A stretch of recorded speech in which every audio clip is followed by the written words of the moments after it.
back onto the campfire. Yeah, Cass, we about to do another read and draw. But yeah, which one you guys want? You want gutted woman or campfire?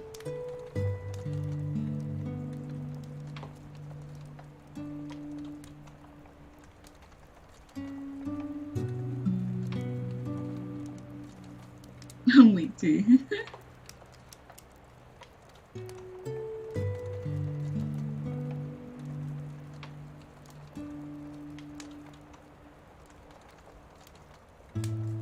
I'm crying. Not gutted woman got some jugs on her. No. I'm weak, Cass.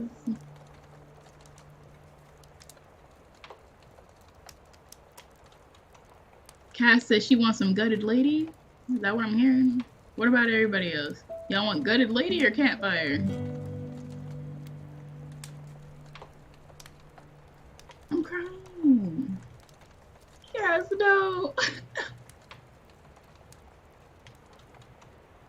Alright, I guess we're just gonna leave it on the gutted lady, huh? That's what we doing, huh? Alright, so I guess we're leaving it there. Alright, so I'm gonna start reading. We are now on chapter 17, so that's where we're gonna go from. Oh, let me drink some more water before I, Oh, somebody wants to say something now? Campfire? Down with camp? Alright, cool.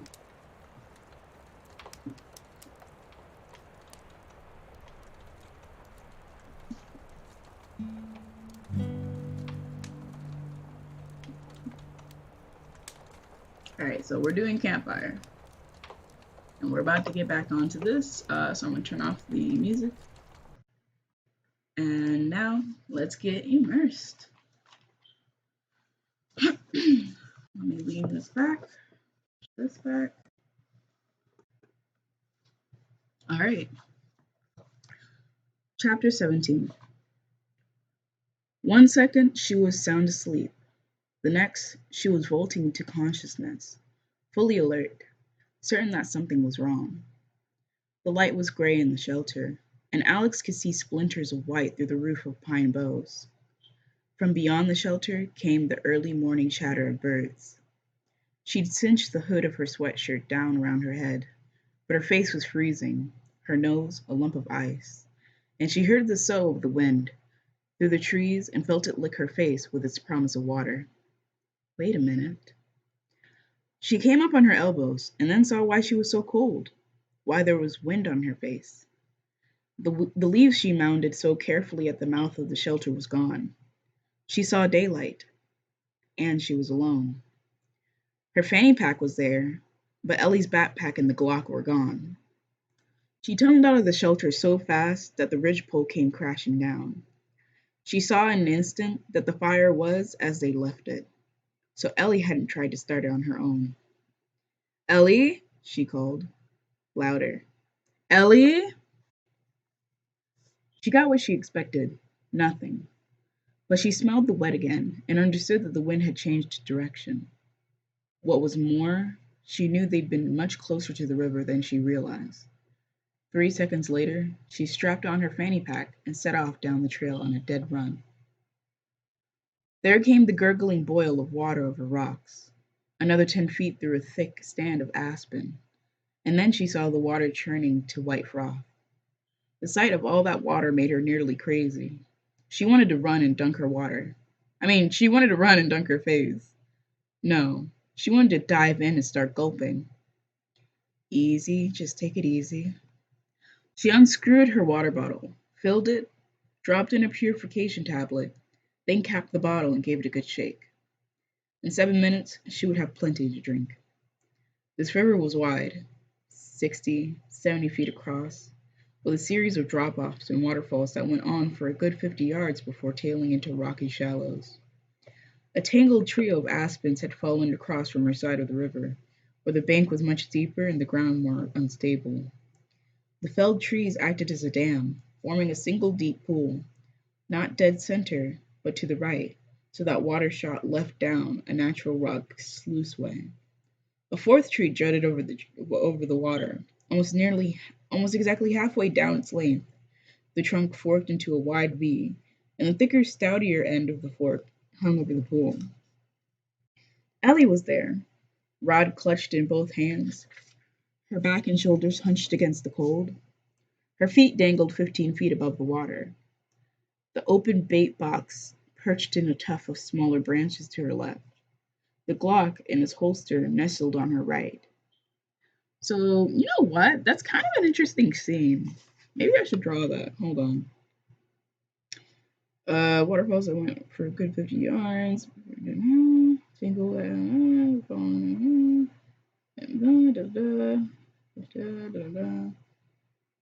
simple deep pool, not the center, the right, so much way, 4th Street, the water.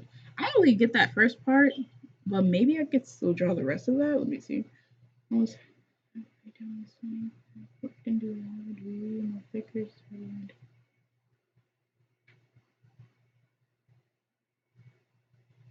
could probably draw this. Let me see.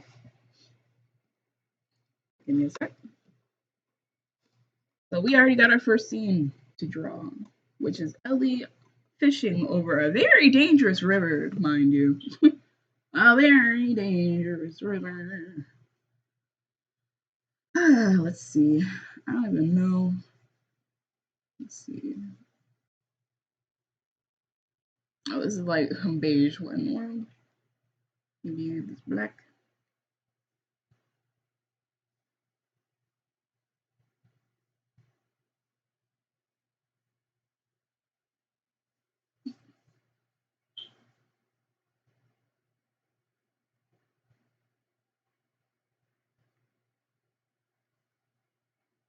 Hold on, let me see.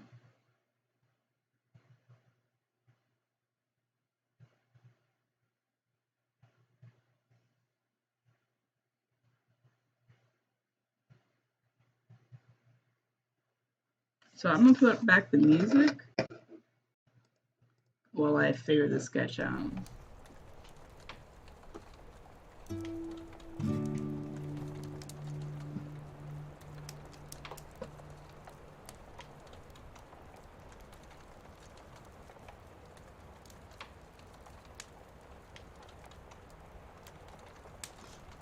Where's my... Alright, there we go.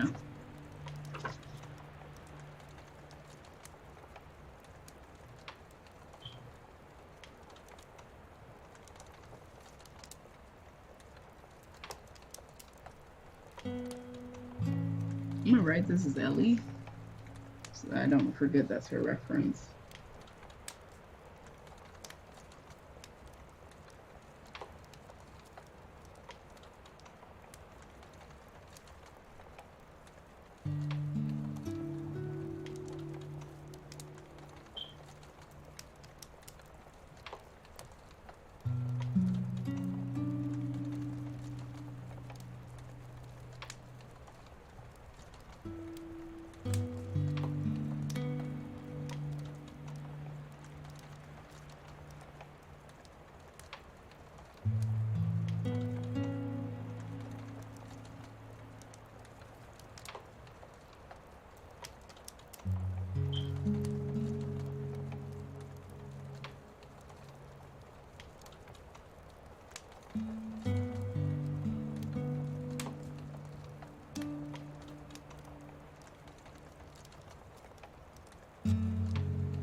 Sexually attracted to sponges. Excuse me, everyone? I'm crying.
I don't know how to draw little kid shoes. Let's see.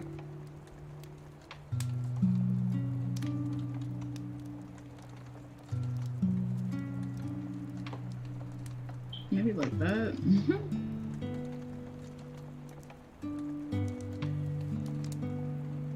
But yeah, how's been everyone's day so far?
I'm trying to like lean this dumbass child over danger. Yeah, okay, huh? Oh, okay. Your day, okay. For a second, I was like, what?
Maybe it's too early in the day, but my brain's just like, yeah, we're not doing all that detail.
I don't know.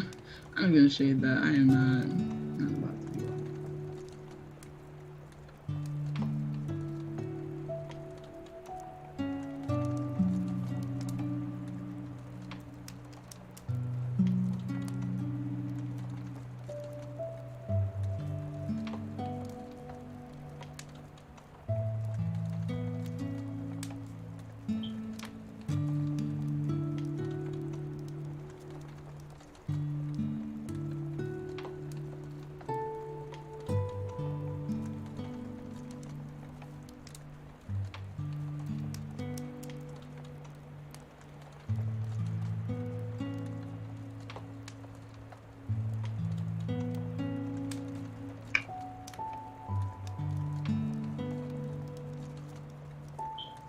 I think I'm about to see another intense scene from this one part too, so I'm gonna just finish this sketch up and we're gonna continue reading in a second.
She said the gun is where? Hey, what's up, Yavian? What's good? Where did she put the gun? Her back and shoulders hunched against the cold. Her shoulder would be much more low like that. Feet dangling 15 above the water. Open bait box perched in a tuft of smaller branches on her left. So maybe like right here, in a branch right here. And there goes the bait box chilling against the branch. Right there. So that's the bait box. Right here, just kind of like show that. With like little worms coming out or some shit. I'm like, worms. Whatever. Alright.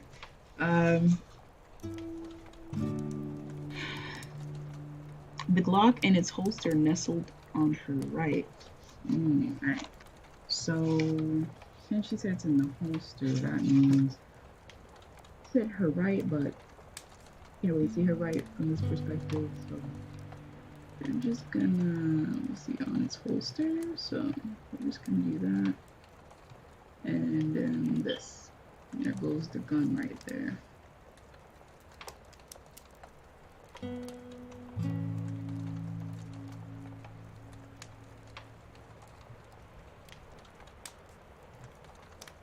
The little girl trying to do her best fishing to help themselves out. Let me see. YouTube.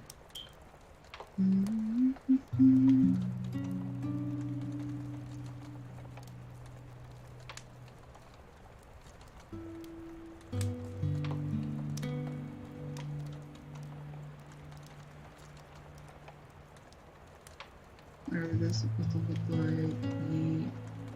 So now I'm just solidifying the tree a little bit more.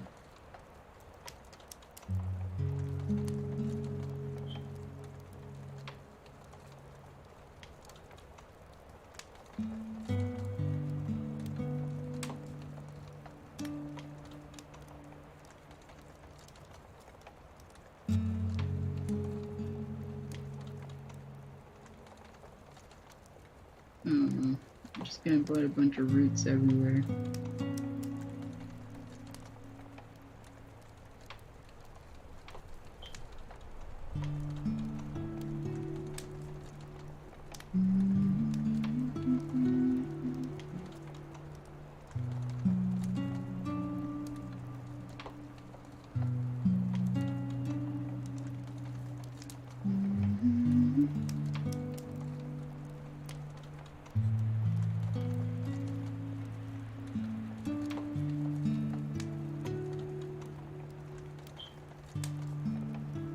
What's up, Hidden? I see you pulled up. Hi, hi. So that should be good enough. So Ellie's by the water trying to get some fish. If I remember correctly, Alex should be on the other side looking at this. So Alex is just like, Ellie, the fuck are you doing? You dumbass. And so on. So let's get back to reading. Well, let me get some water to move.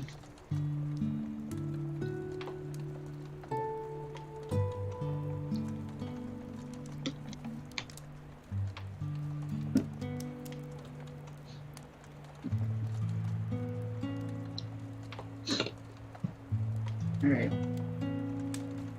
And let me... What do you call a fish without an eye? What? Get out. Get out. Alright. We're gonna get back to reading. I'll see myself out. Yes, please. The door is over there. Okay, let's stop.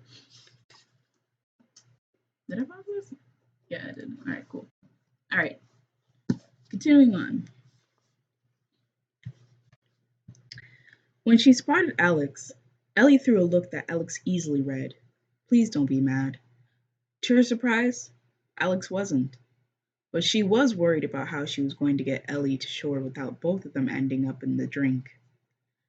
Hitching herself out over the water wasn't hard, but the trees were slippery with frost and freezing cold. She could feel the muscles of her thighs dancing away from the frigid bark. She wasn't exactly sold on how stable the thing was either. Every bump and jostle, every quiver, set her teeth on edge, and she kept waiting for a huge crack. She stopped when she was perhaps 5 feet from where Ellie perched. So you really think they're going to be biting? It's pretty cold. Grandpa says fish get hungry too. As if to prove a point, Ellie twitched her line, reeled it in, inspected a tiny orange nubbin on the hook. What is that? It doesn't look like a worm. Exact, Ellie said. Really? Everything Alex knew about fishing could be written on the back of a matchbook. A definite gap in her backwoods education. You mean like sushi? She saw Ellie give this some thought. Sort of. I don't think you'd want to eat it though. Ellie flashed a look of concern. I wasn't hoarding it from you or anything. I know.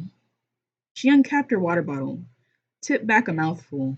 The water was so cold she got a brain freeze and then gasped as the water burned all the way down her chest before exploding in her stomach. She had never tasted anything so wonderful in her life, and despite the ache, she took another swallow and then another. She might have kept going if not for Ellie. As it was, handing over the bottle was an act of will. Drink up, she said to the girl. We'll fill our bottles before we leave. Thanks, Ellie said gratefully. She took 2 ginormous gulps, nearly draining the bottle, then cast a fearful look at Alex. Go ahead, Alex said. It's okay, there's a whole river, right? Yeah, Ellie drained the bottle. Thanks. No problem, she said. So how's it going? You had the bait in your box? Uh-huh. It's going okay. How do you know this is a good place? Because Grandpa said so. Because it's a pool? Uh-huh. He said you should always cast on the downstream part of cover and not right on top of them. Ellie prattled on, but Alex listened with only half an ear. Her mind already leapfrogging ahead, trying to figure out how to bring up the subject of, oh, next time you decide to go hiking, please tell me. And by the way, don't touch the Glock. And then you eat them, Ellie finished with a flourish. Eat them. That got her attention. Saliva squirted into Alex's mouth, and her stomach cramped.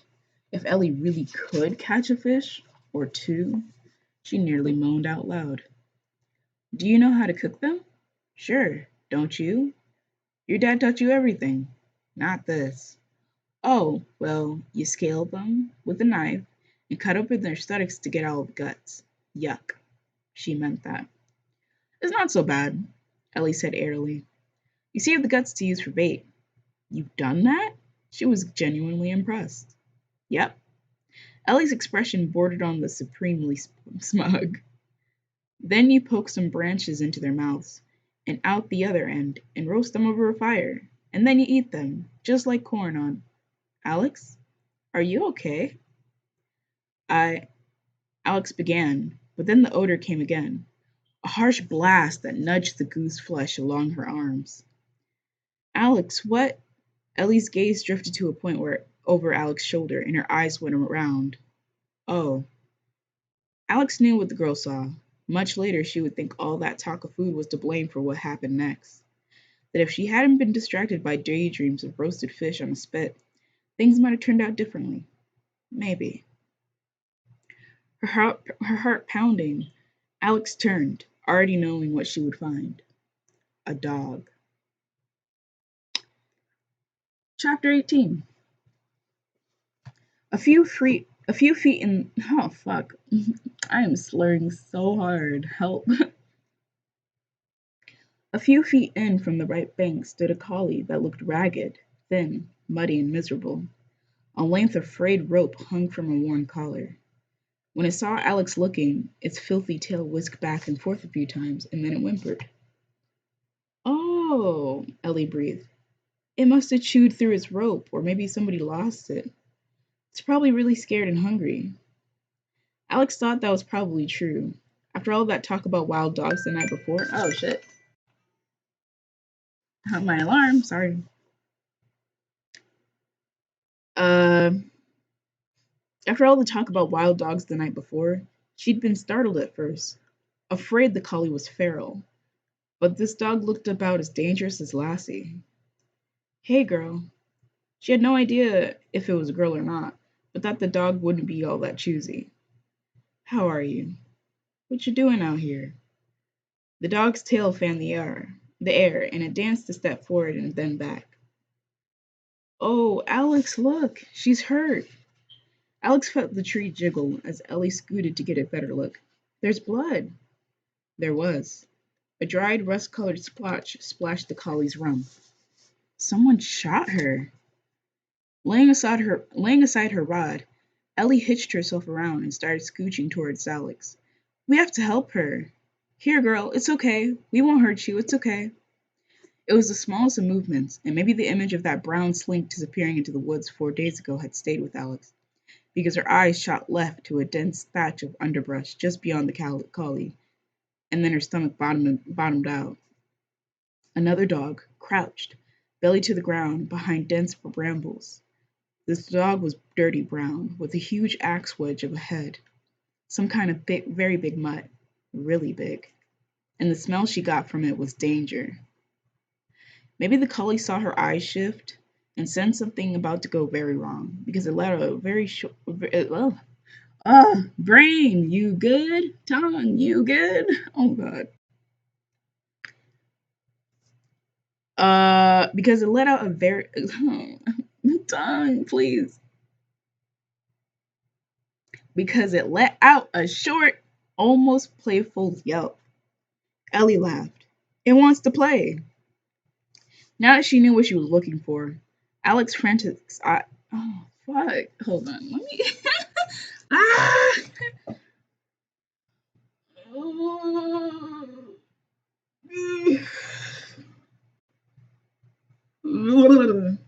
I need to shake myself up. Wake up. Wake up. Lord, I'm becoming tongue tied, twisted tongued. I don't even know what to do with myself.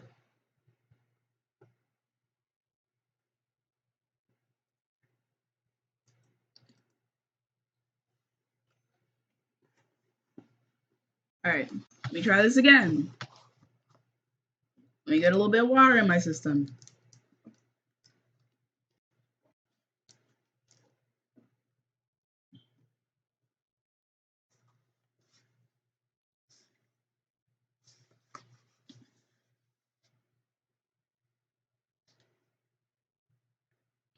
Now that she knew what she was looking for, Alex's frantic eyes scoured the forest right and left of the collie.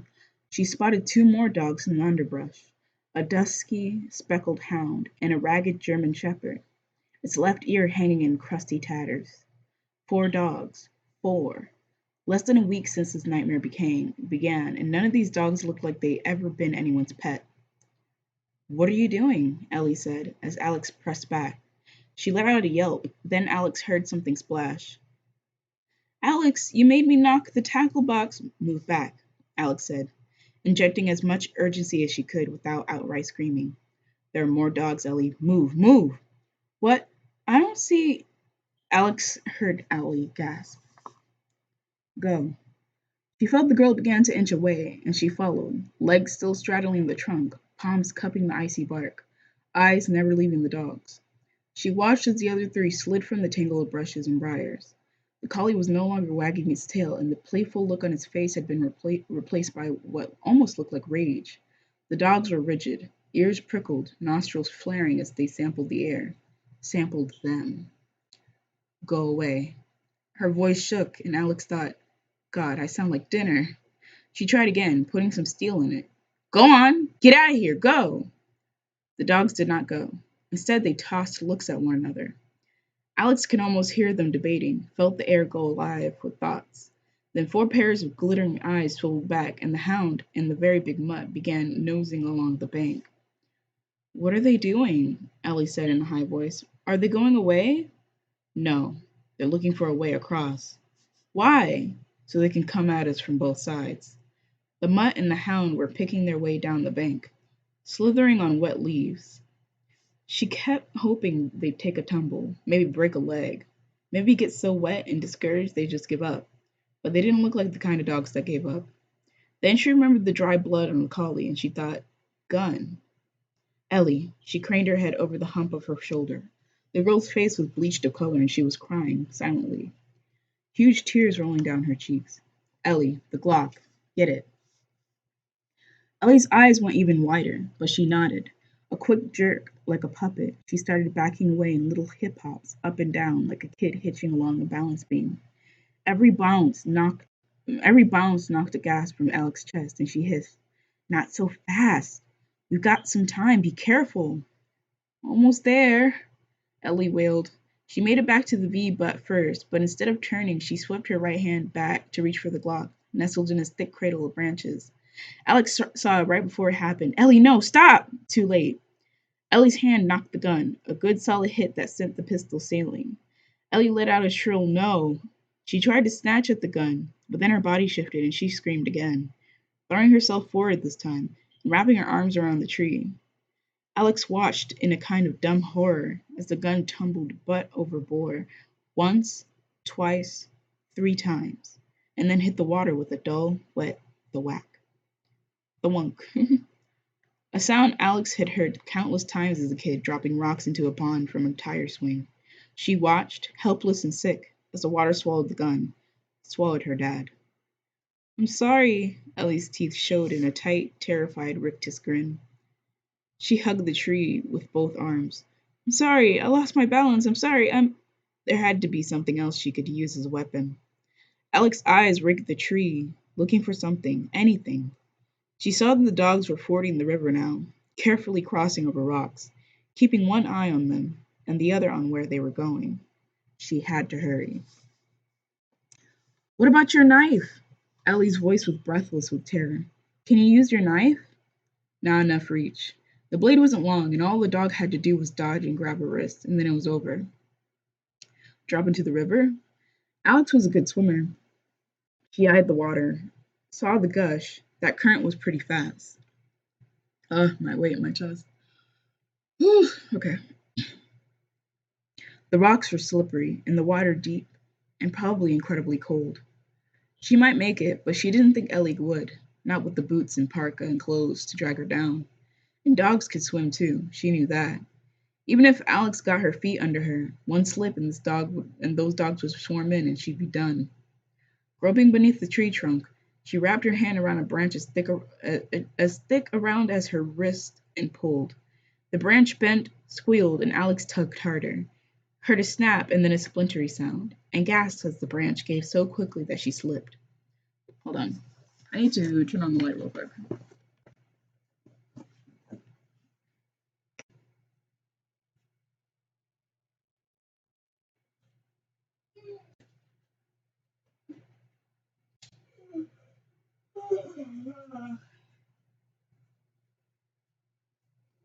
All right, I'm back. Ow.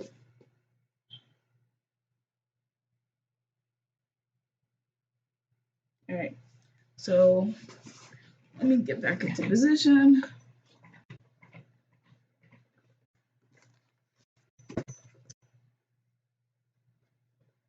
Let's see.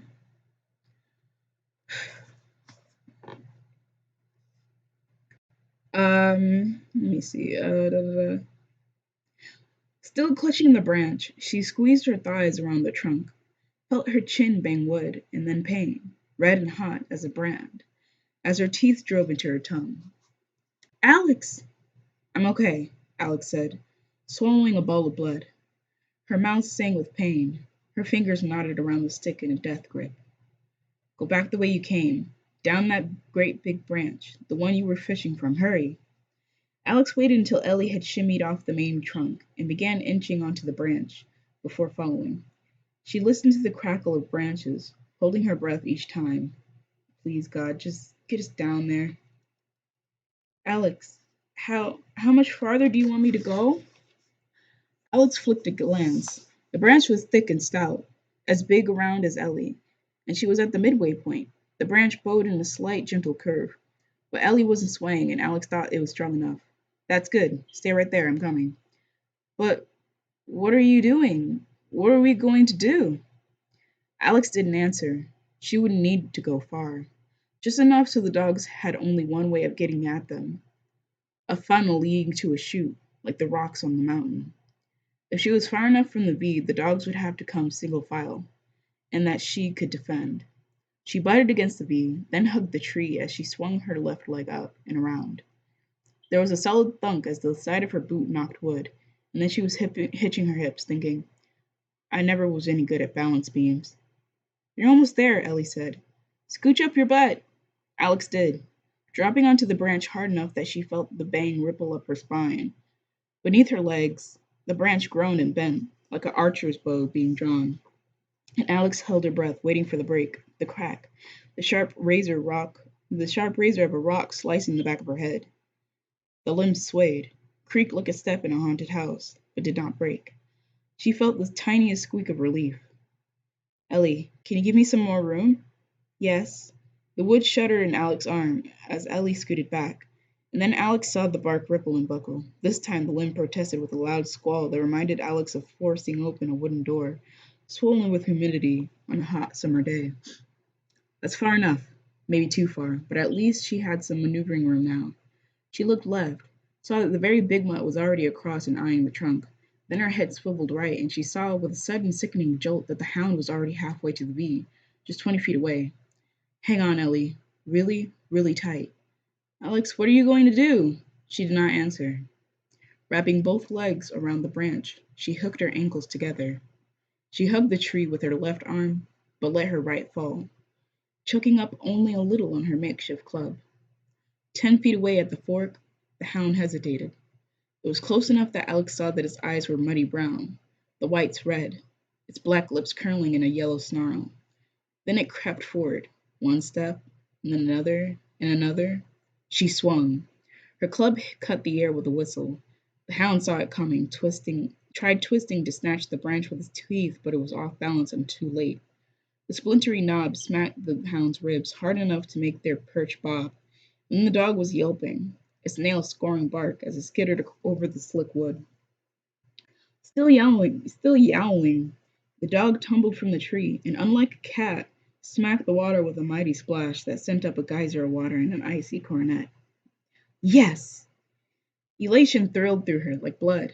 Twisting to peer over her shoulder, Alex saw the hound's black head, sleek as oil skin, bob to the surface, but the current was swift, and the dog was a good 20 feet downstream and still picking up speed. Beyond her feet, Ellie was dripping. You okay? Yes. Ellie's face reflected both mingled hope and mortal terror. Is it dead? Will it drown? No. Hey, Speck. Hey, Kip. Gotta go. Bye. I'm weak, Speck. Hi, Kip. What's good? Recovering from bad high. I'm so happy that shit's winding down. Holy shit. Oh, fuck. I'm sorry that happened. I hope you could get better after that shit. Just please do relax and chill. Right now, we're doing a reading session. I'm not sure if you were here for the last two or if you're completely new, but we do a session called Read and Draw where we read a book every 10 chapters, and in between those, if we find an interesting scene to draw, we'll draw it. So the latest was this little girl sitting on the V bark of a tree, which is a lot larger than I'm remembering now. So there's that. That's a cute idea. Thank you. And we can just read together and stuff and comment about what's going on. So far we are on chapter 18, about to finish it and get to chapter 19. This story is a post-apocalyptic story, very similar to a zombie story, but actually very different. Well, because the concept is a lot more interesting than most people would expect. This was caused by a EMP bombing, or an electromagnetic pulse bomb, that was so powerful and widespreading that it killed the majority of the population. And because it was so powerful, it even messed with the human biology. So the people who ended up surviving were of three types. People who, had the electricity run through their bodies and they were okay after. The people who got hot wired by the electricity and it changed their whole mental biology or whatever. Like now they have more animalistic behaviors and instincts, and they now had a taste for human flesh. They are not dead and they are not diseased, but their brain got hot wired to think and act differently. And then the last being people who also got hot wired, but instead of becoming animalistic, they still got a sense of a new ability. So those people had gained a new ability from this whole incident. And we're going through the perspective of three people, and the main character for the most part is Alex, who is a person who had a tumor, and now it evolved where it gave her the ability to have super senses. Super senses. So right now in this story, she is with one of the other characters who are in the, who's important in the story, and they are dealing with rabid dogs because they were hiking up the mountain. Like both people never knew each other before, but they were both on a hiking trip up the mountains, and they crossed paths. The MP bombing happened, and they had to help each other to survive. Right now, they were trying to just take a break, stock up on water, and get some food, but four wild dogs came upon them and is now trying to kill them. So right now, this drawing where you see this little girl, she's one of the characters. She was fishing at the time, and this tree that they're using, that she was sitting on, they're using right now to try and save themselves. So basically, they had went farther up one of the branches, either this one or this one, and she one of them broke off one of the dead branches or used one of the bigger branches to funnel the dogs who would come from this area to come get them, to tunnel them and get them off the branch and into the water, because the water is very fast paced, to have them get washed off further down the mountain so that they can escape. So that's what's happening right now. So she got one dog. She got one dog to get into the water. So now there's three more dogs to deal with. So that's where we're at right now. So hopefully that kind of catches you up. I did miss out a lot of detail.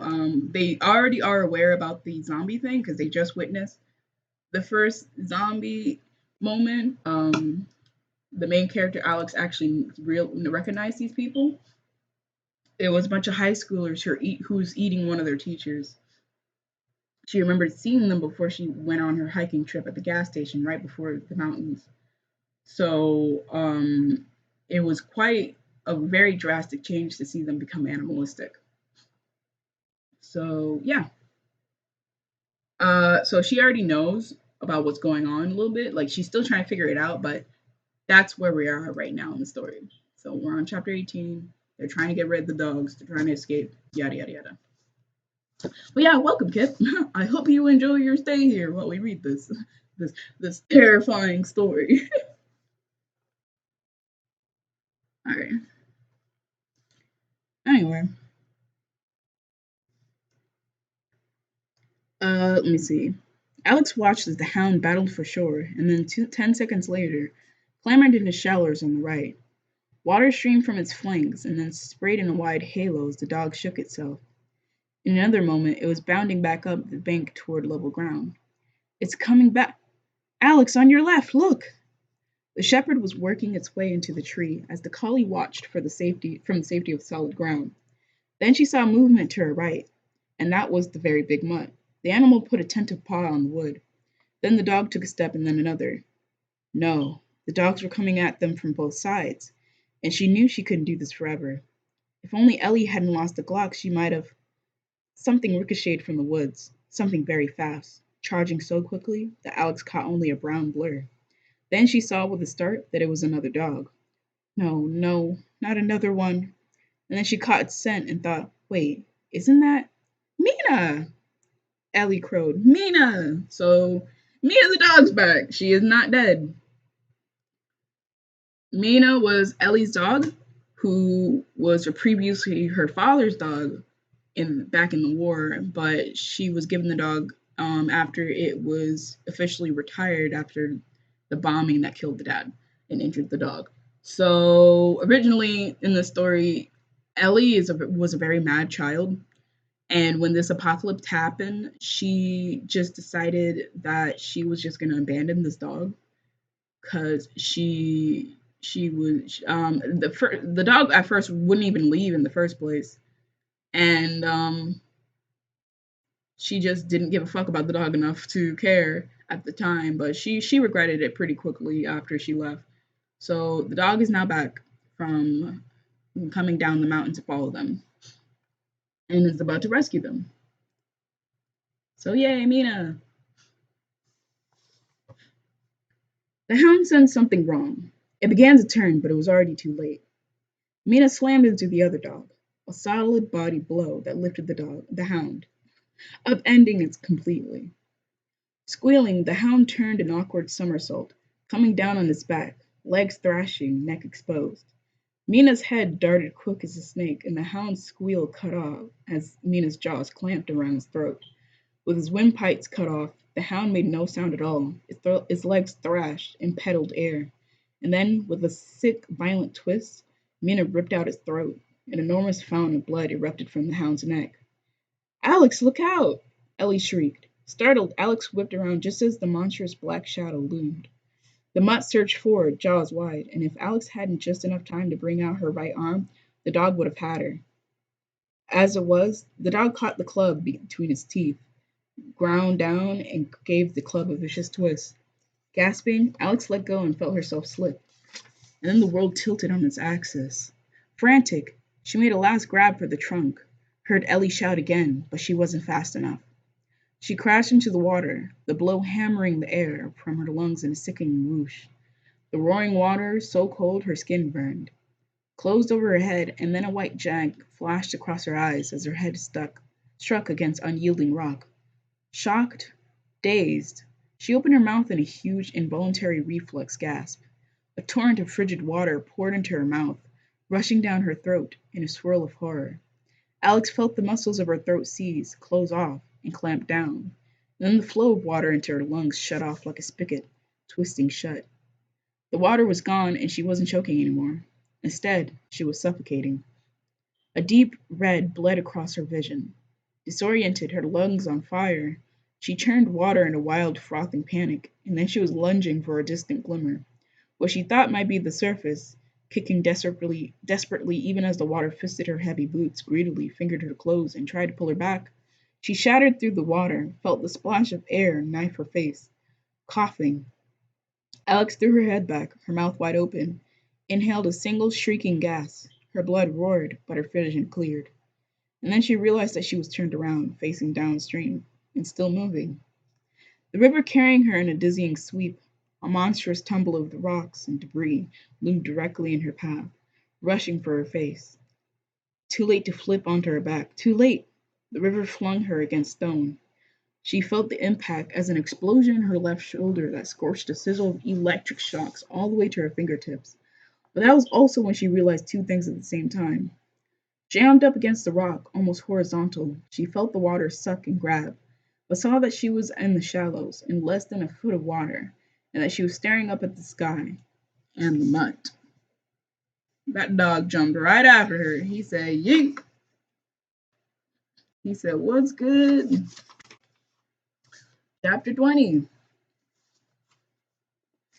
Water streamed from the mutt's flanks. Blood bubbled from a slash on his shoulder where it struck a rock or snagged a branch. But it was there, and it was alive. Now the animal went for her face with a flash of fangs, white and deadly. Screaming, Alex pressed back against the rock, her only working arm, the right, flying up to protect her face. It was instinct, pure and simple, and saved her life. Crabbed on her back, unable to get to her feet, she felt the dog batten down, waited in slow motion dread for the jaws to grind, for her bones to break. Or maybe it would go for her throat next, or even push her under the water, hold her there until she drowned. But then her arm did not break, and she realized the dog had misjudged and that all it had was a very big mouthful of sopping wet sweatshirt. The pressure around her arm lessened for an instant as the dog let up and shifted its jaw, trying for a better grip. Mina sailed across her vision. In an instant, the mutt had let go of Alex and whirled incredibly fast for such a large dog. The dogs crashed against one another, fangs clashing against fangs, a snarling ball of fur and muscle. Move, get up, get up, get up! Alex broke from her paralysis and scrambled on hands and knees over slippery rock, trying to get her footing. She made it to one knee, pushing to her feet, and very nearly fell again. There was blood in her mouth. Her head clanged with pain. Oh, sorry, my chest.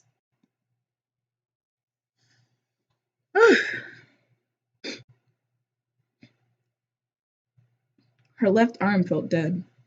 The foaming water grabbed at her legs and tried to pull her back in. Hold on. Give me a second.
Okay.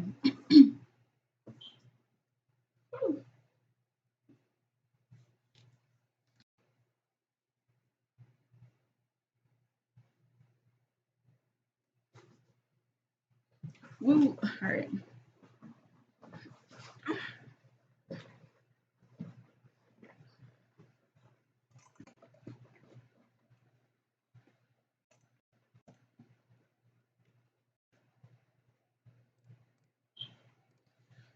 Okay. I had to clear out a lot of phlegm. I don't even know where it came from. I'm not even sick. Don't, no idea.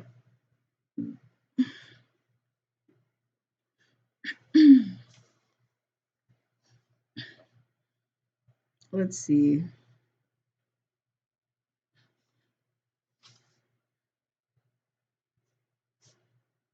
Ellie let out a piercing, terrified scream. Sick with horror and still dazed from the fall, Alex saw that the shepherd had reached the V. As Alex watched, the animal took a cautious step and then another.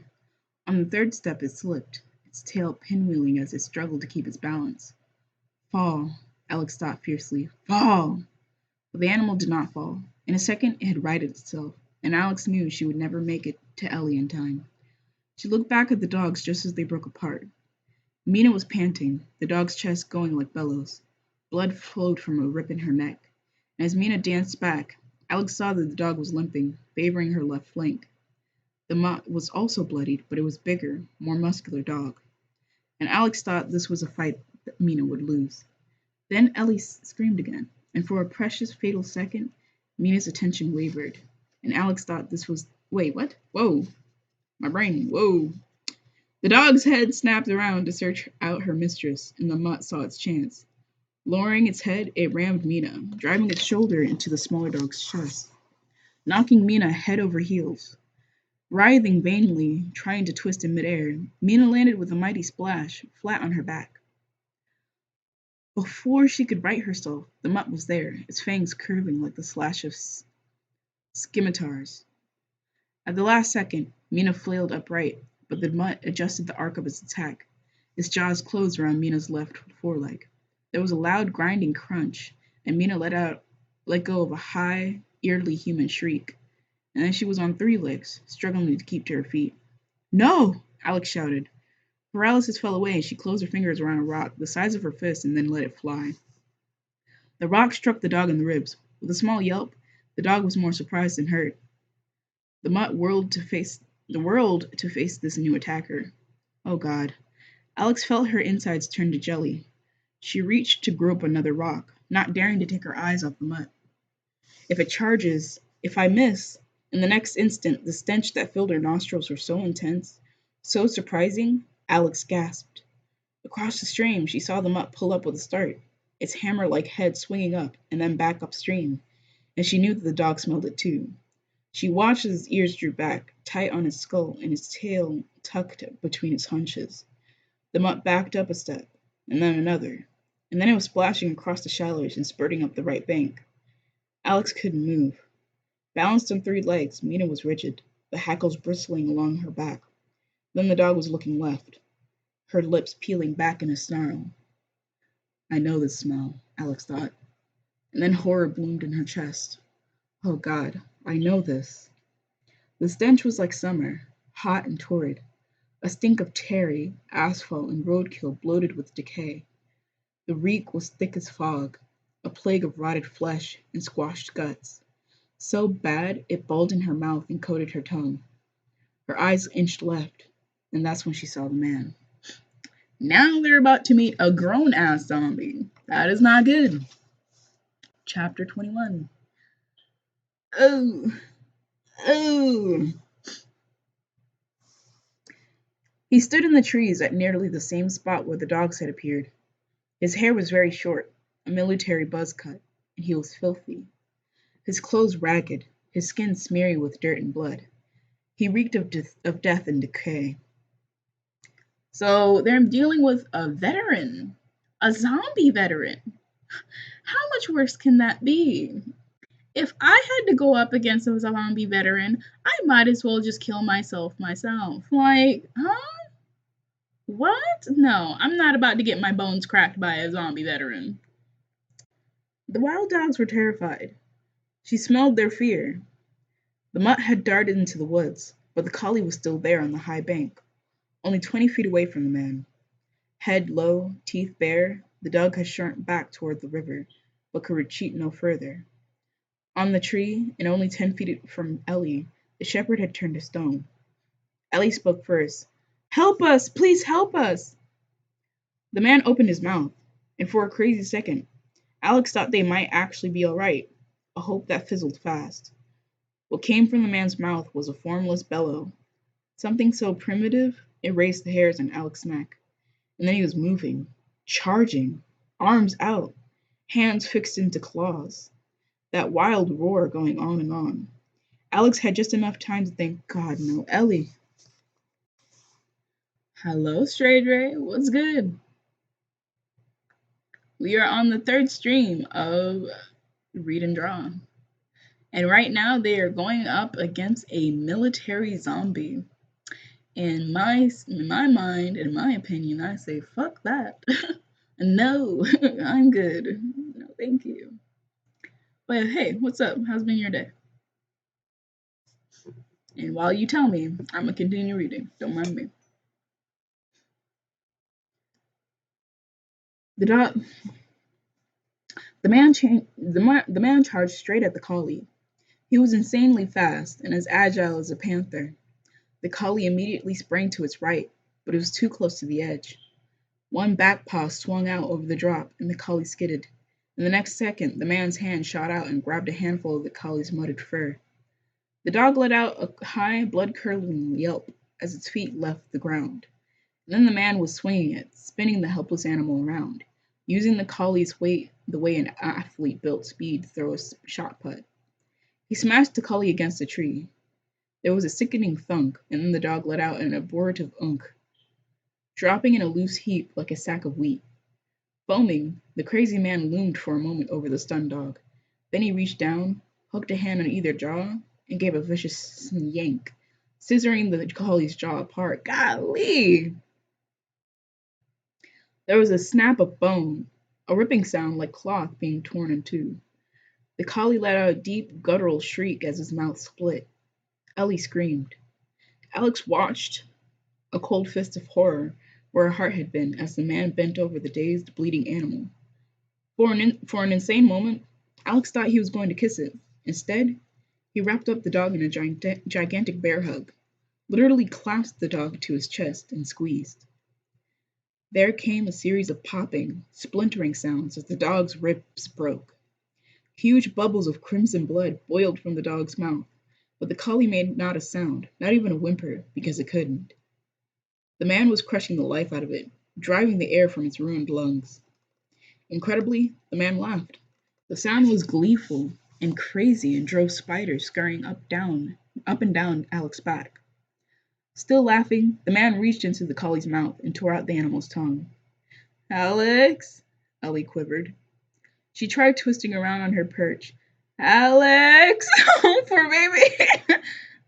She couldn't answer, didn't dare. Pressed against her side, Mina was trembling. Alex watched as the man bit into the thick, still dripping flap of muscle, tore off a chunk and chewed, and then, just as quickly, spat it out. Ellie let out a screech of revulsion and terror, and Alex thought, no, no, honey, be quiet. On the tree above Ellie, the shepherd came alive.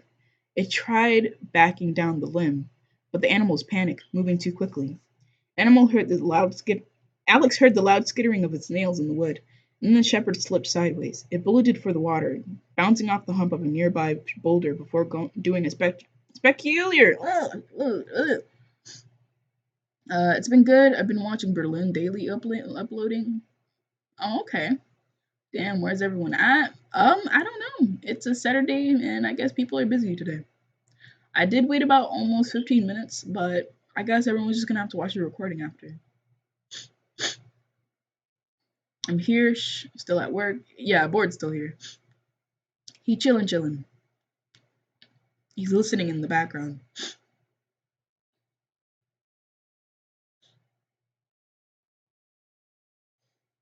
Let me see.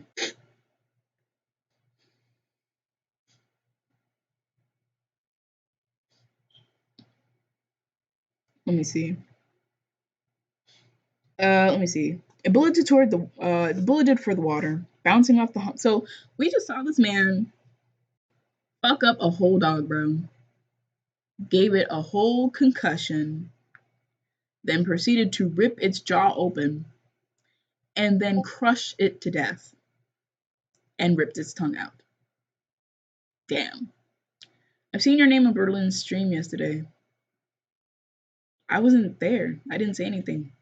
I glanced in his stream, but I didn't stay. But people do mention my name a lot in there. Like they'll just say Quincy for no reason. I'll be like, all right, fam. Yeah, that man tore that poor dog up. He said, "What's good?" He said, can I get a hug? Where's my hug at? Like this is the extreme version of where's my hug at? He said, bitch, this is what you get for not giving me a hug. What, you reading? Stranger, I thought you were here for the other ones. What are you talking about? Yeah, I'm reading Ashes. Weren't you here for the other ones?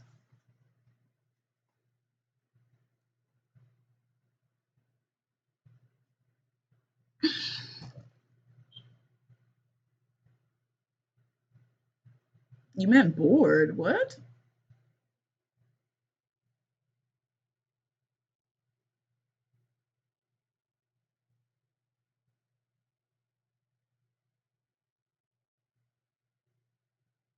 I'm so confused.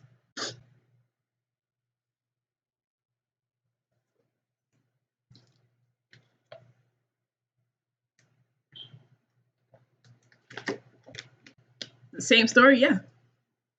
I only read 10 chapters a stream for the most part.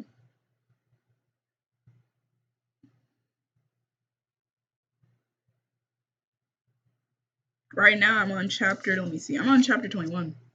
I couldn't do 10 chapters last time. I was too distracted. So I only did 7 last time.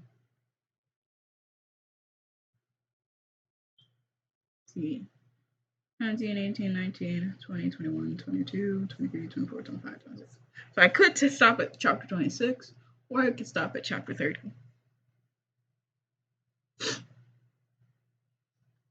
I'd seen bored in Berlin stream. Oh, okay, okay. Yeah, you were confusing me a lot, Stray. I was just like, huh?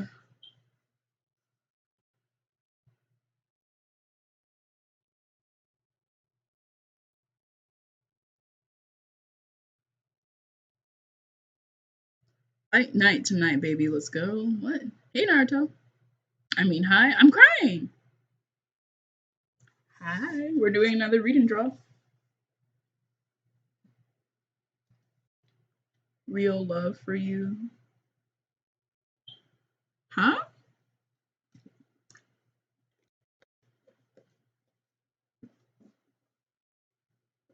Crying. Thanks for the love. But I'm pretty sure you were real love. Oh. Thank you. Yeah, I see the little one right there on the left. The other one didn't go. But yeah, we're doing another read and draw. I think you were here for the other ones before. We're on chapter 21 right now. Basically, what just happened, I'm pretty sure you've been here before, right?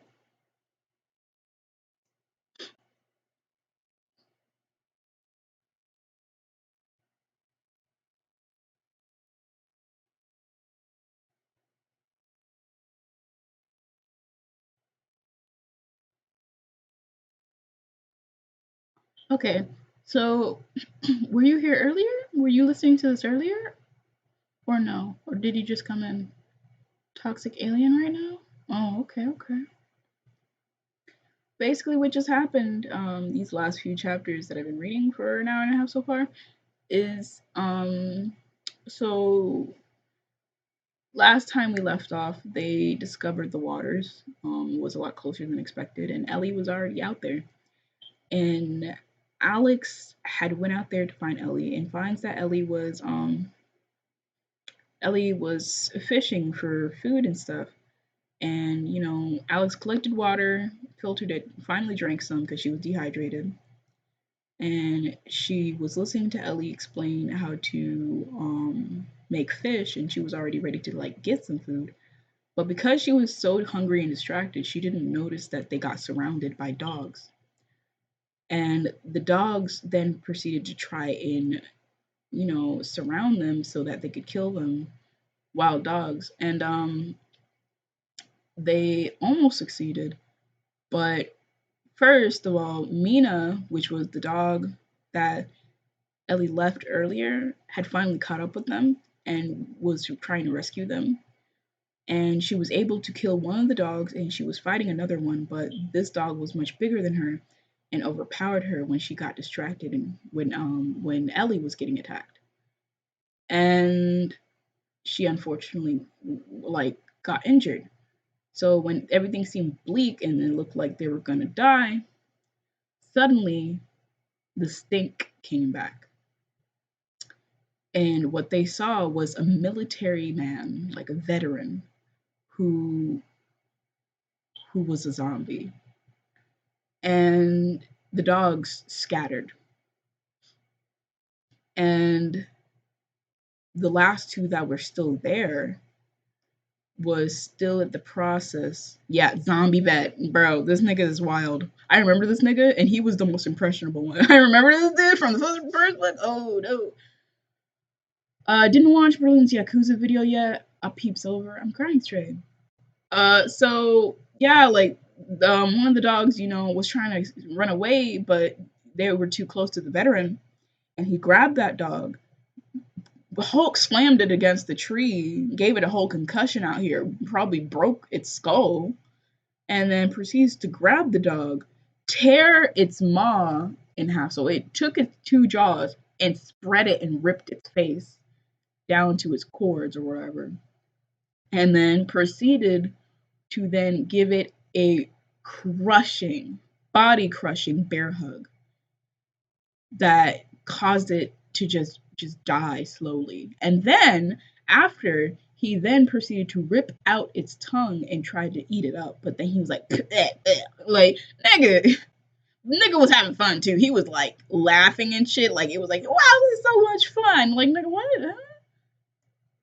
How strong is he again? Man, this is a veteran. This man just got released. Because I know who this is. This man just got released from the war. He just came from Afghanistan. Like, he is still strong as fuck. And remember, when you become a zombie, you become even stronger. So he was already strong as it was. This is a whole soldier. And he's just recently retired. And it probably hasn't even been a month. That man has not lost any muscle mass. And now he's a zombie. That's the Hulk in human form. That's what that is. That last overkill, that poor stray dog, right? That dog got fucked up. I was like, oh my god. And now there's another dog who's trying to run away, who was trying to eat Ellie, but was like, you know what? I don't think I'm hungry no more. So we're about to see what happens to this other dog. Because this dog trying to run away, and it's just like, nah, it's not happening. Also, Ellie keeps making sounds, and it's just like, Ellie, if you don't shut the fuck up. She keeps screaming and shit and all that. It's like, honey, just shut up, please. She's even like, Alex, like, no, shut up. Ellie, shut up. I know this nigga's right by your tree, but shut up. She's hiding in the leaves. And she wants to be like, Alex, like, no, Ellie, shut up. You're about to die if you don't shut up. Let that nigga kill the dogs. That's none of your business. I know it's scary that he's down there, but it's better if you don't say anything, honey. Like, shut up. Like, maybe he'll forget you. Just shut up, please. I know she's a kid, but don't you think it's kind of common sense that if something scary is at the bottom of the base, she might, no, get out. If something's at the bottom of the base, you don't start going, Alex, like, no, shut up, shut up. I'm like, girl. So that's where we are right now. So that's where we are. And, we're about to read what happens now to the next dog. The last dog that stayed, or is trying to get out at least.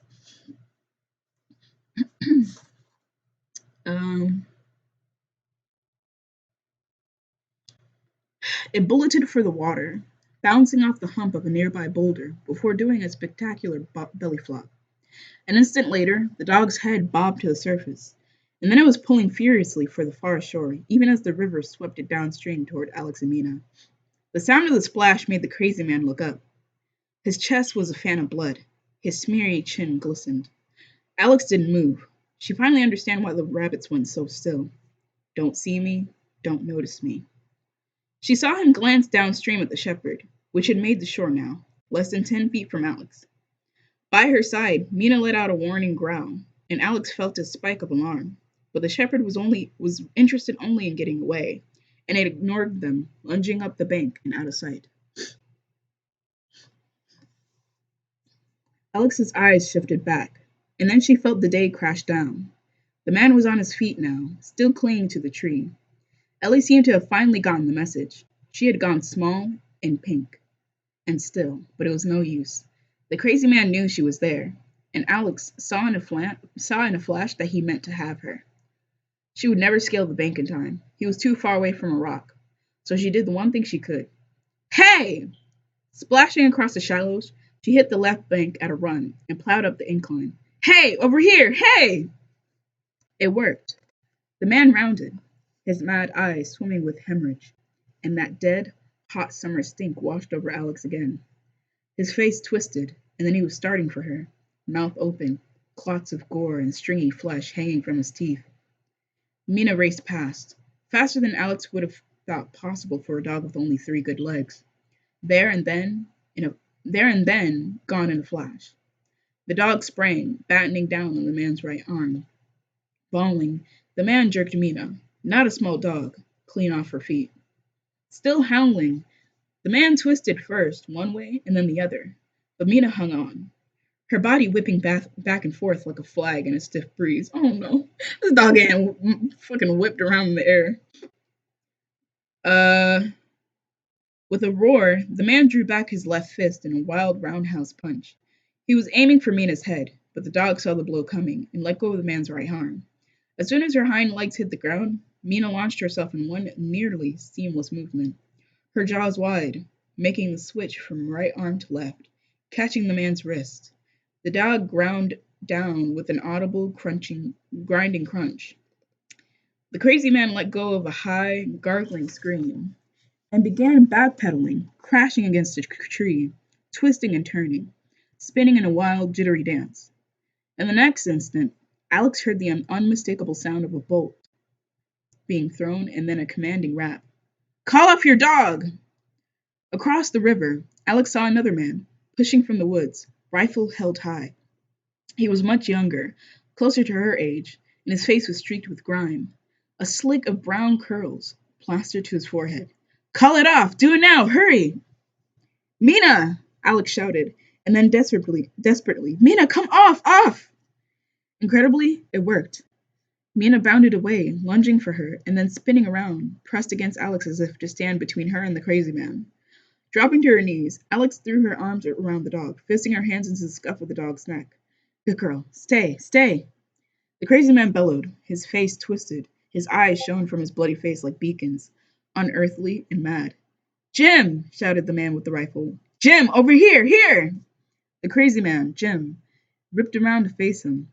The reek of death and insanity steamed from his pores, wreathing him in a thick, choking stink as tangible as smoke. Throwing his head back, Jim bayed, a weird, eerie howl that spiked her brain, a sound she would never forget. God forgive me, the young man said, and squeezed the trigger. The slug drilled Jim between the eyes and exited in a mist of blood and brain and bone. Jim's arms dropped limp and lifeless to his sides, as if he was a marionette suddenly without his puppeteer, and then his legs folded, and he toppled from the bank. His head struck a boulder, and then the current grabbed him, sweeping him downstream. The water might have carried him to the shallows, but his feet wedged in a rock tumble and held him there. A few moments later, the water bled in a swirl of burgundy red that widened to the black maw of a whirlpool. As Alex's vision began to fade, her mind wobbled.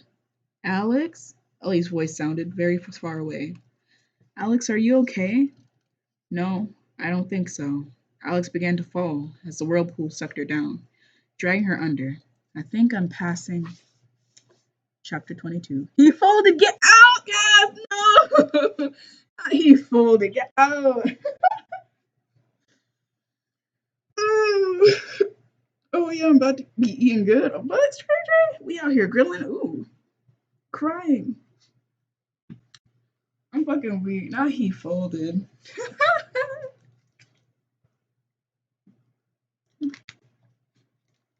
So that's what's happened so far. Now we have all 3 characters. Now we have Tom, who was the last guy that was mentioned in the summary. Alex, Ellie, and Tom are now going to be banding together to survive the apocalypse. So what do you guys think so far?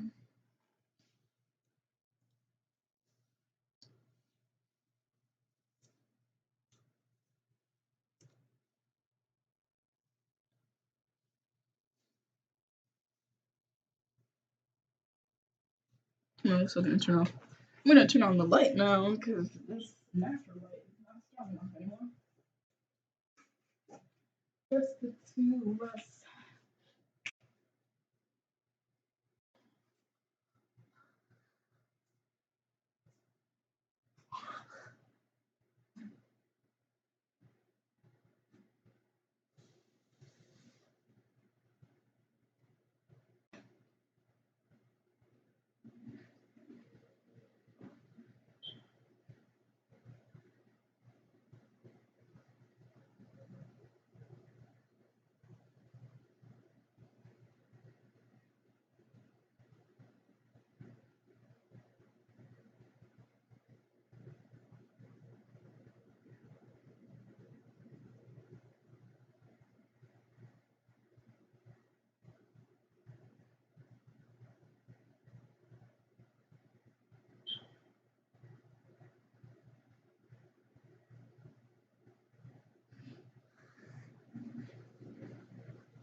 I don't like this light. I need the other one.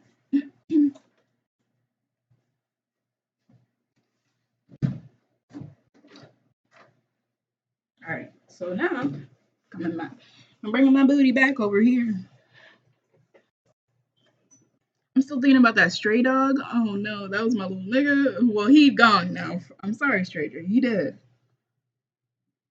That man, that little dog got bodied. He is not coming back.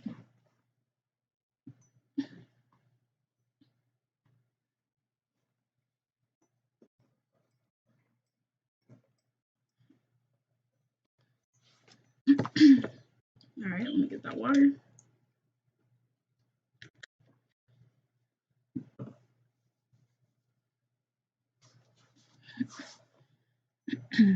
Chapter 22. When she woke, the light was gone. The darkness was heavy and hot, and her head was splitting. She couldn't move, couldn't see, and she thought, this is it. I've stroked out. I'm going to die. She let out a long, low moan. Alex? A metallic snick, a sheer white light. Then she felt the girl's arm thread around her throat. Alex? Ellie, she breathed in relief. Her own arms were snarled in a tangle of oversized flannel shirt, and she had to work to shuck free of the sleeping bag. The movement made her head ache, but she didn't care. Hey, she said, hugging the girl close. You okay? I'm fine. Ellie's head moved against her neck, and then Alex felt the splash of tears. I was so scared. So scared that maybe you were dead. Hey, it's okay. We're okay. Right about then, she realized that other than the shirt and panties, she was naked, and her skin was slick with sweat. The dull red eye of a catalytic heater, glowed in one corner, and she thought, tent. I'm in a tent.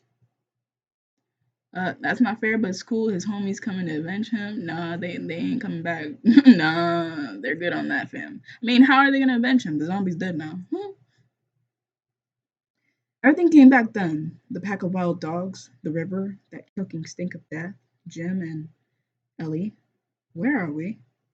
In Tom's tent. Don't you remember? No. Well, I remember the guy with the gun. That's Tom. Tom. Yeah, Tom Eden. He carried you back, fixed up your head. He said in the army you learned how to do a lot of stuff. My Her hand crept over her hair to a rough square of gauze bandage, with something prickly beneath. Stitches. She must have been really out not to have felt those. How long I have been asleep? What day is it? Thursday. You were asleep for all of yesterday and today. 2 days? Uh-huh. Tom said you had a concussion. He said it was a wonder you hadn't passed out before you did. Way before you did. There we go. He's outside making dinner. I came in to see if maybe you were awake. Where are my clothes? Right here. Ellie aimed the light to the right. The hiking pants and underwear were Alex, but the rest, a forest green turtleneck, a set of long black underwear, a pair of wool socks draped over her hiking boots, was not. The flannel shirt she wore was probably Tom's too, which meant a whole bunch of other things. All of them boiling down to his having undressed her, like completely, which she just didn't want to think about, much less try to remember. Oh yeah, that ooh.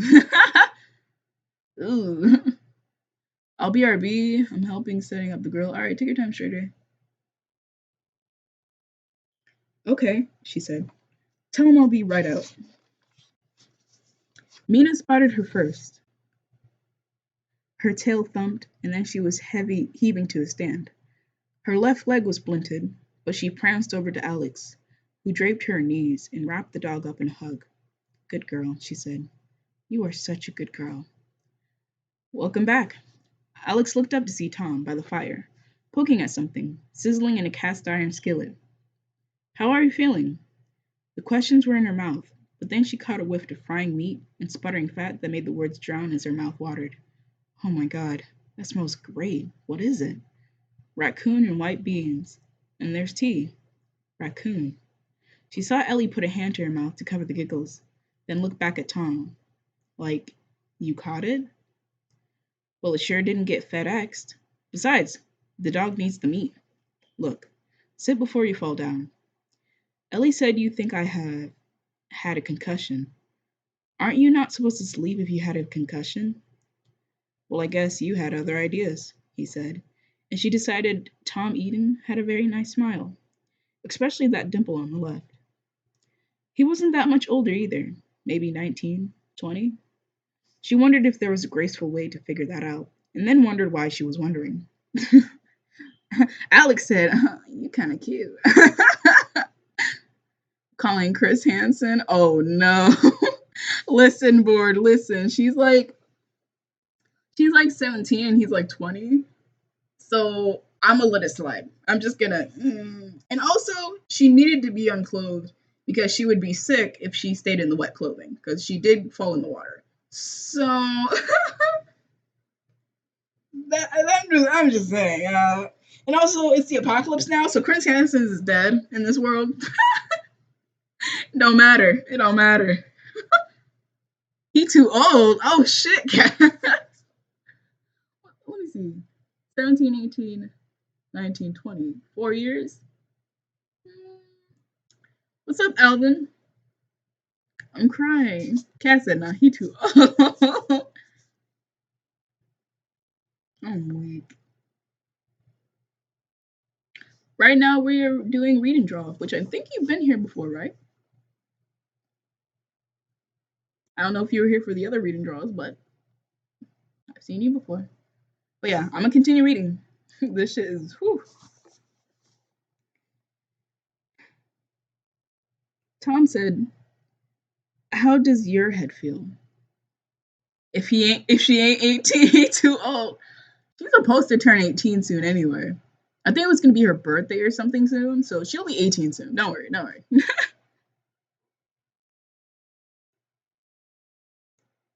Crying. Uh, how does your head feel? Like someone bashed it with a brick? I'll bet. I've got some ibuprofen, but you should get something in your stomach. He aimed a knife. Med's in that canvas bag over there, and you can use that jacket. It'll be a little big, but it's better than nothing. Sorry about your sweatshirt, but it was pretty badly ripped, and I used it for the dog Splint. The coat was a lot better than nothing. Char- the coat was a lot better than nothing. There we go. Charcoal gray and long enough to fall midway between her butt and knees. The fabric gave off a musky scent that smelled of safety, like being wrapped up in strong arms that you knew would never let go. She is so in love. Tom held up a mug and an aluminum camp plate heaped high. I know you're hungry, but take it slow, okay?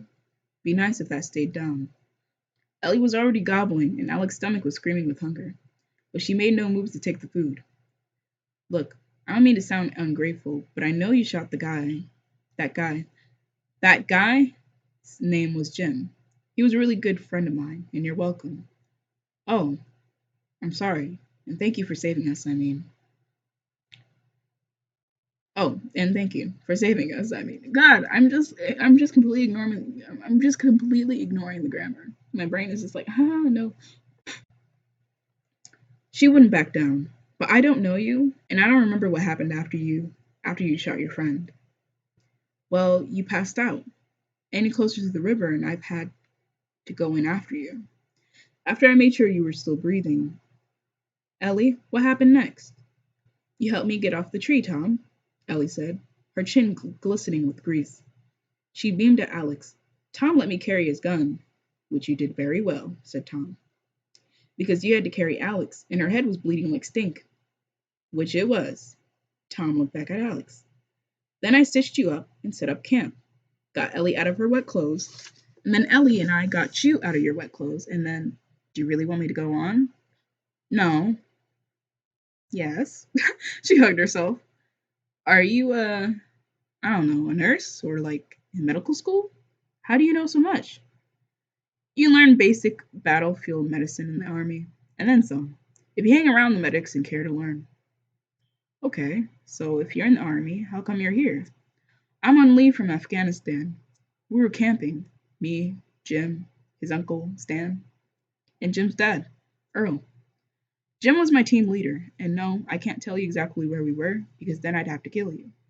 She tried not to smile. That's not very funny. No, I guess it isn't. Where's Stan? Where's Earl? Look, I'll be happy to answer all your questions after we eat.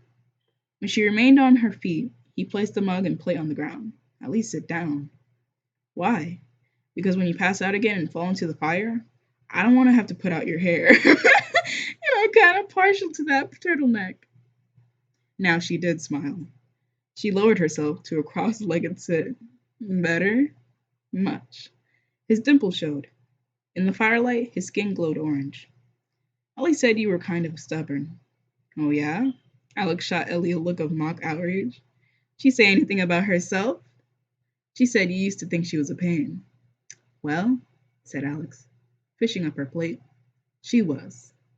Hello, I'm right here, said Ellie, sounding very pleased. And let me see. I see chat going up a little bit.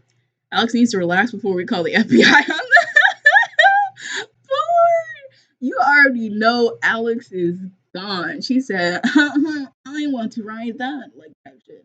Welcome back, Cynthia.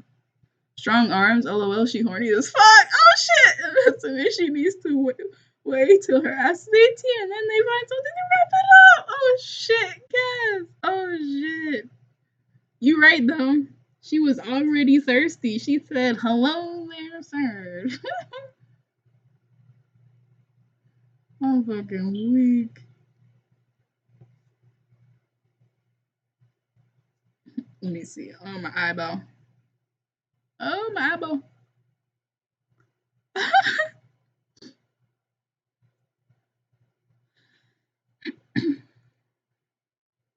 I think given everything that's happened, we're all entitled to a couple of bad days, said Tom. Alex spooned a mouthful of beans and meat. The smell was so good, she thought she was going to faint. Do you know what's going on? Food first, said Tom. Then we'll talk. Despite Tom's warning, taking it slow with the food was hard. What with her stomach clawing a hole right through her gut, the raccoon was tough and a little gamey, but she was too starved to care. She shoveled down mouthful after a mouthful, chasing the food with gulps of tea until her spoon clicked metal and her mug was empty.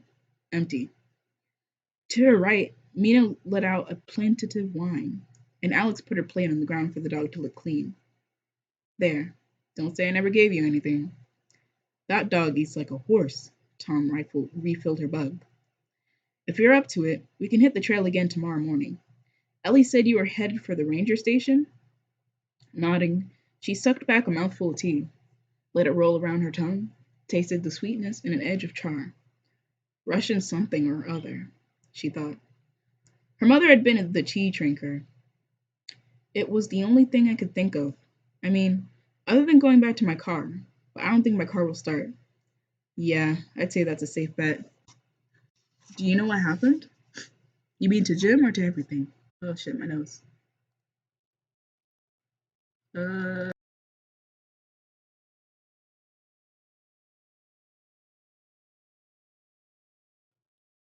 1 second.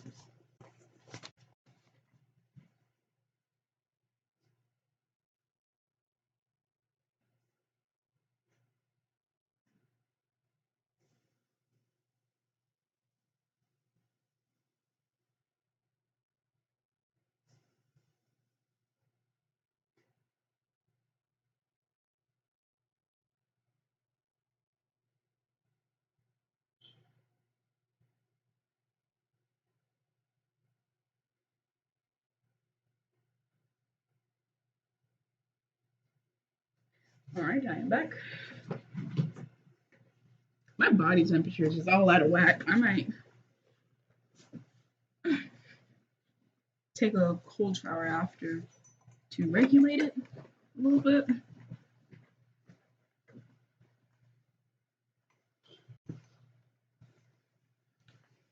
On the phone with you, Laura? Oh, okay. Kat said, oh, really? Let's see, I'm not muted again. All right, cool.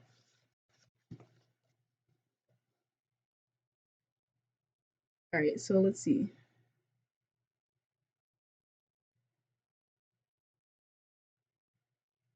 You mean to Jim or to everything? Yes? She tried to make it a joke and then thought there really wasn't anything about the situation that was remotely funny. Ellie came to snuggle, and she hugged the girl close as Mina finished with the plate and came to lie against Alex's left thigh. She saw Tom's eye flick to Ellie as if he was debating what to say. Look, I only have a couple ideas, and not all of them make sense, especially about. He gestured at his own head. You know, what happened to Jim or his dad. In the firelight, his eyes, she suddenly remembered that they were a strange smoky blue in daylight, were black. For a disquieting moment, she thought of the dead woman with her glasses on a keeper chain and nothing but empty sockets. She wanted to ask about Jim, but she had so many questions she didn't know where to start. Did you feel it? The zap? Is that what you're calling it? She nodded. Did it happen down here in the valley? Oh, yeah.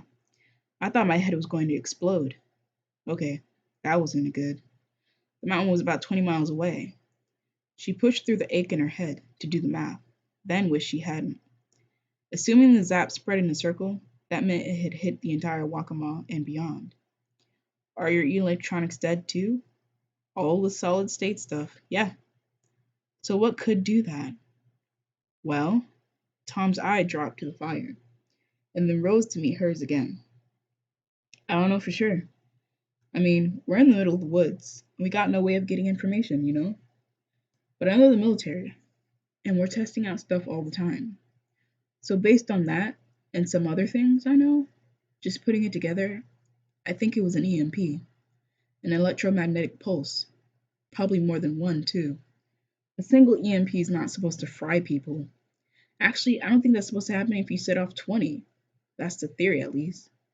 No one's ever tested it out before. So, what's an EMP supposed to do? You ever see Ocean's 11? She thought back. Is that the one with Brad Pitt and Clooney? That's like ancient. My mom likes it. Well, she likes George Clooney. Anyway, this is like that movie. You remember the pinch? What they used to knock out the power? Alex recalled Don Cheadle covering his crotch. Remember something about x-rays? Yeah, that's what real pinch would do. Release this big burst of x-rays. It takes a lot more power than what they showed in the movie, and a real pinch is way too big to fit into a van. But the x-rays aren't what caused the blackout they showed in the movie. That was an EMP, electromagnetic pulse. You mean like a big power surge? That's what happened to us? I think so. It's the only thing that makes sense. Take a bunch of EMPs, set them off high enough, and let them spread along the Earth's magnetic field, and you fry anything that relies on solid state electronics. You'd also kill power grids, communication arrays, just zap, like you said. People say there's ways to protect their gear, but again, that's all theory. Sort of like building a fallout shelter, hoping that the design will get you through the next nuclear war without ever testing whether that's true.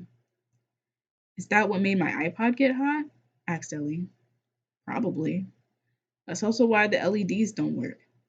But those flashlights with old fashioned bulbs do. Even if we could find an old tube radio or a vintage truck or car with a radio, I'll bet there's no one's broadcasting, at least not around here. If it was a bunch of EMPs, there's no power, and all the computers would be fried anyway. Low orbit satellites might get toasted too. Wait a minute. Alex pressed a finger to the drill bit of an ache in her right temple. Why does it have to be everything?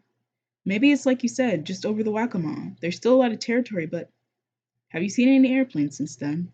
Since this? Tom waved a hand. This zap? Alex's jaws tightened.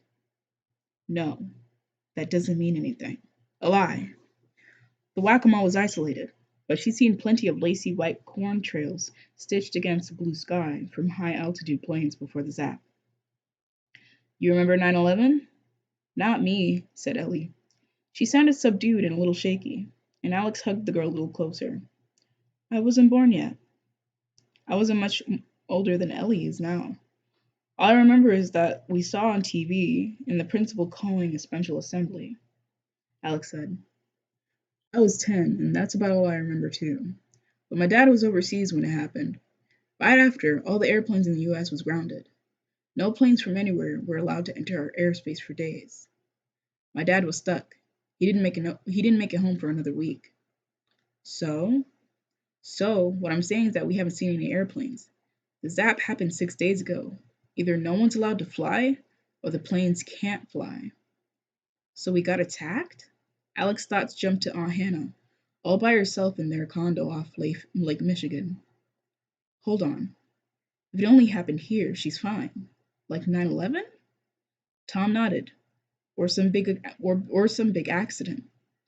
The military test weapons system all the time. Those are the only things I can think of. Is that how come the moon's blue? Asked Ellie. Alex said the sky doesn't look right. Is that why? Tom's eyebrows rose with interest. What have you noticed? Just that the stars are a little hazy. She wished Ellie hadn't brought that up. Wrapping her head around what Tom was suggesting was hard enough. She gave a hurried explanation and then added reluctantly, the sunsets are weird. They're too red. Would a bunch of EMPs do that? Tom raised his hands in a helpless gesture. Your guess is as good as mine. Some stuff fits, other stuff doesn't. For example, the sunsets. In Iraq and Afghanistan, they're also very red. But that's because of all this dust and sand. Would dust account for the haziness of the stars too? That made sense. But what could kick up that much dirt? For her 9/11 was more of an impression than something she really remembered.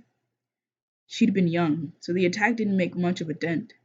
Images of crumbling towers and pillars of smoky ash were about all she could recall. Ash and smoke. All of a sudden, she wished she could boot up a computer and search for sunset and smoke in red. Aloud, she said, So we don't know anything for sure. Not without more information, said Tom. All I know is that one EMP, at the right altitude and over the geographic center of the US, is enough to take out North America. One? That would account for why there's no planes and why our electronics don't work. What could do that? Tom looked unhappy. Two ways, I know of. Either a nuclear weapon detonated at a high altitude. Nuclear? Alex thought of mushroom clouds on the horizon, firestorms and radiation sickness, of ash and smoke. If if it was a nuclear bomb over the Waccamaw, wouldn't there be a cloud? Depends on where it was detonated, Tom said. If the bomb went off high enough, we wouldn't even see the flash. Well, I don't like that, Elliot quivered. What's the second way? An E-bomb, one designed to release an EMP. Neither alternative sounded good. This was like when Barrett gave her the pros and cons of radiation. There's a chance of more burn injury or knocking out your brainstem, but at least your brain marrow will be unaffected. Which do you think it was? Alex asked. Tom shrugged. Either? Both? I don't know. North Korea's got bombs. Iran's making nuclear weapons. Israel's already got them, and there's Russia. An E-bomb isn't that hard to make either. You can look on the internet for the schematics. I'm sure our military has them, but you got the same problem of delivering them to the target as you do with nukes. If you're talking large scale, that means missiles. But then the chances that someone sees you coming are high. They'll counterattack before it's too late. If it's a bad enough attack, they'll lob everything they've got. They call it mutually assured destruction, which is just another way of saying the scenario is a no-win situation. You attack us, we'll blast you back to the Stone Age and take the world down with us. How do you know so much? Ellie demanded. You can't know. Tom looked suddenly tired. I know enough. I'm an explosive ordnance disposal expert. What's that mean? Asked Ellie. It means, Tom Eden said, that I'm the guy they send out to make sure the bombs don't go off. Well then, you did a really sucky job, Tom, said Ellie, and burst into tears. That dry or y'all just listening? I'm weak, Cynthia. From what the thing is telling me, only 7 people are watching, so people are pretty much chilling for the most part. And yeah. Now we're on chapter 23. So here goes a more clear image of what might be going on. As a militant, has given them a pretty clear theory about what happened and how far this attack has came. I'm crying bored. Bored like we listening. Shh. Also getting off work right now? Oh, okay. So you plan on texting more now? I'm gonna take a little bit of a breather so that my ear doesn't start ringing. Because reading like this does fuck me up a little bit.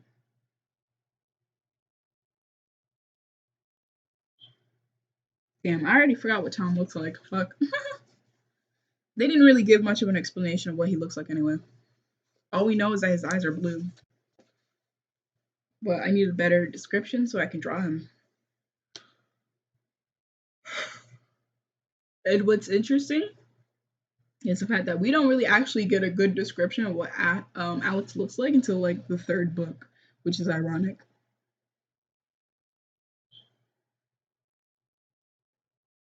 We get a little bit of a description of her in the second book, but for the most part, her description is mainly described in the third book, and that's when her hair is already outgrown and everything.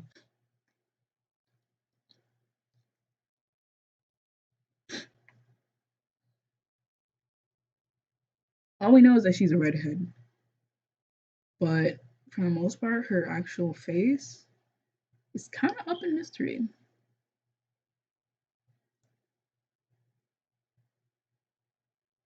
I find it interesting that they did that. Someone we've been following for 3 books, and she finally gets an actual description from somebody else's perspective in the last book. Like, huh?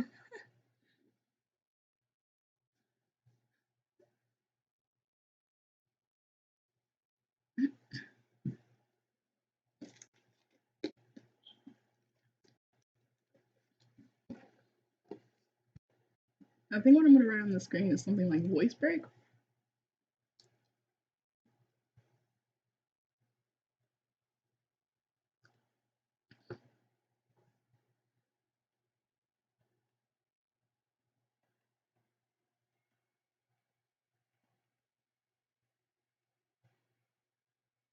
So yeah, let me know what you guys think, and I'll type to respond just to save my voice a little bit.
Oh shit! Cass, you gave me another emote. Thank you.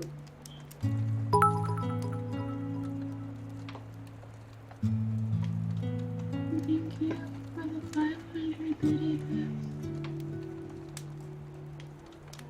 I need to send hearts.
Okay, my head starting not to vibrate as much anymore. I'm gonna give him 5 more minutes.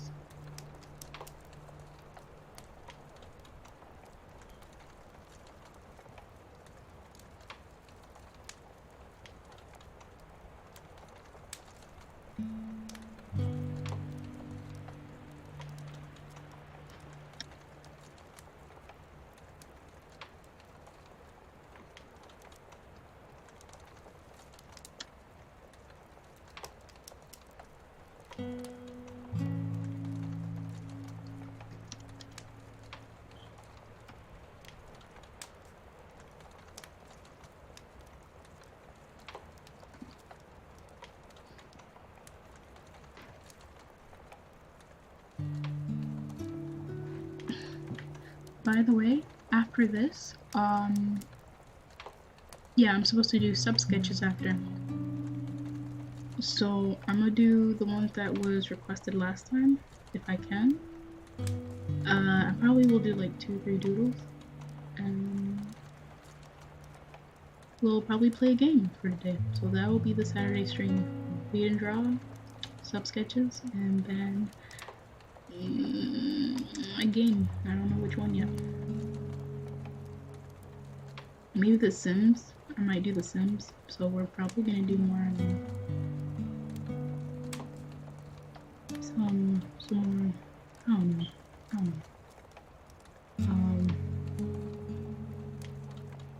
Yeah. Because I'm supposed to do a sim self, so I don't know. I might have to do some stuff.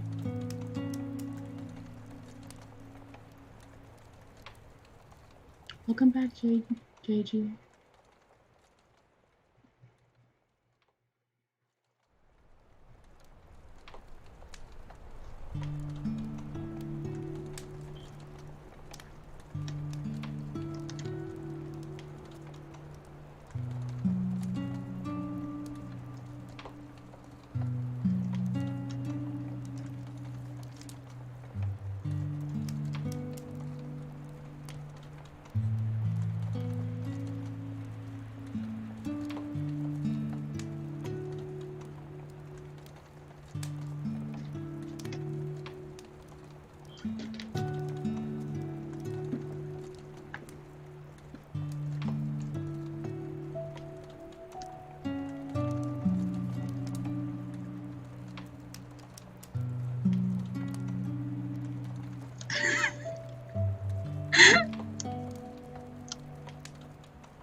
Okay.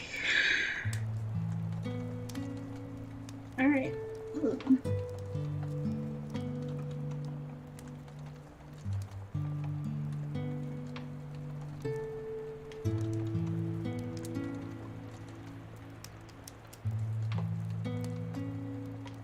You know what? We could technically draw them at the campfire, so a new campfire scene.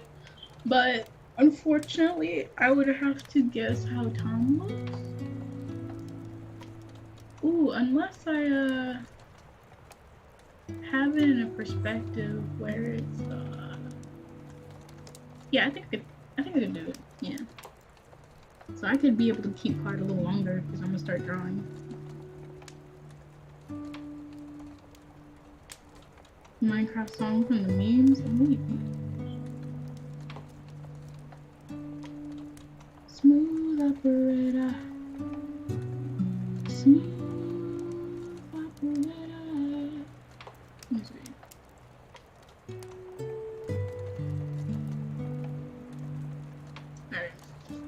I'm gonna put this to the side. Where's the card?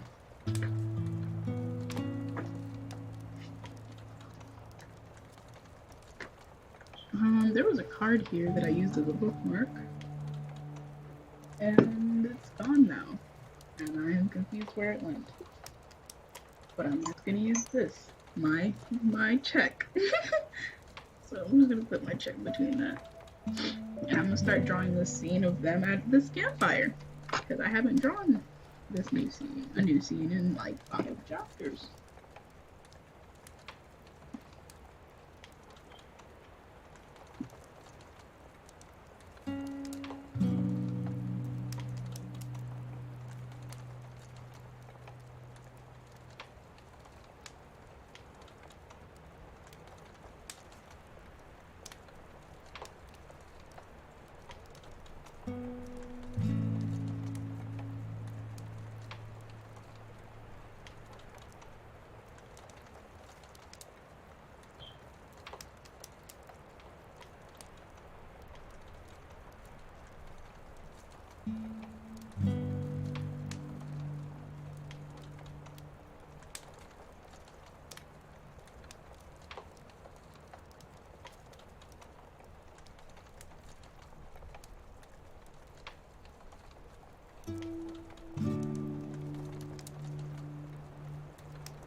Again, bro, I'm watching Berlin highlights, and all I see from the first course is Berlin shaking, man. Hey, baby girl, welcome to the stream. How you doing today? Hello. Hi, baby girl. What's good?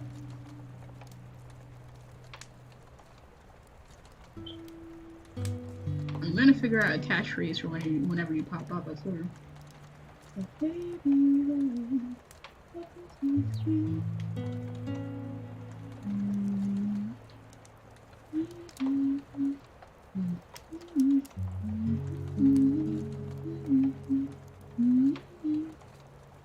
Yeah, something like that, right? Like, baby girl, welcome to the stream. How you doing? Ooh.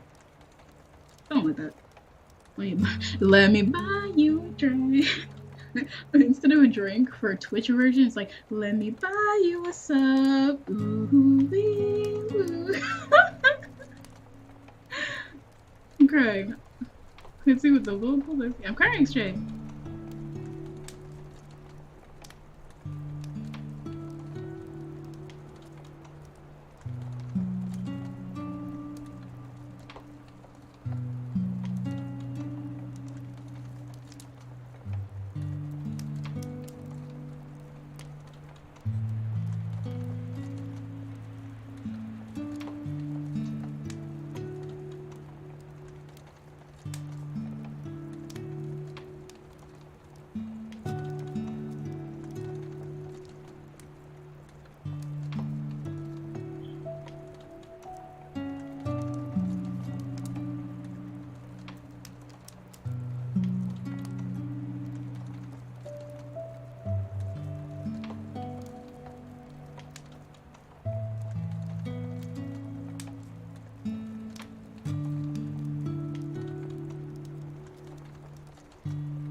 I'm weak, Cynthia.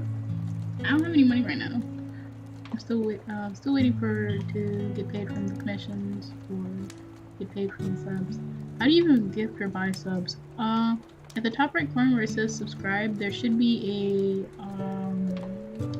a little arrow drop down logo next to it. When you click on that, it should open up and give you options to either gift or buy a sub or something. This music hella sad. Damn, baby girl. It's relaxing. Oh, I was hella relaxing. About to sleep in the bus. I'm weak. I want to hear this during my drive back home from work. You sure you might sleep like Gordon's about to? That'd be dangerous.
Let's see. Bus back home from work. Oh, okay. Be right back real quick.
Oh shit. Yeah.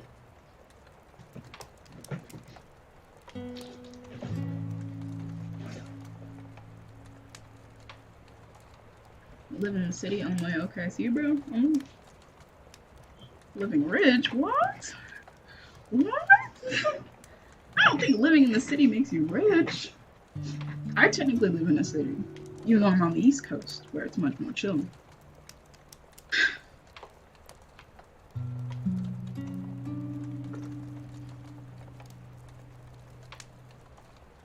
Alright, let me see. Okay.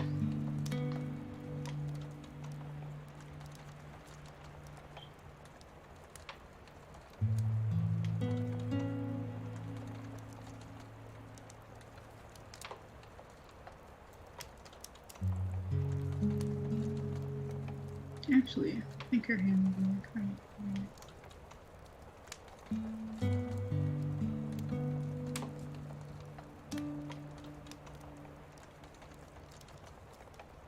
By the way, after we're done with this reading draw, I want to show you guys a new design I made up last night. It was kind of crazy how fast I made it.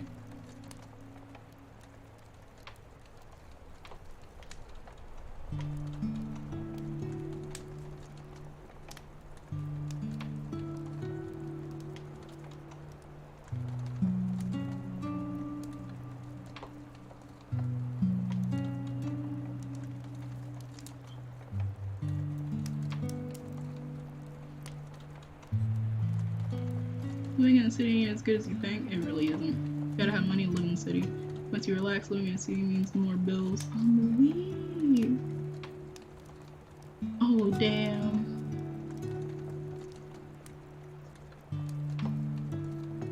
I mean, no. I don't think it makes a difference, really. Still gotta pay your gas bill. Still gotta pay your electricity bill. Still gotta pay your water bill. And if you have internet, you pay your internet bill. And yeah, you pay the mortgage if you have a house. That's about it. I don't think it's that much different. The only thing that would be different is the gas.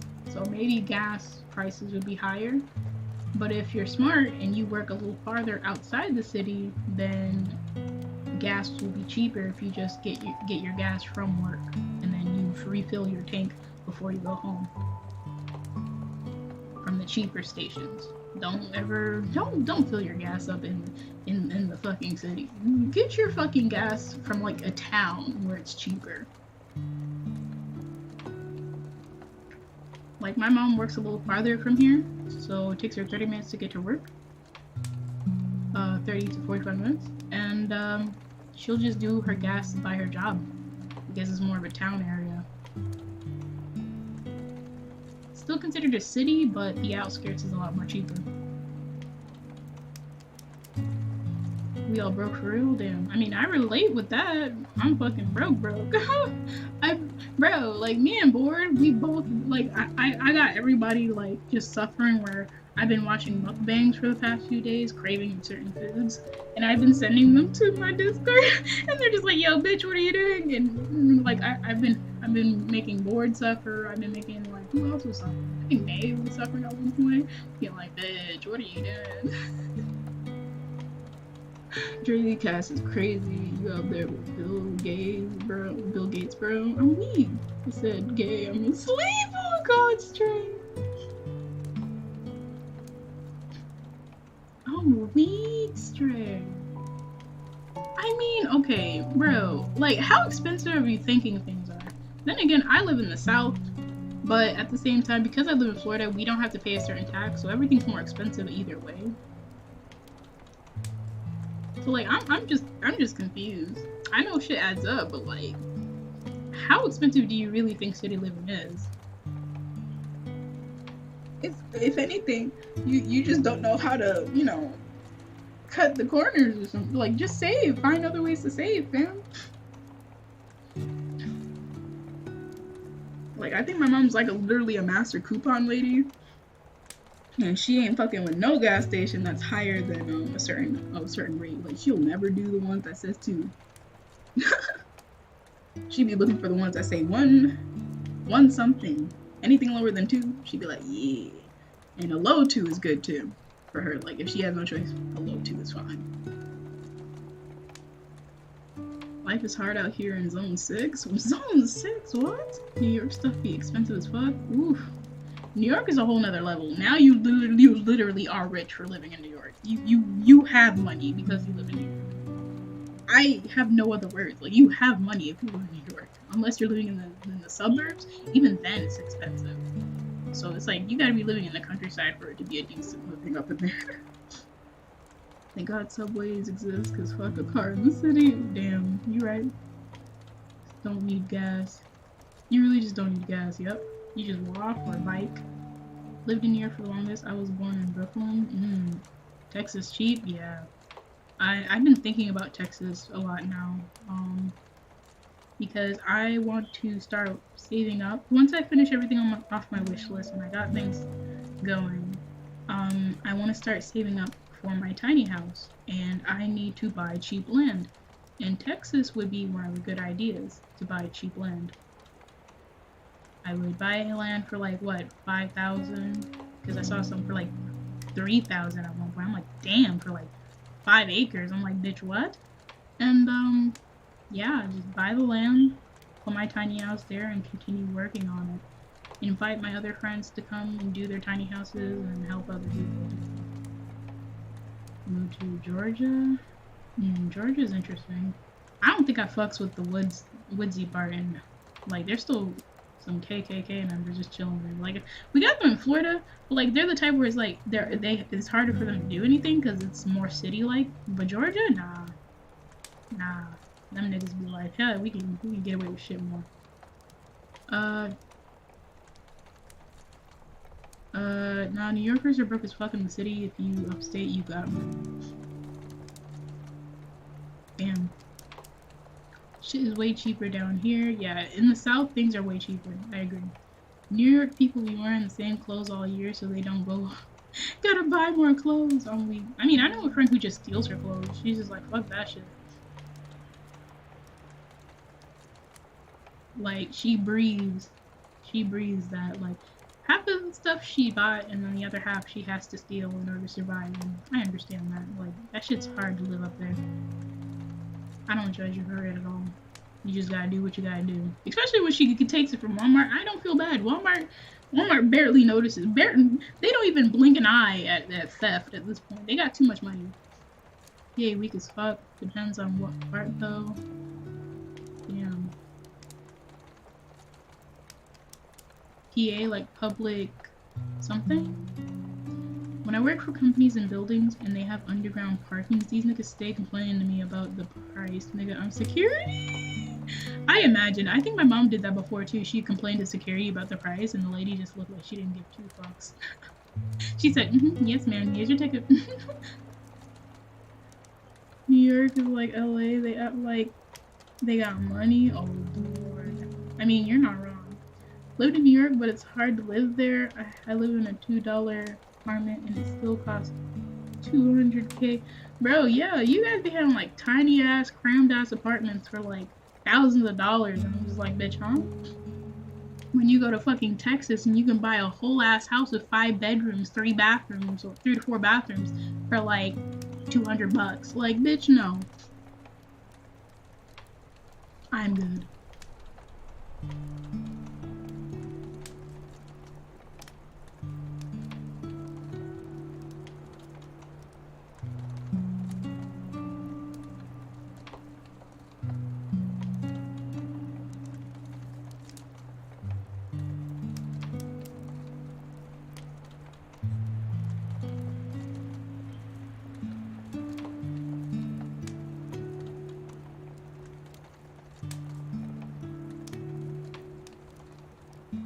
Oh,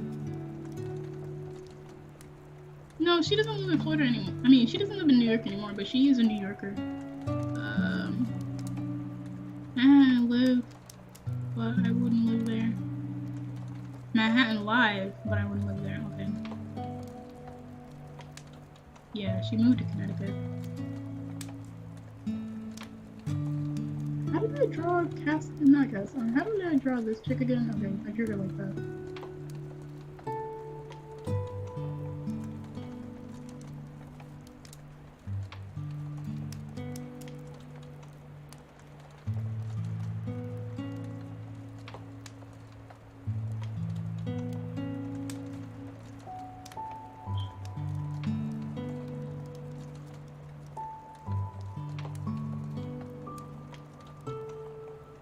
I'm weak, Stray. Get out. He said, say that one more time. I'm weak, Cass. Why didn't you repeat?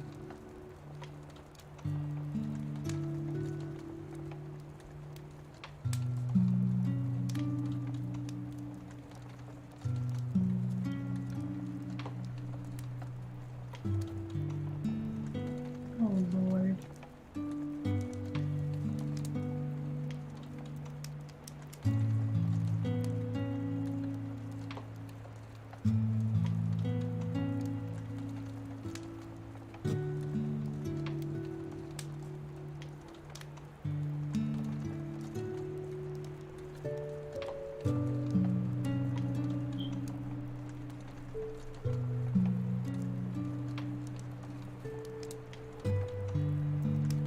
god, I messed up that.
Hold on, let me read up chat. I'm missing a little bit of it.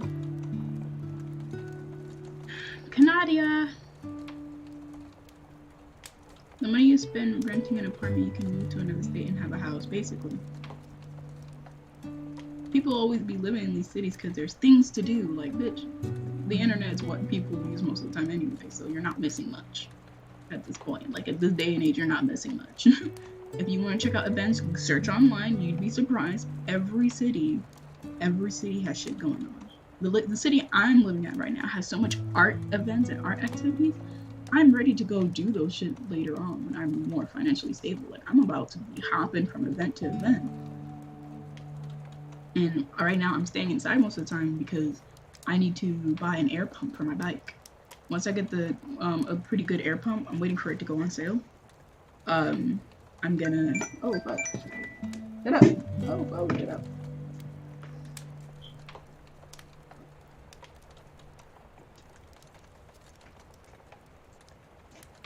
Yeah, once it goes on sale and I buy it, I'm gonna go to the library more often to socialize with more people. That's gonna be such a train wreck, I already know it, but it'll also allow for me to get more books to read to you guys. And yeah, I think that's it, right? And once I start doing more art events, I'm gonna be biking there. Because I don't think that's I think that's all I really am interested. Oh, and if there's and I'm also gonna explore the town a little bit more, see if I can find any certain shops I could be interested in using. Hopefully, I could find any around here. Might go live in the back of a restaurant and say, huh? Gotta do what you gotta do. The money you spend, rent. Yeah, facts. I see why Sandy always talking about Texas, right? Legit just saving up to move into something decent. Damn. I live in Canada. The winters are fucked. Oh shit, bro. Forward rip. Only means no school. I mean, he doesn't go to school anymore though. I love winter in New York. It was lit. Now they got online classes, bro. No excuse, bro. Exactly. Winter terrible. No school for a week. Terrible. Now they're gonna start doing online classes more. I think give it like 5 more years, maybe 5-10 more years. Online classes will be like staple. Like kids are not gonna go to school anymore. Like the buildings will be probably reused for something else. But schools probably only gonna be used to take exams at. But that's it. The school buildings are probably just gonna be where you take exams, and events will still be going on, but it will not be where kids go to school for anymore. Like it'll just be school center, if anything. Like an education center. These kids are just gonna do online classes, and that'll give excuse for kids to be God, how's that gonna be a community? A world where now kids are just running around on the street freely, having fun, playing with their friends, and they just do their work on their own schedule. God, that'll be cool. I always wondered that as a kid, and now it's happening. It's just like, I'm so jealous.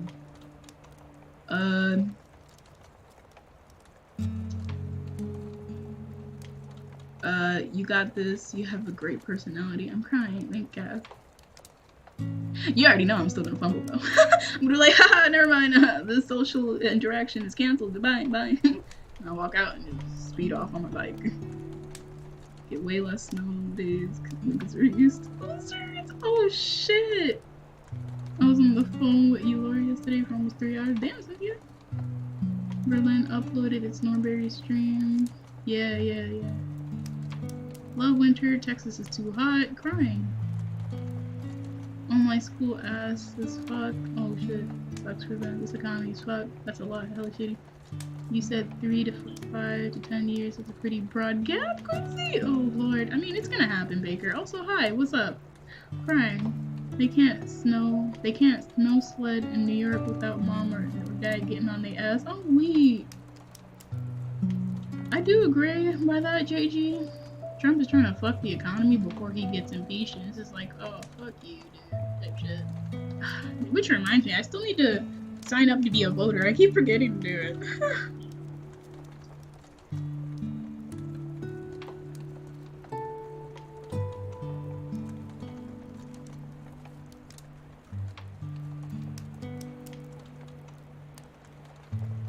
Alright, let me see what the dog looks like again.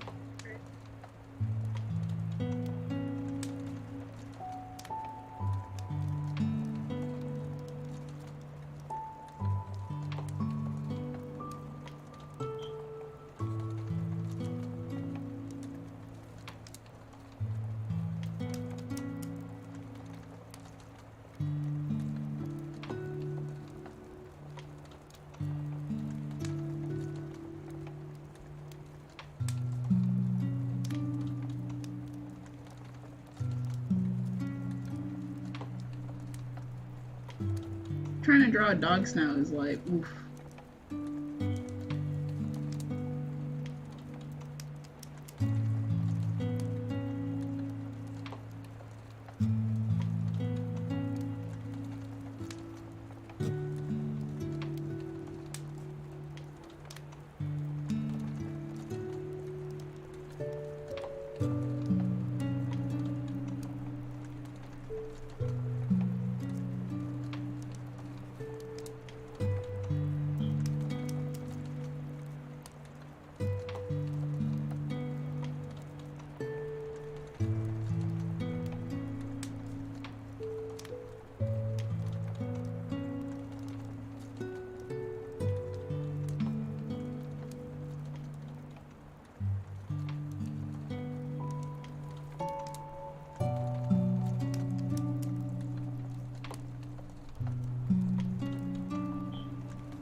I forgot which leg got damaged, but I'm assuming it's the back leg, to be honest. So.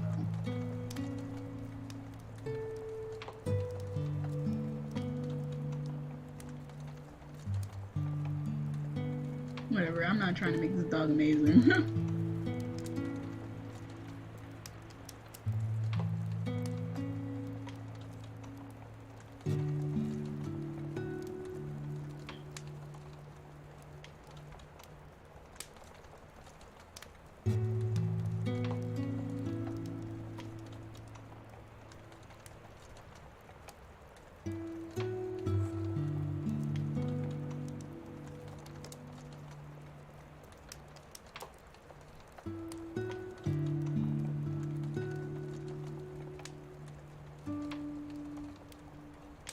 Wasn't she wearing like an oversized jacket? Let me see. I don't really remember what the jacket looks like, but I'm assuming it's something like this.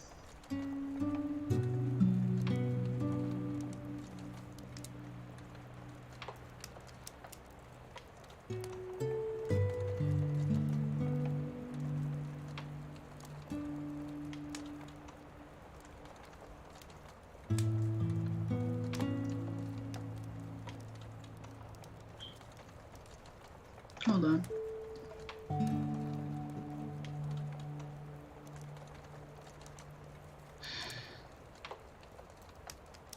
At least they're getting the education, you know? Damn. I always wondered why is it so difficult to draw hands? Well, Baker, I'll let you find out, fam. Do we have the Discord cast emote on here too? Ask Cass, because it is her picture, and also I think she should have it on her stream, on her community thing. But technically, she did give us a new emote slot. So if Cass wants to put that new emote slot to be her fate, to be her little nurse outfit, then ask her. Because fingers are really complex and have weird ways they individually. Yeah, what Board said. Remember when I discovered Quincy's Instagram? How did you discover it, stranger? Saw beautiful art all over the place. Oh, thanks. He played 2K20 all stream. Damn, okay, GG.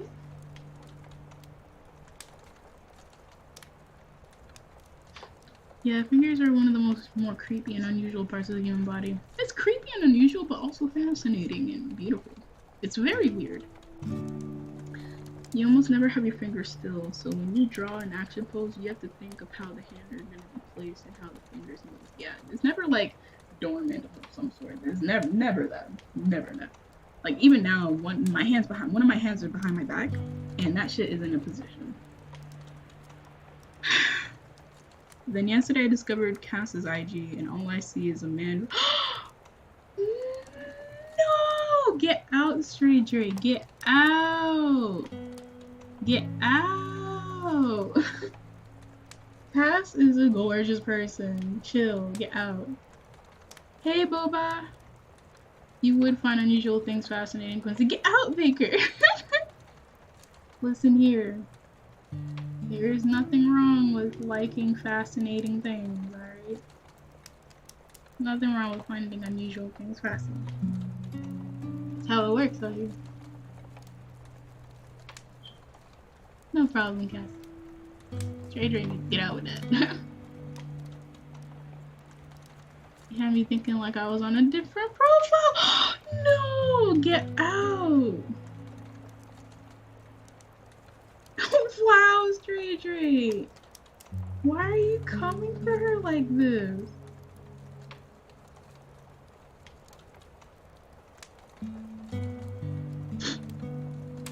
Alright.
Drawing a JoJo pose, I'm weak.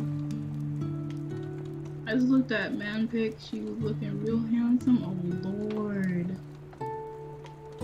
I saw a hella thick pic of Cass when I scrolled through. Wow, Stray Dre. Get out. Oh my god, he said, I'm weak. Get out. 5 C's.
One sec.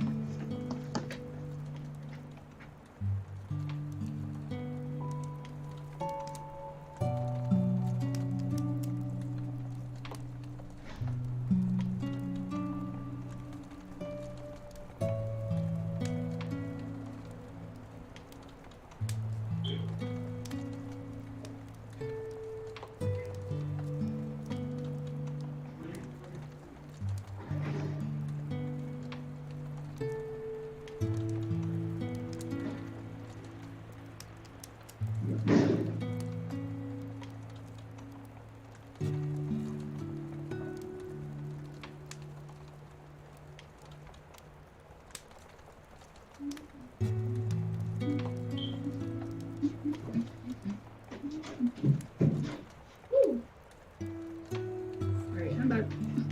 Oh, my stepdad came home and I was just like, what's good?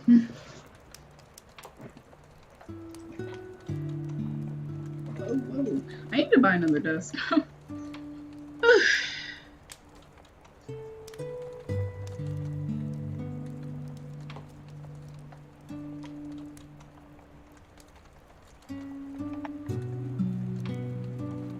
Another thing, I forgot to turn my thing on streamer mode, so I have a feeling you guys have been hearing a Discord thing in the background. Let me turn that back on.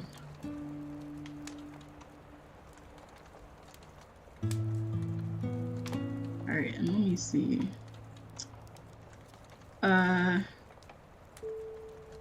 Get out, Strategy!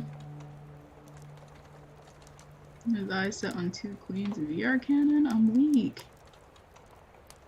We here saw the new Joker movie. I saw it today and it was amazing. Oh, I didn't see it. Why does Streamlabs have mini games? I don't know. I don't get that. I guess it's to keep you guys busy, but I don't know how to set that up, and I don't care to keep count of that. On DK. Has eyes on the booty. Oh Lord, Cherry. It's a spirit animal. Oh, weak.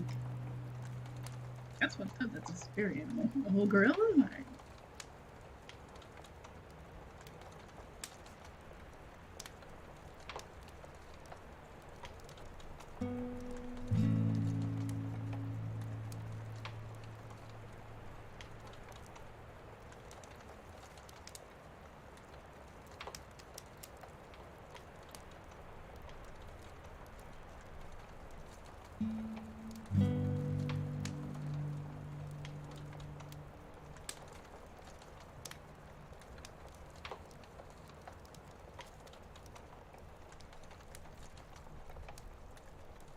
That dog leg broken as hell.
I don't know. I'm just gonna.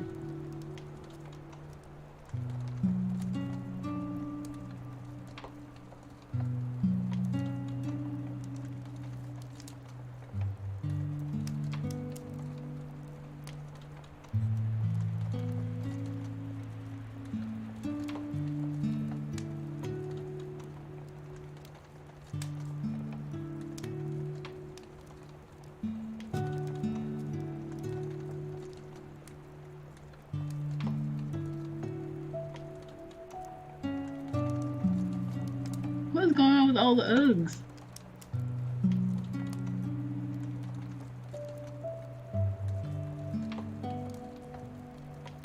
I mean, if the booty fat, I'm crying, Cass. You know what I mean? Oh Lord. I mean, if the hips is wide, 90 dead. Oh Lord. Hi, Nole. What's good? You know, hella peeps. Soaked this in the chat. I'm weak. Let's get a look. Just don't get caught. Oh Lord. The booty fat sit on my lap. Oh no, that's what shades are for. Oh Lord. Scared to get caught sometimes she might like it. Oh no. And she don't, you gonna be in the back of a cop car. Oh shit. Oh, she got that same energy. Gonna be sprinting and gotta go. I hope your voice is all rested up. Quincy and Cass stay thick. And oh, I'm crying. Alright, see you, Stranger. You have a good rest of your night. We're almost done. We're gonna read some more. I'm trying to get to 26, so at least we read 10 chapters this session. Maybe we'll go even further than 26, but no, I'm see. I'm trying to get to at least 26 or finish all the way up to 30. So that we're on track of reading 10 more in sync the next time.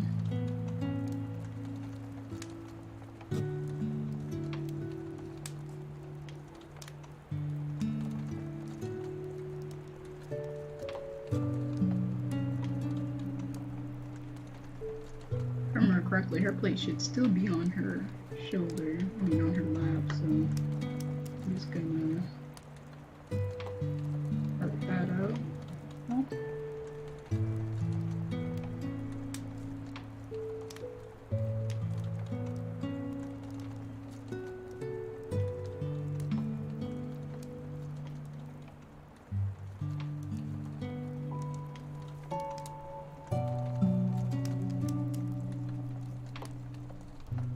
Quincy and Cass rest. I believe it when I see these niggas don't.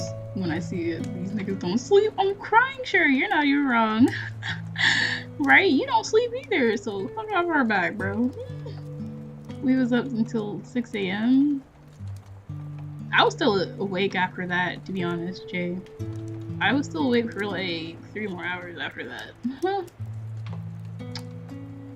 So I love the weekend. Sleep is for the weak. I'm weak.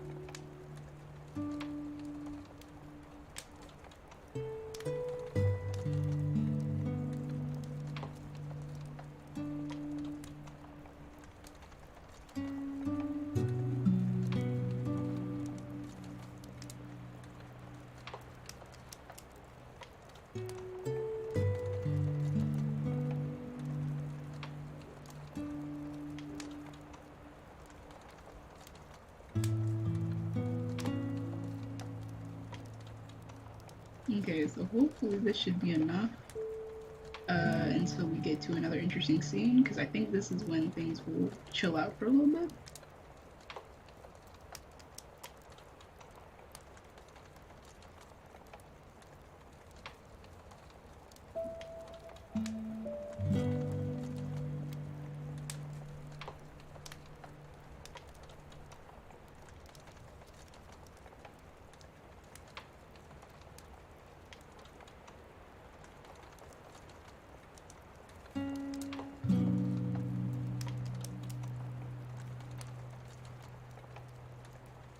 Thought I was dead. What Nas say? He said, I don't sleep because sleep is the cousin of what? I felt that so much. I ain't sleep in 12 years. I'm weak.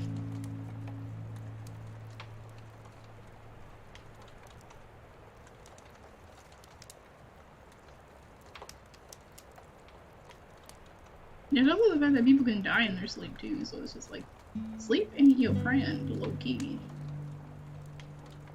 Sleep can get you just as much as the other one.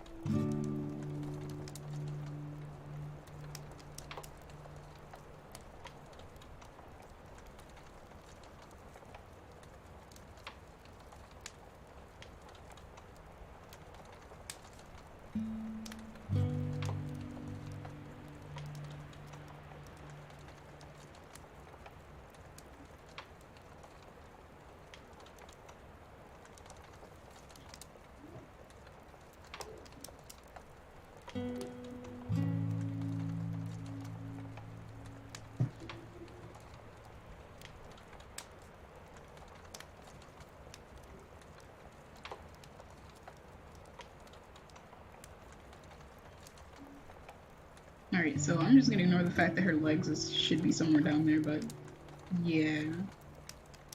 I could put the fire further below. Sleep is for the weak until it starts fucking with your immune system. Oh shit. I mean, any natural can kill you. Sleep, water, bugs, sunlight, cancer, the government. Oh shit. Oh shit.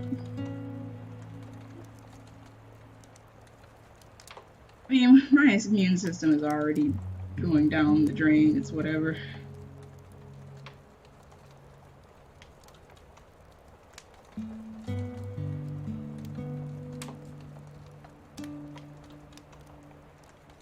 If I do get with somebody, don't expect me to bear children well. That shit ain't gonna go well.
Towards to bed like a kid yesterday. Oh damn. Oh yeah, you're right. Yeah, we ganged up on board. We were like, go to bed, go to bed. You good there, Cynthia? All right, Cynthia's tripping.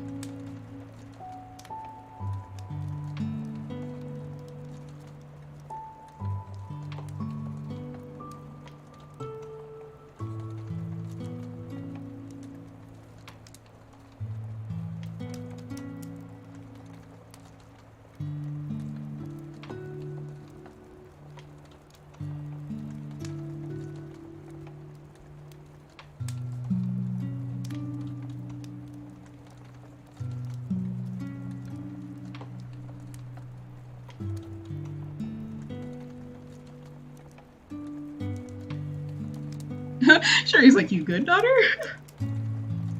Who in the right mind creates indestructible insects that can crawl into any space and carry life-threatening disease? What? Or was acting like he didn't have work, right? Hi, Nay.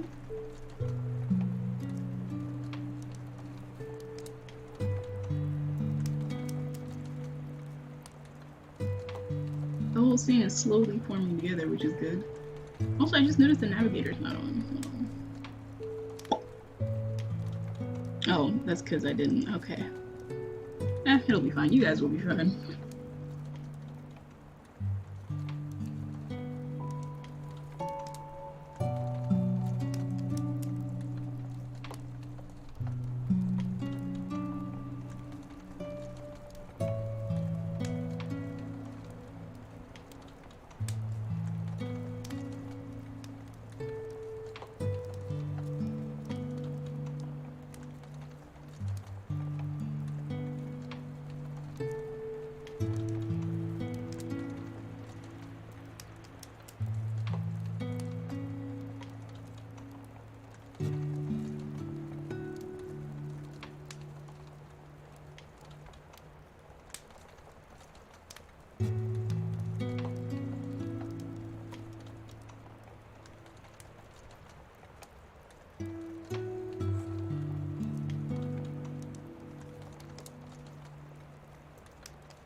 I'm hearing shit outside and I don't like that.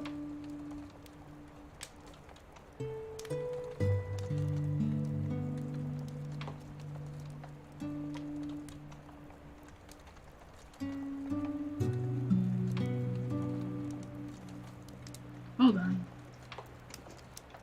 I'm gonna check security real quick. Give me a sec. I wanna see if I can see anything on the camera.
Oh.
was after my stepdad if we could get something.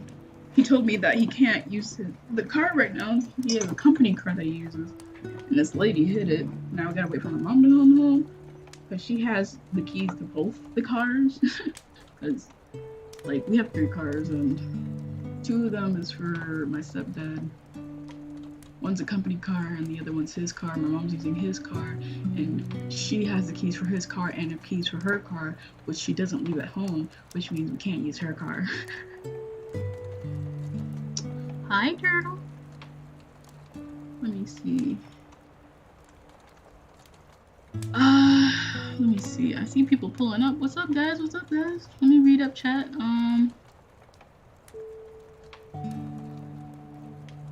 What is going on? What did you guys talk about? Let me see.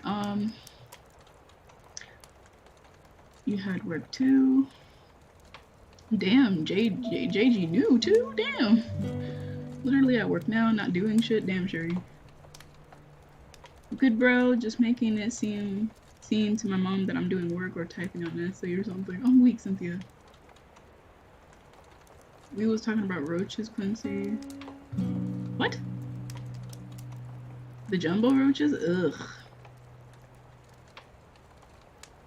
I'm crying, Nay. Can you at least type words though, right? Type some words, Cynthia. You don't got to send them, right? Polygons, chicken, what? Spiders, what? How it do? Hey, Punch. Rainforest, the baby, doo-doo. What did I miss? 5 chapters, I think. 5, 6 chapters. I don't know what chapter we're on right now. Femdas, Deep Throat, Oral. What? Why are you typing this, Shuri? Crying. How you been? Luna Draw. What? When you getting on that one game, forgot what it was called. What are you talking about? My Tribe? You talking about My Tribe with all of us in it? My Tribe. Y'all better be motherfucking behaving in here. I'm crying. Hi, Jill. Crying Jill. Oh yeah, did we add Jill in there yet? I think we should add Jill as one of the characters. One of the villagers. Never heard of such a thing. That music makes me want to chop down wood, mine for coal, kill chickens and cows, build shelter, but then I remember that I'm black. No, Sherry, get out. Minecraft Steve is black. I'm weak. I thought he was Asian. What? Must be tripping. He's Arabian. Damn, I love Arabs. Same. What up, child? What's up, turtle? I see you cheering, JG. I know it when you say my name, but I'ma chill. Oh God, I'm gonna switch back to calling you Empire again. What's up, Empire? Cynthia always being streams knowing damn well she got homework. Oh no, Sherry. Annie Laura, so you never did Banyan really. I'm weak. Alright. So I'm almost done with the sketch. And then once I'm done with that, we're gonna try and get to chapter 30 so that we can end this there.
Pen pressure disappeared.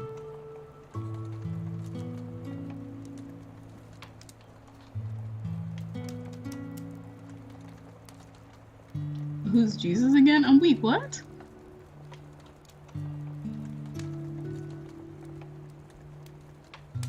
Reminds you of the episode of Life is Strange 2 when Berlin lost. What? I don't know who that is. I don't watch Life is Strange 2. Surprisingly, it's not something I'm interested in, that gameplay. What, nigga, what? Goodbye, board. Goodbye, board. Goodbye. Goodbye, board. Goodbye, board. Banish them words. I banish them words. In the name of the Lord. Eat. He's a bird. I'm weak.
We ain't doing none of this talk. Next subject. Change. Next subject.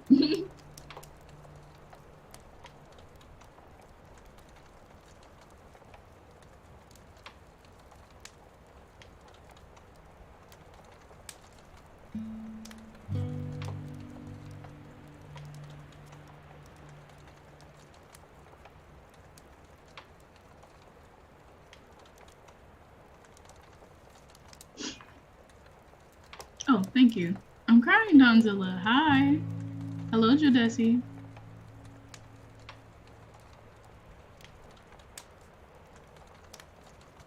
save this real quick. So I'm basically almost finished now. I just gotta draw the trees in the background. I'll probably try and keep this the scene for a while because I spent so much time on this.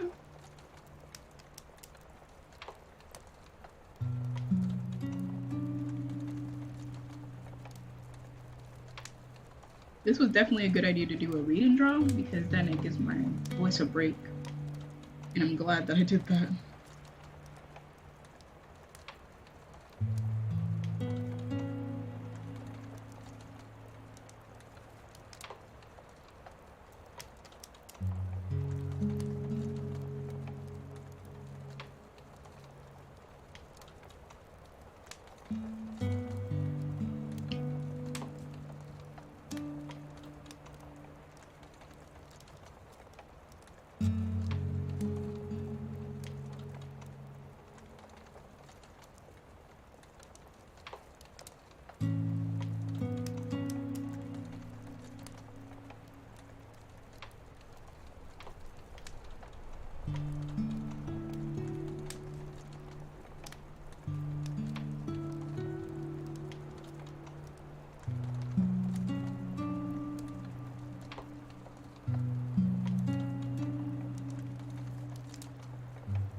Literally at work, slump as fuck because I decided to get 3 hours of sleep. Oh Lord, Shuri, you should have went to bed like the rest of them. If we knew you had work too, we would have sent your ass to bed too. Oh, Jadesi left? Bye, Jadesi.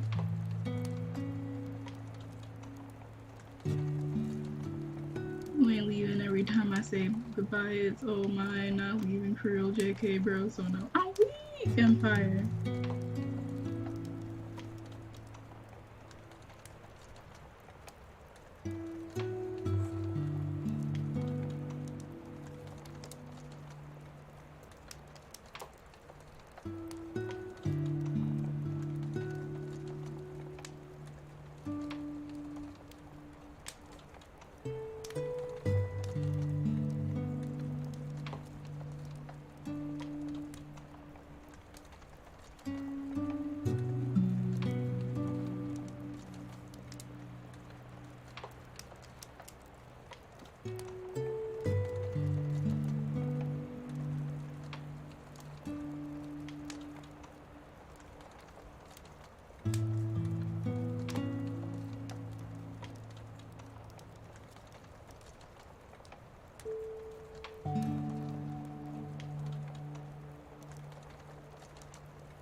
So there we go. We now have the scene of them chilling at the campfire together. Hopefully this is good enough. I hope y'all like this one. Let me see. And we're just gonna do like some weird hatch chain for her thighs, some sort. So we're gonna do like that. And yeah.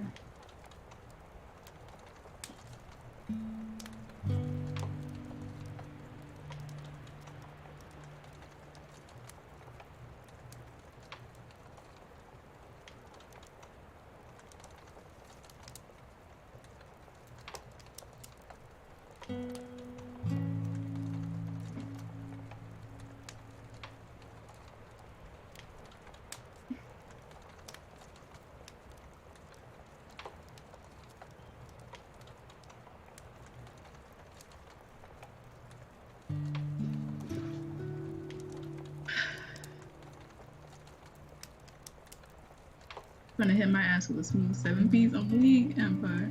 Getting beat up by sleep. Yup. That's what my stream does, y'all. Yeah. Feel that sleep.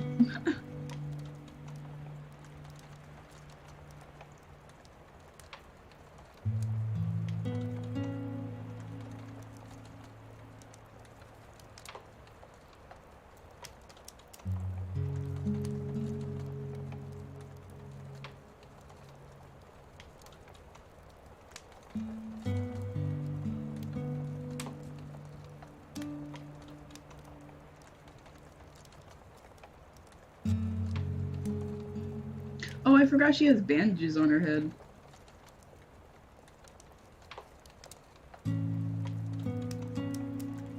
She got fucking mollywopped.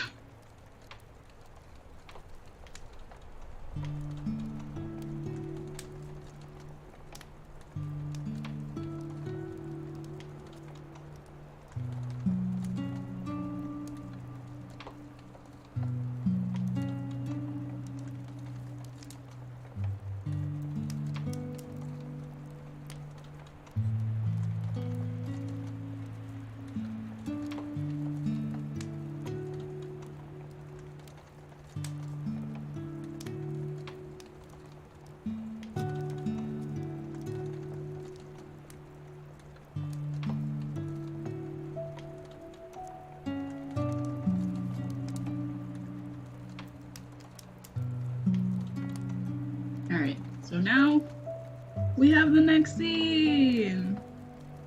Quick question, why Rico is, oh my god, get out, JG. Ask Rico, right? Rico around the corner, go ask him, I'm weak. I'm crying, JG. Welcome to the palace. I hope you enjoy your stay here. Damn, it took you 2 streams to be like, yeah, I'm a follow. Fair enough, you had to figure out if I was boring or not. But trust me, the community makes up for that.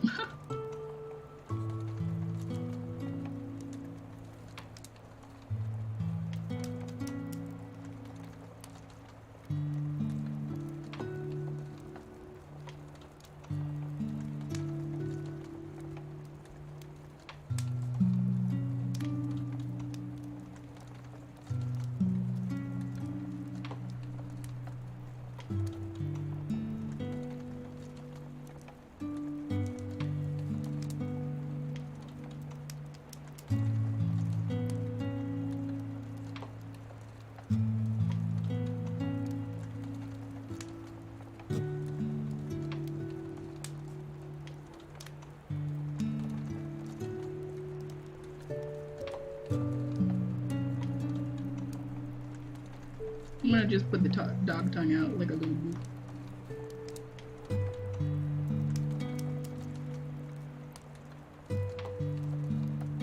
There we go.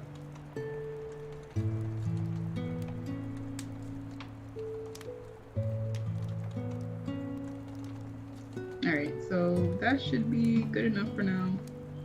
There goes little Mina. Chilling by the fire with everybody. And here's some grass right here. And yeah, that is the scene where they talk about what's going on in the world and what's going to happen to them and what happened to everyone else and yada yada yada.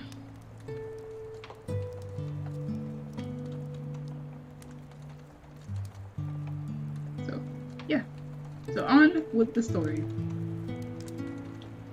So I think we're on chapter 26 by any chance, but I'm not too sure.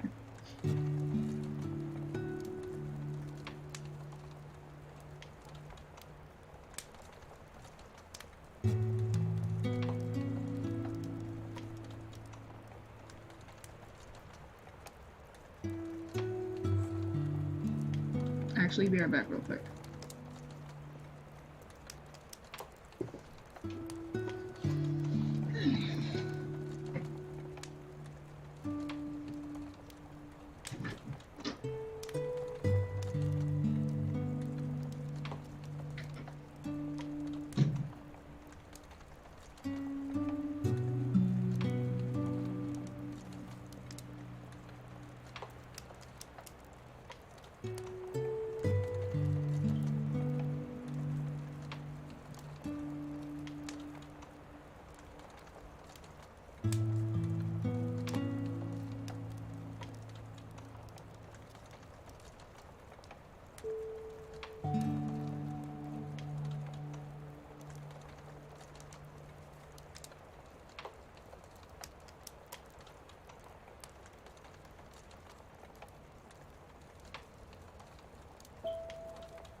All right.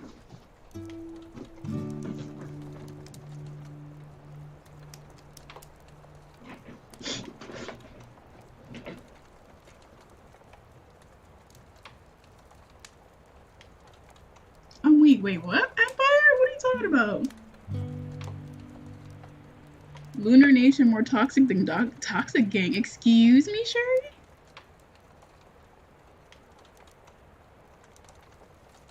And what makes you believe we're more toxic, sir?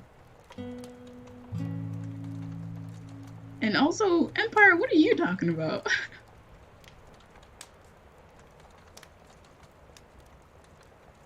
I'm so confused.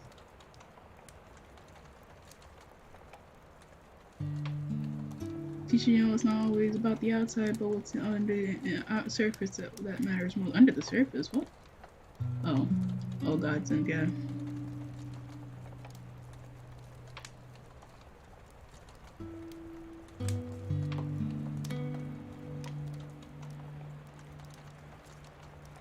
She's more tamed.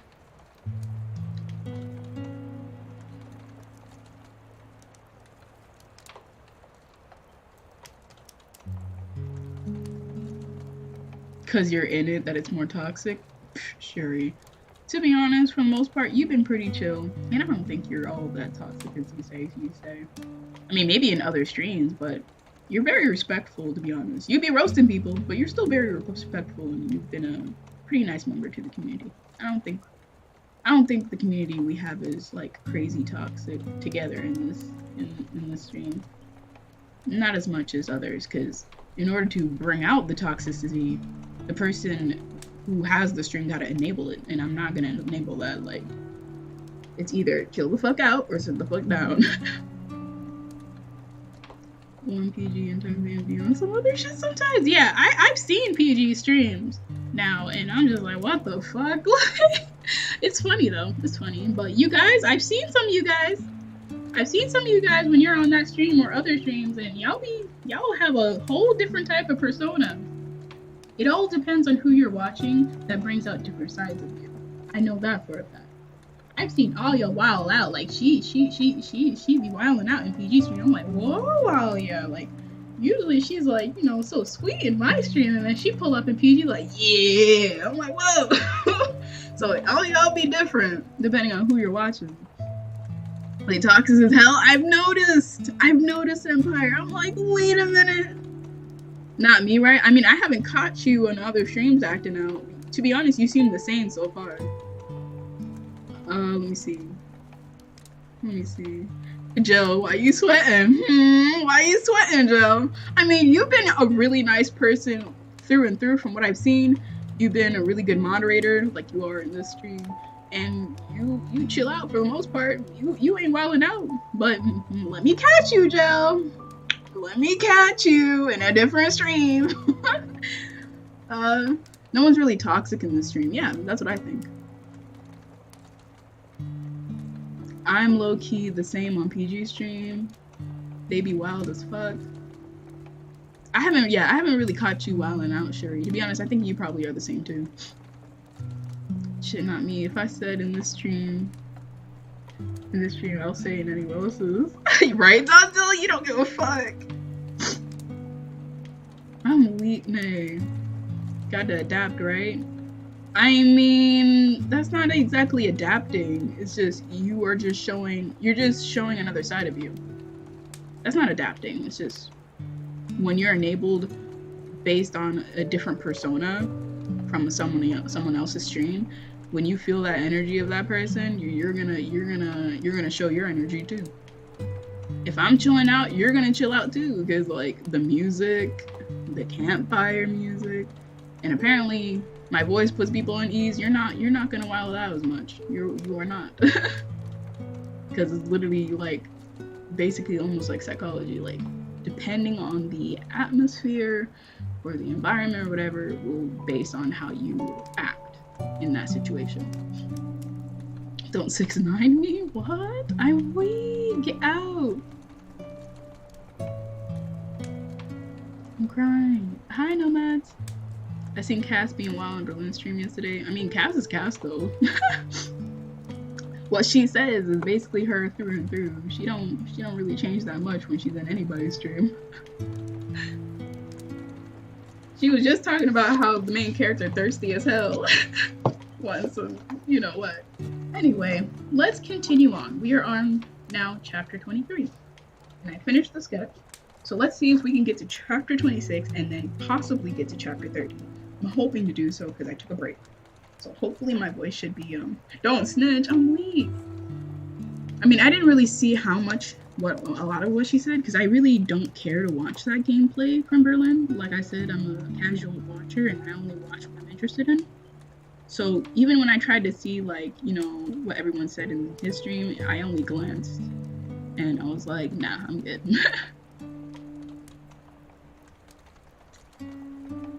I'm weak, Kaz. Oh, Lord. Anyway, chapter 23. Back at it with the book. Right. My throat was like, huh? So we just ended with Tom, Alex, and Ellie talking about what situation they're in. And Tom, being a militant, he explained the possible theories of what's going on, which is basically a terrorist attack with an EMP that struck all across America or possibly all across the world. Thanks for following, MJD, Mad Gaming. Welcome to the palace. I hope you enjoy your stay here. And now, after they thought of the possible series, of course, Ellie got upset and she said, "You're lying," and she started crying. So that's where we ended with chapter 22. A what? EMP, electromagnetic pulse. Basically what it does is that it takes out anything electronic or electrical and make it basically useless. So it hot wires the fuck, it just completely fries anything. Gotta go work, BRB. Alright, take your time, Sherry.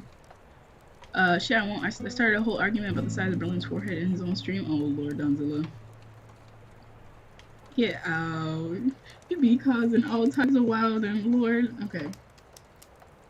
But yeah, so yeah, an EMP is an electromagnetic pulse, and it can usually science ill. Listen here, Hoosier. We love science here, all right? Science is what makes a lot of stories cool too. So take that. um, but yeah, what's up? But yeah, basically, yeah, like I said, it takes out all electronics, so iPhone, computer, even cars because they have computer chips now. Anything with electricity, machines, your heart pacer, anything that's keeping you alive that's electrical is gonna turn off. So a lot of people died from that. Anything electrical will become basically fried and useless. And usually it's that just that. But this suspected EMP is to be even more powerful than that because this EMP was so strong that it messed with the human biology and the electricity ran through people's bodies and a lot of people either died or three other things happened. You survived it and you were completely fine after the electricity went through you. You survived it, but now you're different where the electricity hotwired your brain. You became a lot more animalistic. You became a lot more, you have more animalistic behaviors, instincts, and senses. And now you have a taste of human flesh. Uh, so, but you are not dead. You did not die. You are not undead. And you don't have a disease. Your brain just has changed and altered. And now you have become a predator to your own kind, who is not in your own kind anymore, in a way. And then the last people are you survived, but you also got some abilities as well. But you still have your human senses, you still have your human like common sense type shit, conscious, and you're not you don't have a taste for human flesh, but you did gain some abilities because of the electric shock. So yeah, that's what happened and our main character Alex has that ability now. She was a teenager who had brain cancer that was inoperable, and it now changed into a what would you call it? It now changed into a benefit for her. Really came out the cut just to tell someone to stop snitching. I'm weak. She at the top of the pecking order. I'm weak. But yeah, that's what they did. They were discussing that and discussing what had possibly happened, which was worldwide intense EMP attack, terrorist attack that killed a majority of the population too. So that's what happened. So Ellie, of course, is crying, and chapter 23 starts with Ellie, just finishing crying and shit. So that's where we are. So I'm gonna read now. Oof. He's wrong. Oh shit, let me turn off the music.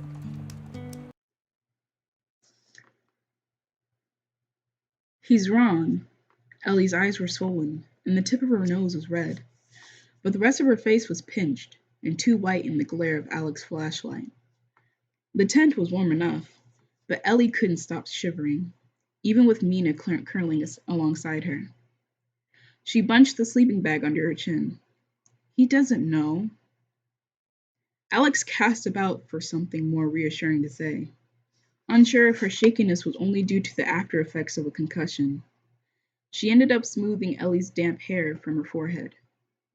He's just guessing, Ellie.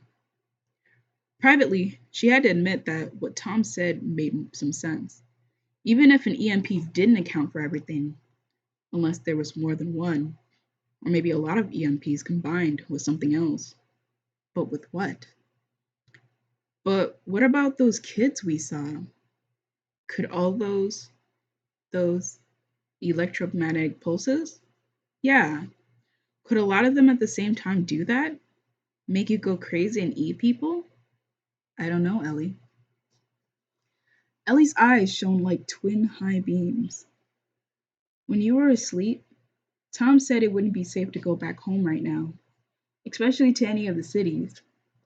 He said that if this was really big, there wouldn't be power or water, and no way to get food because nothing would work. People would be scared and maybe hurting each other. Alex opened her mouth to reply, but then came the sound of the tent being unzipped, and a moment later, Tom stuck his head in. "How are we doing in here?" he asked. "You're wrong," Ellie said, without a lot of heat. "We were just talking about you," Alex said. I knew my ears were burning. Tom shouldered his way in. The tent was a two-man, in a tight fit. Alex felt Tom at her back, and she could smell him too. The fragrance of wood, smoke, and musk so potent it made her a little dizzy. "What's up?" he asked. "We were wondering," Alex began. When she turned to look over her shoulder, their faces were inches apart. His cinnamon-colored hair, thick and wavy, was mussed, and his cheeks rosy, as if he'd just come in from a ski slope, and he smelled so good. "Bitch, calm down." She's a, Her pulse jumped at a powerful tug of attraction. Ellie said, "You think we shouldn't go back." Tom's eyes flicked to Ellie, then back. "We can talk about this in the morning. You know, after Ellie gets some rest." She got the message. "Sure." "Don't go," Ellie said. She put a hand on Alex's arm. "I don't want to go to sleep." Tom grinned. "No arguments, kiddo. We gotta get an early start tomorrow. Mina will stay here, and we'll be right outside, okay? We aren't going anywhere, and we've got my Winchester. And I got a Mossberg for Alex here. We'll be fine." "If we'll be fine, how come you need guns?" Tom looked so perplexed that Alex almost laughed. "Honestly, Ellie, everything will be okay," she said. "The guns are for just in case." "Maybe I should have a gun." "I don't think so. Guns are pretty heavy, and your hands are too little," Alex said, relieved that this was true. We'll watch out for you." "Promise?" "Pinky swear. If you're ever in trouble, all you have to do is yell and we'll hear you." "I don't have a very big voice," Ellie said. "I know how to fix that." She dipped a hand under her sweatshirt and fished out her silver whistle, warmed from her body heat. "You blow on that, and I bet you $10 they'll hear it in the next day."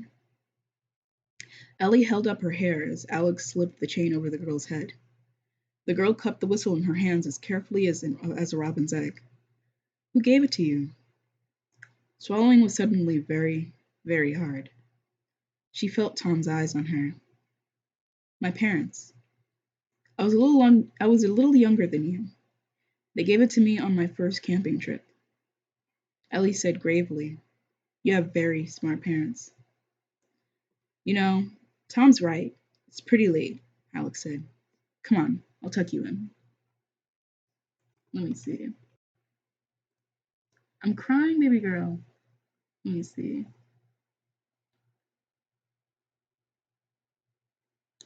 "Yo, way of flirting with guys is roasting them. You got it. I'm weak. Gonna head explain how microwaves work." "I'm crying. It's science. I'm weak." Feel like in pre-K and she reading us a story before nap time. On weak Empire. Didn't have nap time in pre-K. Same. Alex really trying to make this nigga catch a case. Oh my god. He can't catch a case. Everyone's dead. He's not catching no cases in the apocalypse, my nigga. Must have had a rough growing up. Damn. I love how Swipey's song requesting stuff, but like Swipey, there's no song request until later. Uh-huh.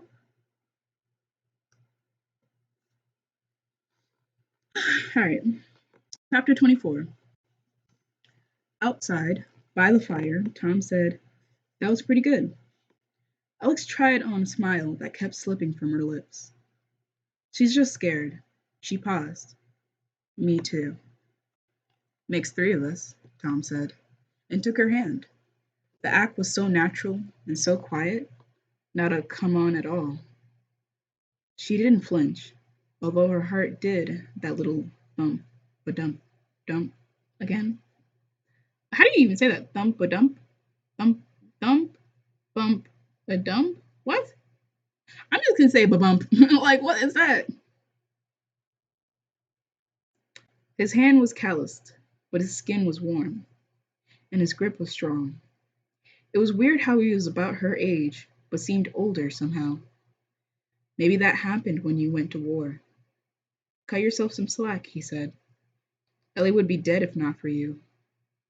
I don't know if you noticed, but you saved us, she said. True, but I had a gun, and we got lucky. Half the battle, like Stan and Earl. Can you tell me what happened? He hesitated, then said, I still don't get it at all. The zap happened, and Stan dropped dead. Just dropped. You mean like Ellie's? Tom was shaking his head. I don't think so. Not like her grandfather. Stan was a healthy guy in his 40s, I think. He might have had a pacer or something else mechanical, but I doubt it. Earl had just turned 65. I know because Jim talked about throwing his dad a big party when he got back from Afghanistan. Did he bleed? Jim? Yeah. So did I. So did Earl. How did Earl die? But she thought she knew. Was it Jim? Sighing, Tom gave her hand a squeeze, then let go. Jim was okay at first, but then his headache came back, worse than before. And then his memory started to go. Like the second morning, he didn't know what a spoon was for. It only lasted a second, but it was really spooky. And then it wasn't just a spoon, it was everything. Like his memory was full of holes. God, this is all too familiar. How long before she faltered over the word, before he changed? End of the second day is when things went to hell. We made camp, mainly because Jim had stopped talking and was just staring like guys after an IED gone off, or if they'd seen too many other guys get blown up. Combat fatigue, shell shock, you know. I went off to get water and then I heard the shots. By the time I made it back, it was over. I got off 2 shots with the Winchester for all the good that did. His voice faded. She waited. I think the reason Earl died was because he hesitated. Or maybe he was firing wild. Jim was fast when he was sane, and you saw him. He was crazy and fast. Earl probably couldn't believe his kid was coming after him. After that, I couldn't just leave. I kept hoping Jim'd snap out of it. Tracking him took some time. Whatever else he was still partly Jim. He knew how to evade. It was part of our training. Then I started to find animals. You could tell that something had been at them. Know what I'm saying? When she nodded, he said, then I heard Ellie and he spread his hands. You know the rest. Let me see. Let me see. I won't lie, I'd rather have a rough childhood than a great one. Yeah, rough childhood really builds character, unfortunately. Having a good one, you kind of are a blank canvas, weirdly enough. Unless you got a lot of hobbies, but even then, it's just you have hobbies. Reading a homemade comic. Okay, Quincy. Homemade comic, what? No, this is the book. A rough childhood will teach you a lot of how the real world is. You can learn way quicker, therefore, your life in the future can be a lot easier. Yeah, that's true. Empire 100, yep. Crying Joe. Yeah, this is sad. It's unfortunate that he had to see all that. Lost like 3 friends right then and there. It's pretty unfortunate. Welcome back, Jay.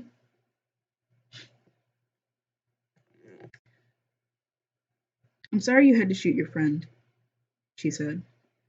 He looked away, but not before she saw the sudden shine in his eyes. You know what I don't understand? Why not me or Earl? Why did Stan die? And why, out of all of us, only Jim? But it wasn't just Jim, she said. Yeah, Ellie told me about those kids. Still doesn't make sense. What if it's got to do with age? How do you figure? Since the idea had only just occurred to her, she wasn't sure what she was groping towards. I'm 17, almost 19, I mean, I'm 17, almost 18. You're 20, 21 come December. Was Jim older or younger than me? I mean, younger than you. Fuck, my brain. Uh, he thought about it. Not too many years older, maybe 24, 25. So what if being older means the change happens later? Maybe. He scratched his head. That doesn't explain why Stan died. You and I are younger than Jim, but those brain-zapped kids you saw were also about our age. Only it can't be just age because we're okay. So was Ellie. So far, what? So far. He didn't say that, but he might as well have. Wait, so can't just be because we're okay, so was Ellie, so far. Okay. He didn't say that, but he might as well have. She said nothing for a moment. The fire popped. A shower of sparks flared, then died. Tom's scent, that complex, musky spice, touched something deep in her chest, and that made her think of something else. The dogs smelled Jim, and so did I. I smelled those kids, but Ellie didn't. But what does that mean? What about smell? She asked. Tom looked confused. Smell? Yeah, did he complain of a weird smell before, changed? No, Tom said. I don't believe he did. That night, the moon was green. I forgot about that. The moon keeps changing colors. That's a thing. So, originally, when we noticed that something was wrong with the moon was blue. And now, the moon's green. What do you guys think? What do you think's going on with that shit right up there?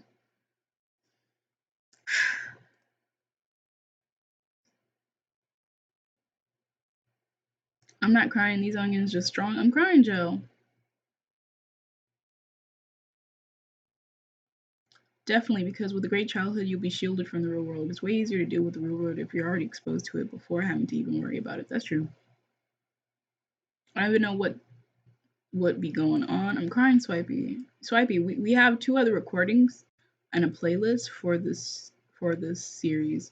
There's two other streams that is highlighted, so you just gotta look for them and read those, listen to those, and you should be able to catch up. I also need to number these now because I keep forgetting to do so. Let me see. Then you feel like you're obligated to do anything. Stop giving fucks about shit that doesn't concern you, only to do what's expected of you and nobody else. Especially kids who grow up with their parents doing everything for them. They don't know how to cook nothing. I knew how to cook shit on the stove before finishing middle school. They get handed everything by their parents, so when that help disappears, they don't know how to do shit. That's true. I know how to cook and I like experimenting with cooking, like trying new recipes and stuff. I don't know if I'm a great cook, but I cook shit. And I know how to clean, and for the most part, when I get my tiny house, it's probably going to be very easy to clean and just have it nice. And I also am learning more and more how to organize. But I think I'm gonna be like an organizing freak in the future. Like when I get my tiny house, I'm gonna have a lot of like little shelvings and little sections to organize my stuff. So I can avoid being messy. Right now, my room is pretty much organized for the most part, but it's like a slightly messy organized because I'm looking at my bookshelf right now and I don't have enough books and stuff to fit between the shelvings. So some of the stuff is like falling and leaning over, so it makes it look messy. My desk has a lot of different paints and art supplies and pills and gummies, because vitamin gummies, because I have that. So that kind of looks like a mess too, but it's an organized mess as well. In the future, it'll probably look better, but for now, it's still low key a mess, but it's organized and clean. Don't niggas write in paragraphs, right? Lord. Welcome back, Sherry. According to astrology, if your moon is the opposite sign, it'll show the negative side of your emotions, which is what that planet represents. Maybe that's why it's changing colors. It will show the negative side of your emotions, which is what that planet represents. Maybe that's why it's changing colors. I wonder if they are swayed by the colors of the moon. I don't know, but I'm not sure if the astrology would be part of it. Who knows? The sun turned into a rainbow, reflecting the lights on the moon. I'm weak, Lord. You gonna do a room tour? No, because if I show my room, it sometimes can clue people in and what type of house I live in. So I'm not into that. Y'all seen enough of my room. You'll be fine.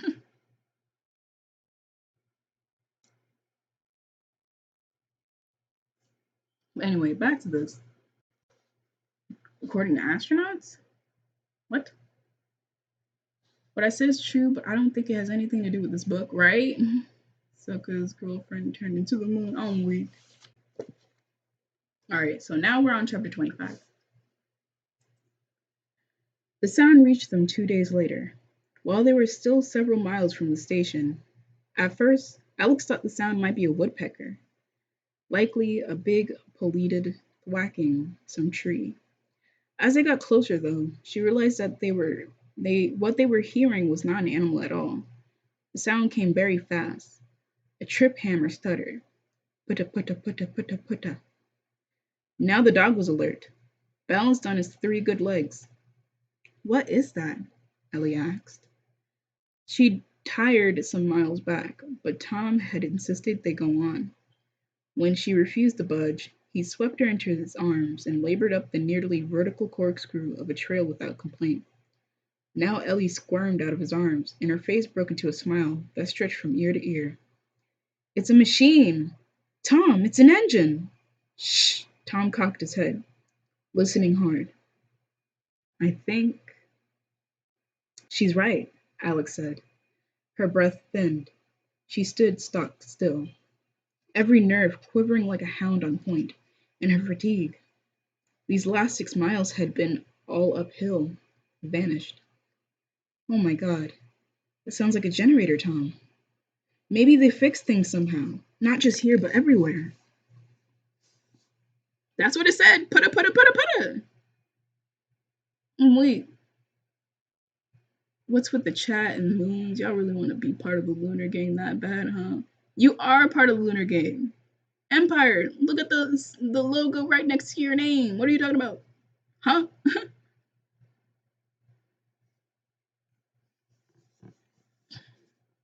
See? See?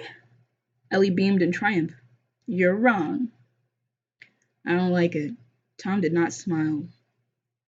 First off, not every generator uses a computer. Wait, let me see. Yeah, okay. Which means that someone had to throw the transfer switch manually. But it's been too long. 8 days since the zap. So what? So that means the generator's been running for a really long time, and most generators can't. Not without refueling about every 4 hours.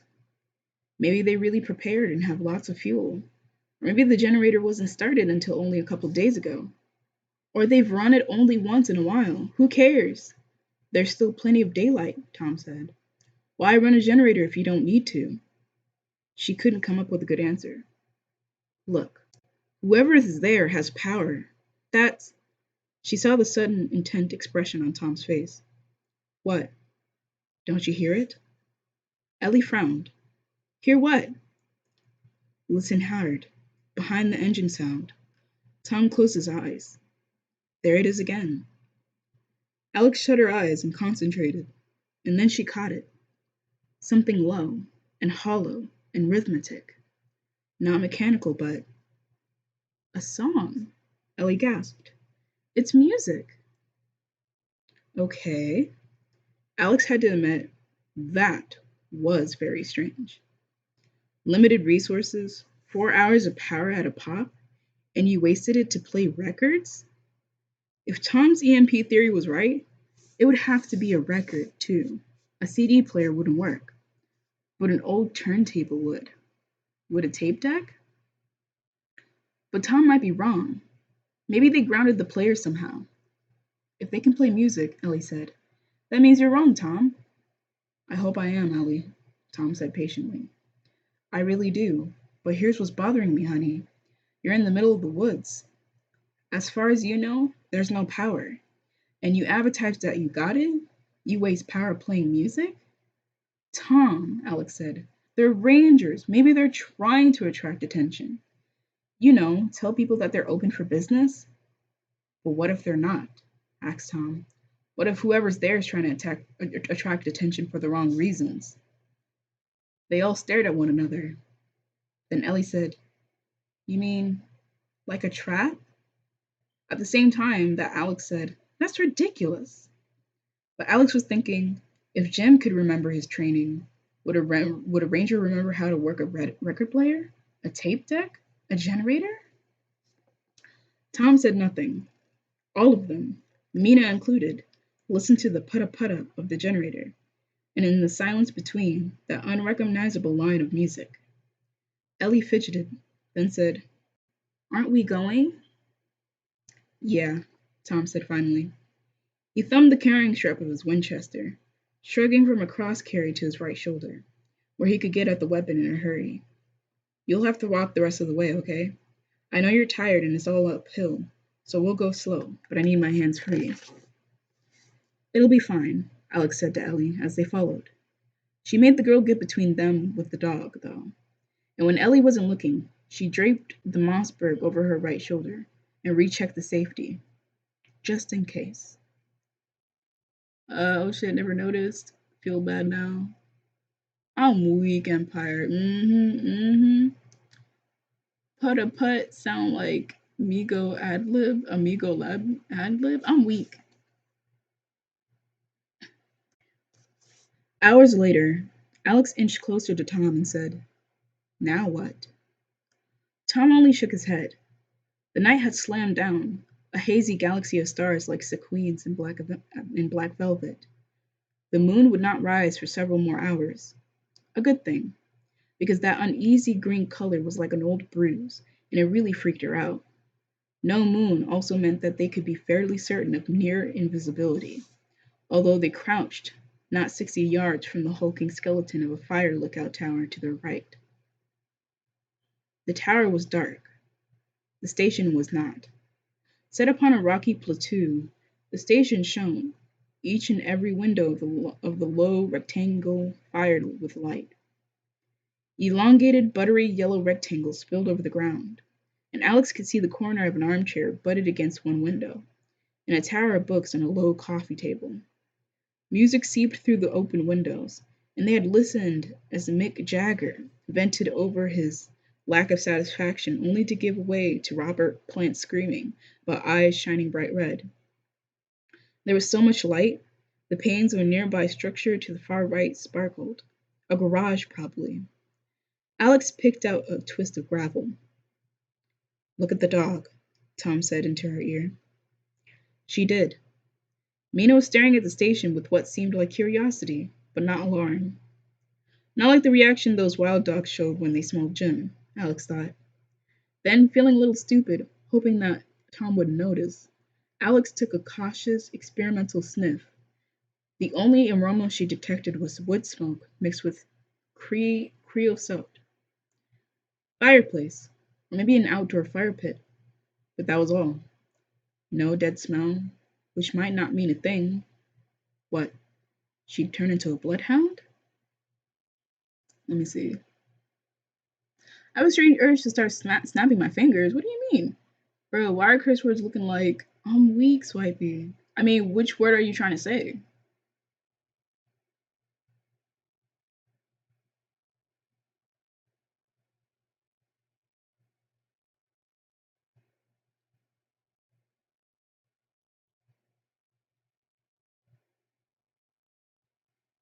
Let me see. If the dog's not worried, then it's probably okay. Tom said, Oh, wait, what? What curse word is 6 letters? Just curious.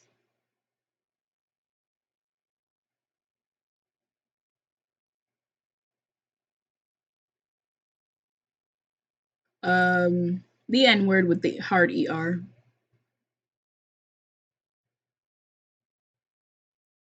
Crying swipey.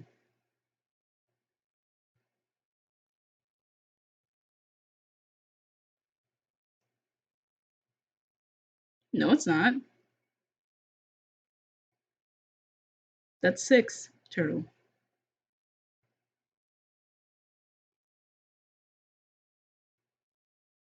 I'm weak bored.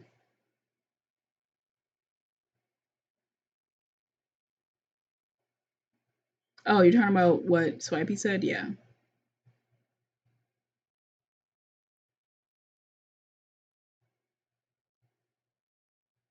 I'm weak. Anyway,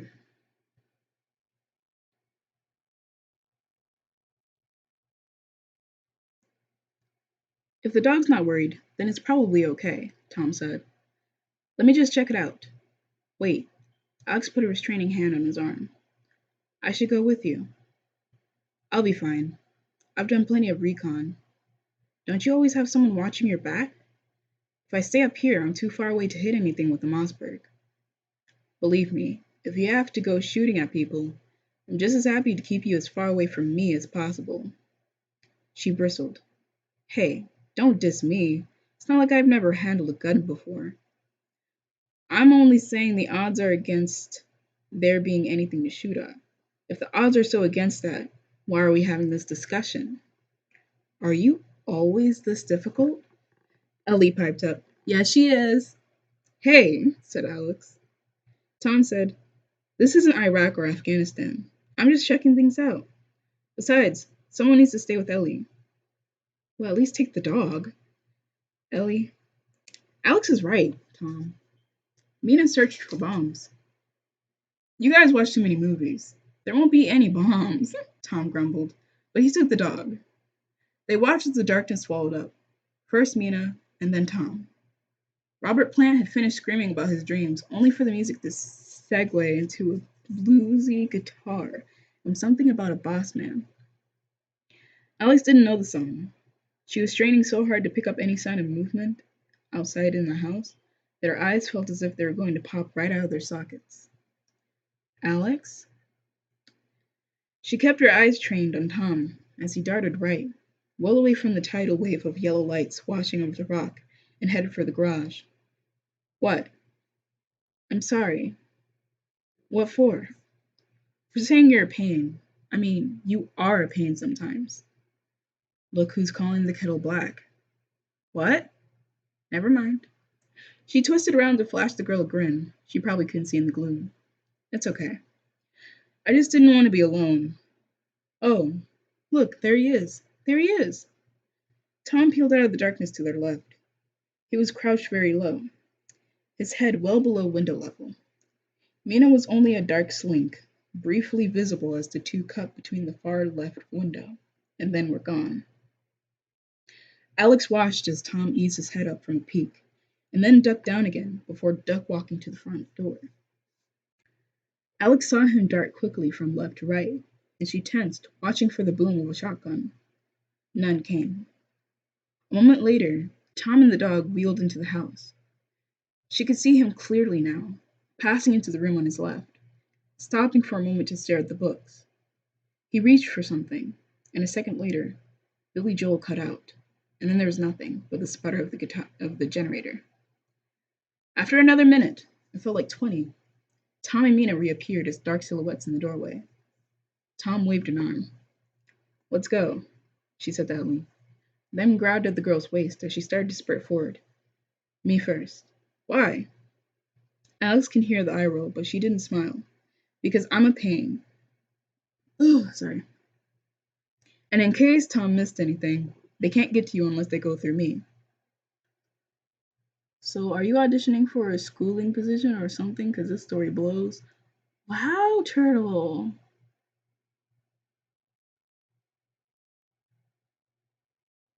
Listen, Turtle, were you here for the last two streams for this story? Cause you got me fucked up if you think this story blows, huh? They just went through all types of shit. And now it's time for them to chill out.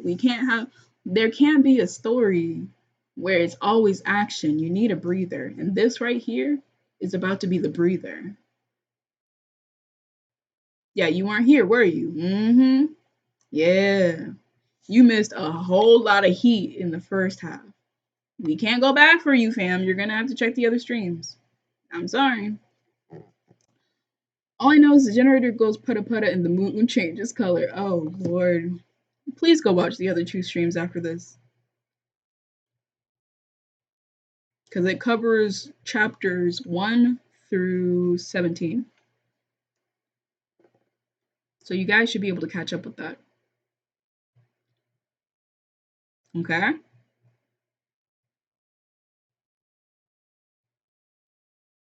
That's the thing about these type of streams. You're gonna have to you're gonna have to update yourself in order to be able to follow these stories. You missed a little bit of science. I'm crying for sure. You missed a little bit of that science. Delish. Like you literally missed all hell breaking loose. People were getting eaten. Niggas were flying and catching birds, gutting them. A dog got torn just in this stream earlier. Earlier this stream, we read about a dog getting torn up, bro. Dog got a concussion from one of the zombies. The zombie slammed the dog into the tree, then took its maw and ripped the dog's jaw down in half, then proceeded to crush the dog to death with a bear hug, like a superhuman bear hug. Then proceeded, after the dog was gushing its insides and blood out of its mouth, to rip its tongue out and eat. So if you think if this story blows, go watch the first two streams. And then when this stream is done, watch this third one. Because you think this story blows, fam, you need to catch yourself up. If you think I'm going to read you guys stuff that's boring, then obviously this is the wrong Quincy. I'm just letting you know. Storytelling stream, now you just too diverse. Wow, Empire. Doggies catching bodies? Yes, exactly. Yeah. This book said, fuck PETA, fuck society, you eat that in the third. Man, they literally started the book with the question of suicide possibly happening to the main character. Chick had a whole gun on her, you know, like, I might blow my brains out after I spread my parents' ashes. And she just says it nonchalantly, mentions it quite often. This story is fucking dark, right? The story's fucking dark. Also, the writer is so real and the character is so real. Like she does not give a like literally in the beginning when the kid the kid for Ellie had a grandpa with her. Ellie and Alex don't know each other like that, but Ellie had a grandpa with her. And when the grandpa met Alex, they were strangers, of course. And Alex just didn't give a fuck about this kid at all when the apocalypse happened. When this kid was like, "No, I'm not going with you," because she's like an angry little kid who just lost her dad, and her mom abandoned her as a baby, so she just fucking hates everybody. She's all like, "Me being a good girl never did anything for me, so fuck everybody." And like when the apocalypse happened and Grandpa died, she was on her own, and she knew this kid wouldn't survive without her. And she tried to convince her the first time. Like she was already reluctant to take the kid. She's like, "Oh, I fucking hate this kid already. Like, let me just like I kind of want to leave this kid." But then her morals, and then she's like, "All right, I'm gonna try and convince the kid." Kid said no. She said, "All right, well, fuck you too." And then she just kind of left her a trail, like, "Oh, well, if you want to follow me, you can follow me." Like this story says, "Fuck them kids, fuck life, and fuck everybody else." Like they don't give a fuck in this. They said fuck the pets. It's like they fuck animals, fuck kids, fuck life. That's literally what the story said already in the first 20, 25 chapters of this. So you're telling me what? The story is what? The story what? Blows? No. Wrong story, sir. Please check back again. What are you gonna do, Cole Peter? I'm weak. Let's skip this chapter. I want to hear about death. No, Swipey. So when's the next one? I do this every Saturday. This Hunger Games, I'm weak. Made a nigga switch up real quick. Empire, that's what I thought. Now I'm interested. This catching fire, this Mockingjay. Bro, there was so much stuff that happened. Like, okay, you want me to read you what happened when the apocalypse started? I'm gonna read that real quick for you. So, like I said, Grandpa was still alive when the apocalypse happened. But then, when the apocalypse did happen, all hell broke loose. I'm gonna give you a good description of what happens when something heat happens in this book.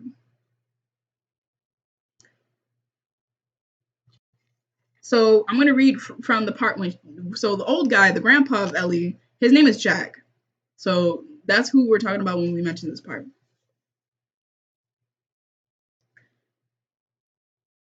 So her and Jack was just talking about something, and Jack was getting in her business because he's such an old guy. He's a nosy old grandpa, and he apologized to her, saying, "Sorry, I'm just being an old fart. I'm sorry for being in your business." And she said, "Jack," she said, exasperated both with her stove and the conversation. So you see, Alex already did not fuck with people. Alex was just like, "Man, if this nigga don't leave me alone, I appreciate your concern, but it's really none of your." All of a sudden, Jack's hand clamped down hard enough to hurt. Surprised, she looked up, and then whatever she's been about to say on her tongue when she got a good look at his face evaporated. I. Jack's face twisted in a sudden spasm. He pressed the heels of both hands to his temples. I. Wait. Wait. Jack! Alarmed, she reached for him, and then she saw the dog, Mina, was completely rigid, her muscles quivering, the hackles along her spine as stiff as a mohawk. The dog's black lips curled back to reveal two glistening rows of very sharp, very white teeth, and a growl began somewhere in the dog's chest. Alex felt a stab of fear. Jack, Mina's. Jack gagged, a deep, harshly liquid sound. An instant later, a sudden jet of bright red blood boiled from his mouth to splatter onto the icy rocks. Alex screamed just as Mina let out a sudden high yelp, and a second later, the pain had Alex too. By the way, when this all happened, Ellie went off a walk, so Ellie just fucking yeeted for a minute somewhere else. The pain was fire, a laser that scorched her brain. A sudden metallic chattering bubbled in her ears, and her vision sheeted first red and then glare white. And then she was stumbling, her feet tangling, and she fell. Something wet and hot spurted from her throat and dribbled down her chin. Jack was in just as much trouble, maybe worse. His skin was so chalky that his blood looked fake, like something for Halloween. His legs folded, and he began to sag, one hand digging at his chest, and then he simply dropped like a puppet whose strings had been cut. He hit hard, his head bouncing off the rock and his glasses jumping away, the lenses sparking in the sun. Stunned, she could only sprawl there like a broken doll. Blood pooled in her throat, and she began to cough as her vision spun like water swirling down a drain. That weird metallic screech was still very loud, splashing down from the sky. What was that? Dizzy, a drill bit of pain pouring into her brain, she dragged her head up, struggling to focus. At first, she thought she must be passing out, because the sky was getting blacker and blacker. But then she realized the blackness was moving. Birds. There were birds, not just a few or a flock, but hundreds and hundreds, thousands, all kinds, all shapes, all sizes, and the birds were everywhere, in the sky above and exploding from the valley below in a spiraling, screaming funnel cloud. They weren't organized, not following the way a flock does, but smashing into one another, either because there were so many or the pain that had her in its iron grip had them too. Something thudded against her legs. Shrieking, she flinched away as a dying crow tumbled to the rock. One massive wing was bent all the way back, and its black beak had snapped clean off, like lead in a pencil. All around, dead and dying birds began to shower from the sky. There came a loud, inhuman scream. Cringing, Alex darted a look over her shoulder, just in time to see a trio of deer crashing up the hill. They hit the ridge and then reared, driving their hooves into the rock with a sound like jackhammers. One, a very large doe, let out a harsh, wet, coughing bray, and then blood burst from its mouth in a crimson halo. The doe reared again, its front legs pedaling, and the other two answered, slicing the air with their hooves. Then the deer surged forward, as if pulled toward the edge by an unseen hand. No, no, no. Alec's thoughts came in jagged splinters. No, you're not seeing this. They're not going to. They can't. But they did. The deer catapulted off the ridge and over the cliff into empty space. For an instant, they hung, suspended between the bird-choked sky and the darker maw of the valley, and Alex thought of flying reindeer. But then the real world took over.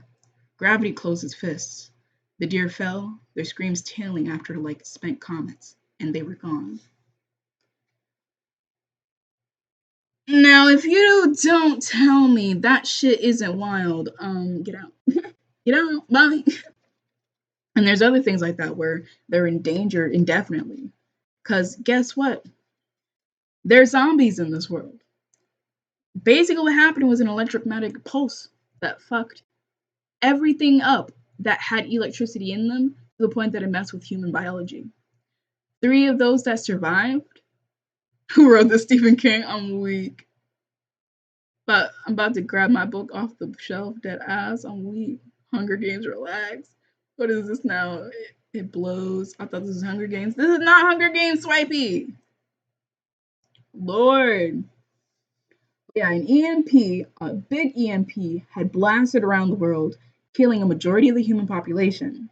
And the 3 that survived were either completely okay after the electricity passed through their body, or there was the type that after they came out from the electrical attack, their brain got hot wired, and now they act differently. They have animalistic behaviors and instincts with the taste for human flesh. They are not dead and they are not diseased, but their brain has been altered thanks to the shock. And then there's the last where they also came out okay, but now they have superhuman senses that they gained because of the shock. And Alex is one of them. She was a girl with a brain tumor who decided that she was giving up on doing any more medication and was on her way to spread her parents' ashes on Lake Superior and possibly kill herself after, because she was done taking medicine, she was done taking chemo, she honestly didn't want the monster, which she calls her tumor, to win. But the apocalypse happens, her brain's been altered, she's been cured of her cancer, but her cancer has been altered now to something different. She now has to take care of Ellie, who is an orphan, 100% now, and she also meets Tom, who is he's not a veteran though. He's a he's a soldier from the military who was on vacation. So these 3 are trying to survive the zombie apocalypse where there's a bunch of, and by the way, they figure out, oh, thanks for following, Fusher.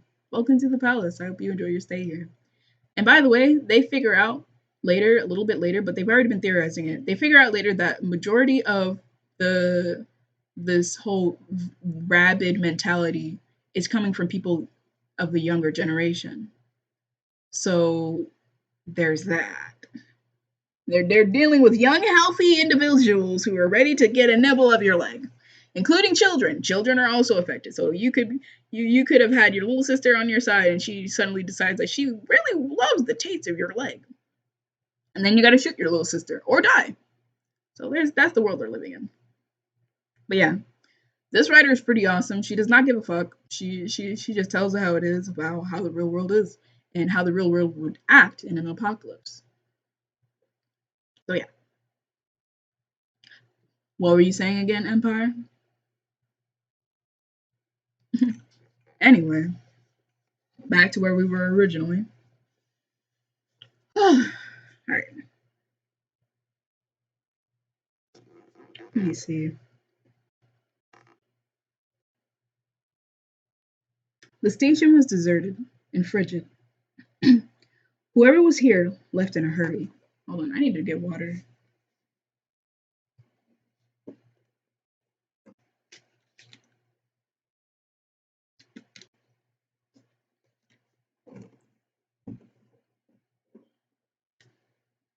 Relax, man. I can't tell you how many times people pulled up being all like, oh, this shit lame. Oh, this shit blows. If you don't go and check the other streams, I'm crying, Sherry.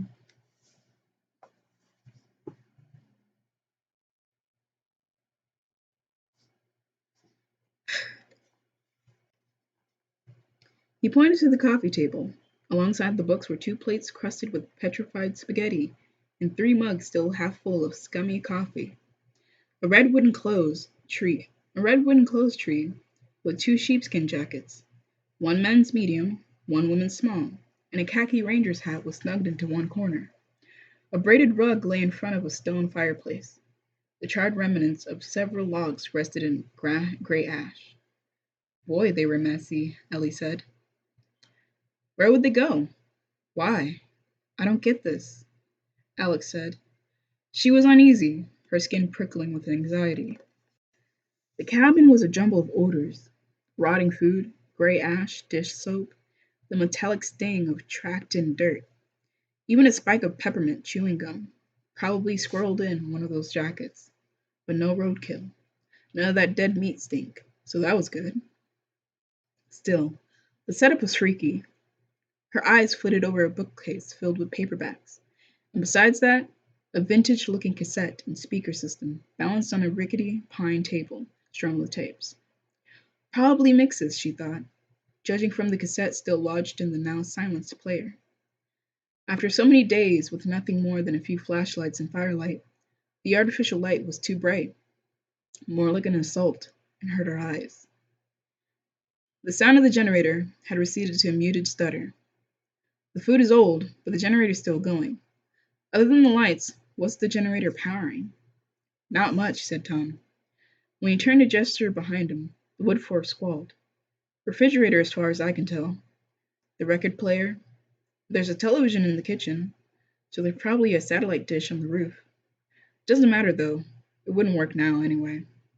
There's a wood stove in the kitchen, one of those really old cast iron jobs with an oven, and an hand pump for water. No toilets or showers. There must be an outhouse. No showers? Ellie asked, clearly dismayed. Just a wood tub in the kitchen next to the stove, and a big old sponge. Cheer up, kiddo. The Amish do it. Betcha these folks up near Orrin are doing that right now. Well, I'm not Amish, and we're not in Orrin, Ellie grumbled. What about heat? Alex said.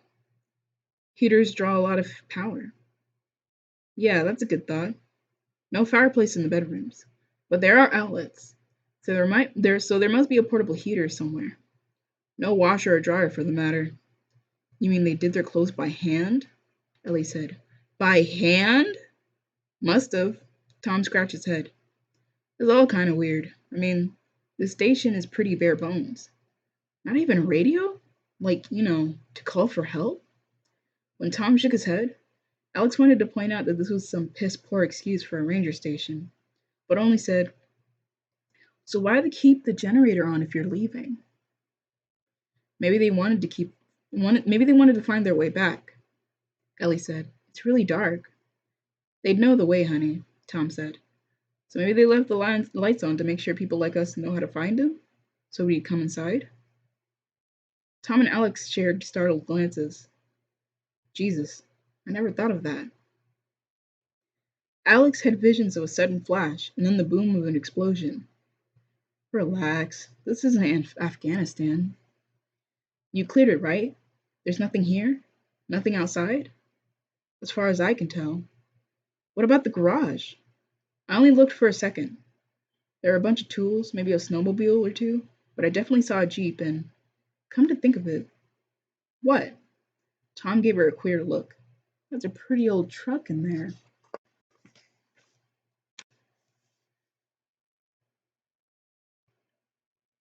Oh, what? Oh, see you, Sherry. Hold on, let me see.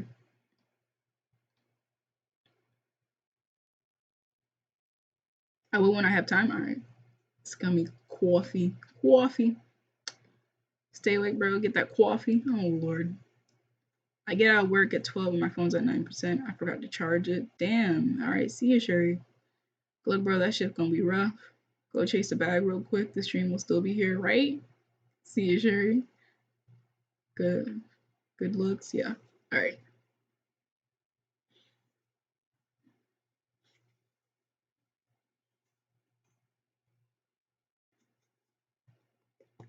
Ugh.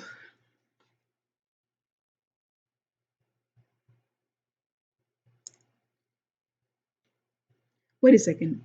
Didn't you say older trucks and cars might work? When Tom nodded, she said, "So why didn't they take it?" "Maybe it's out of gas," said Ellie. "No, there's an in-ground pump by the garage." "So? Maybe they couldn't fill the tank. Or it might not be as old as I think. I only saw it for a moment." Tom debated another half second, then said, "Look, if it was a trap, whatever was supposed to happen would have by now. Most booby traps are set with tripwires, and we already know that a cell phone signal wouldn't work here anyway. Now I opened every door in every closet, the pantry. On the other hand, what?" Tom inclined his head at the open windows. "You want to light up a target. That's the way to do it. Only my guess is they'd have shot us by now." Alex didn't think that was such a comfort. "There's no one out there that we saw." "Maybe they're only gone for now," Ellie said. She was sitting cross-legged on the floor, with Mina at her side. "Mina would have known," Alex said, "and maybe me too." Ellie shrugged. "Maybe they checked back to see if someone taken the bait."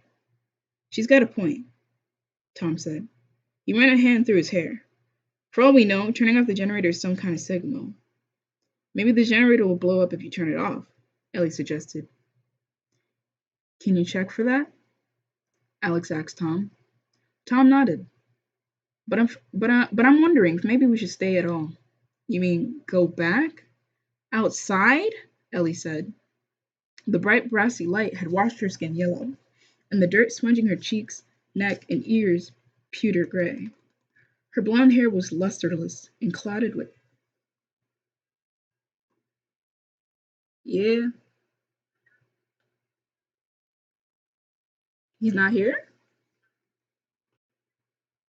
Hold on, I'll go check."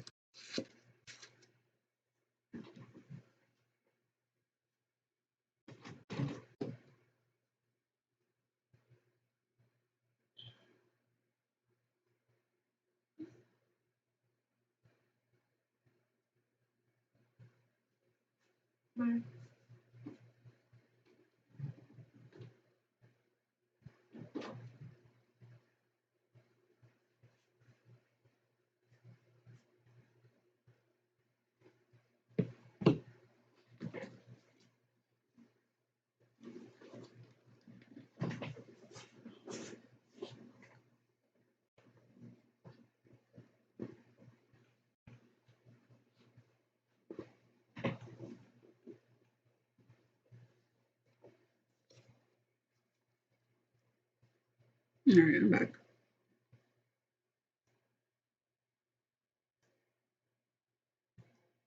What the fuck? Bro. Yeah? No. I didn't know.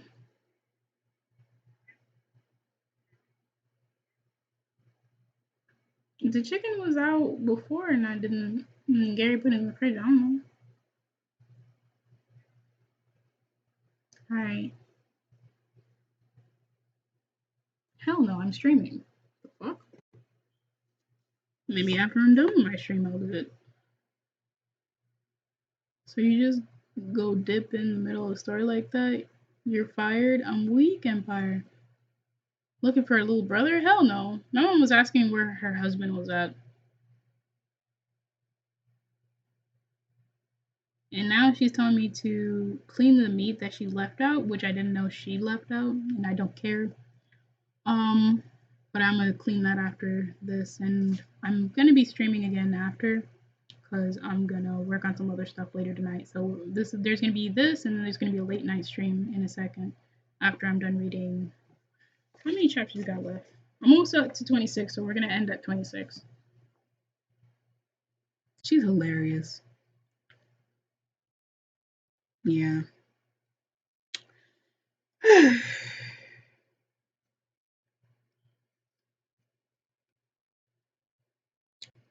Let me see.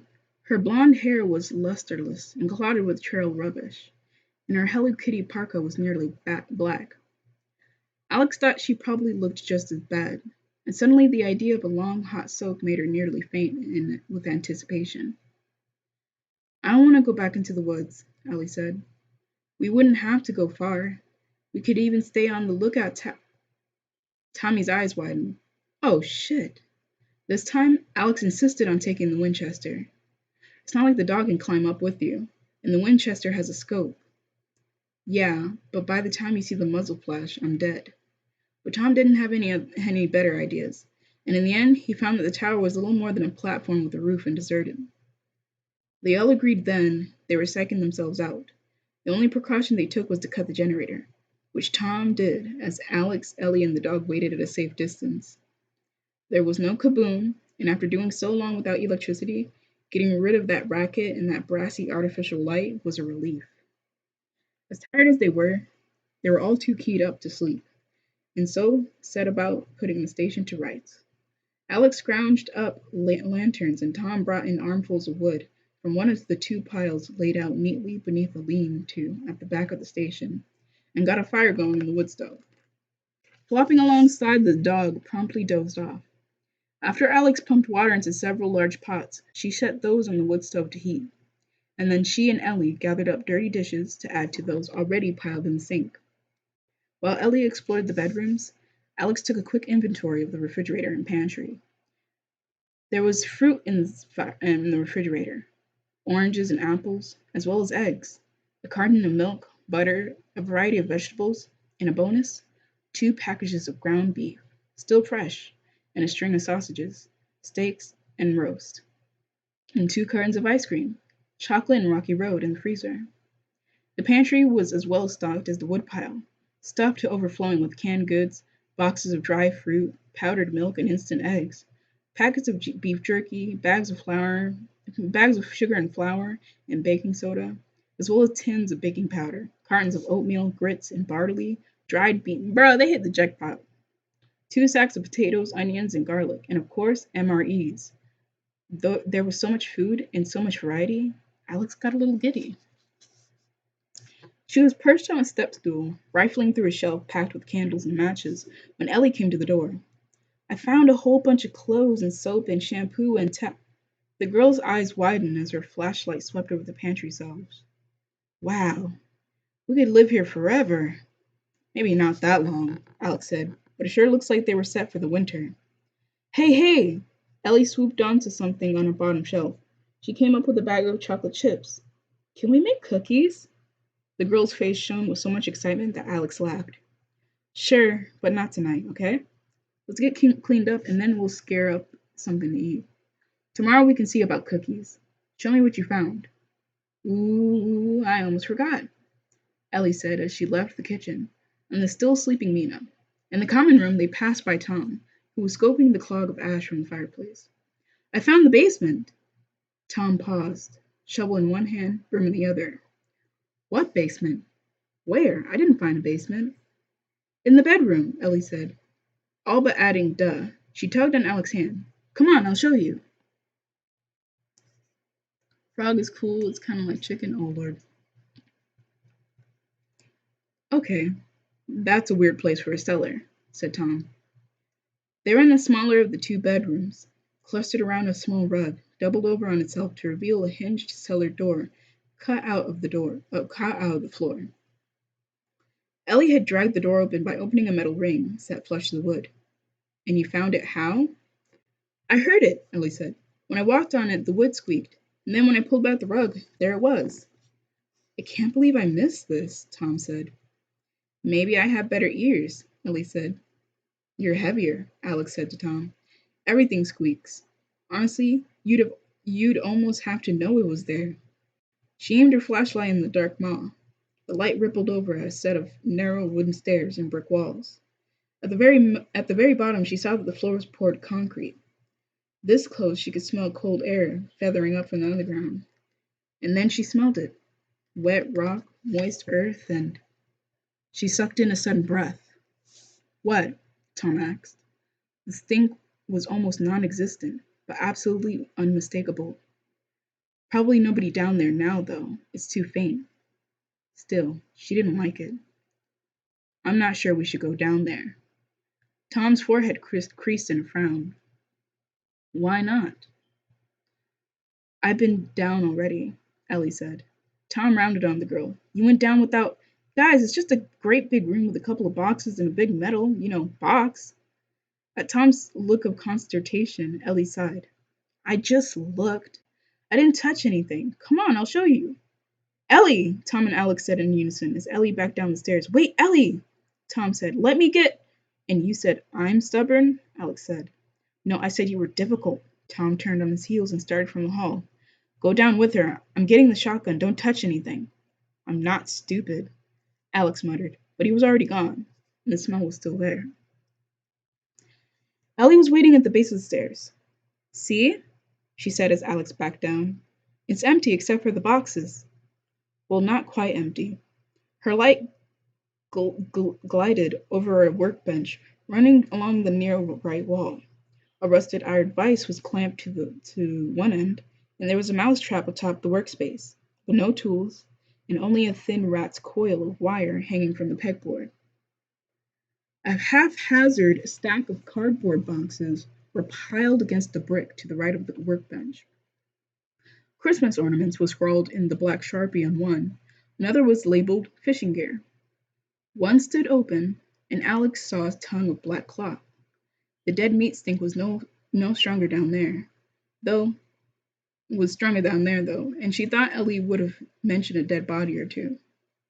She heard the creak of Tom's footsteps overhead, and a spear of light pierced the darkness as he shone his flashlight down the stairs.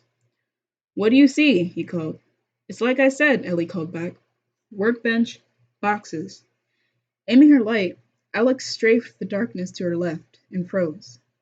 The metal cabinet was dark green, wide, and already directly opposite the stairs, and the door was open.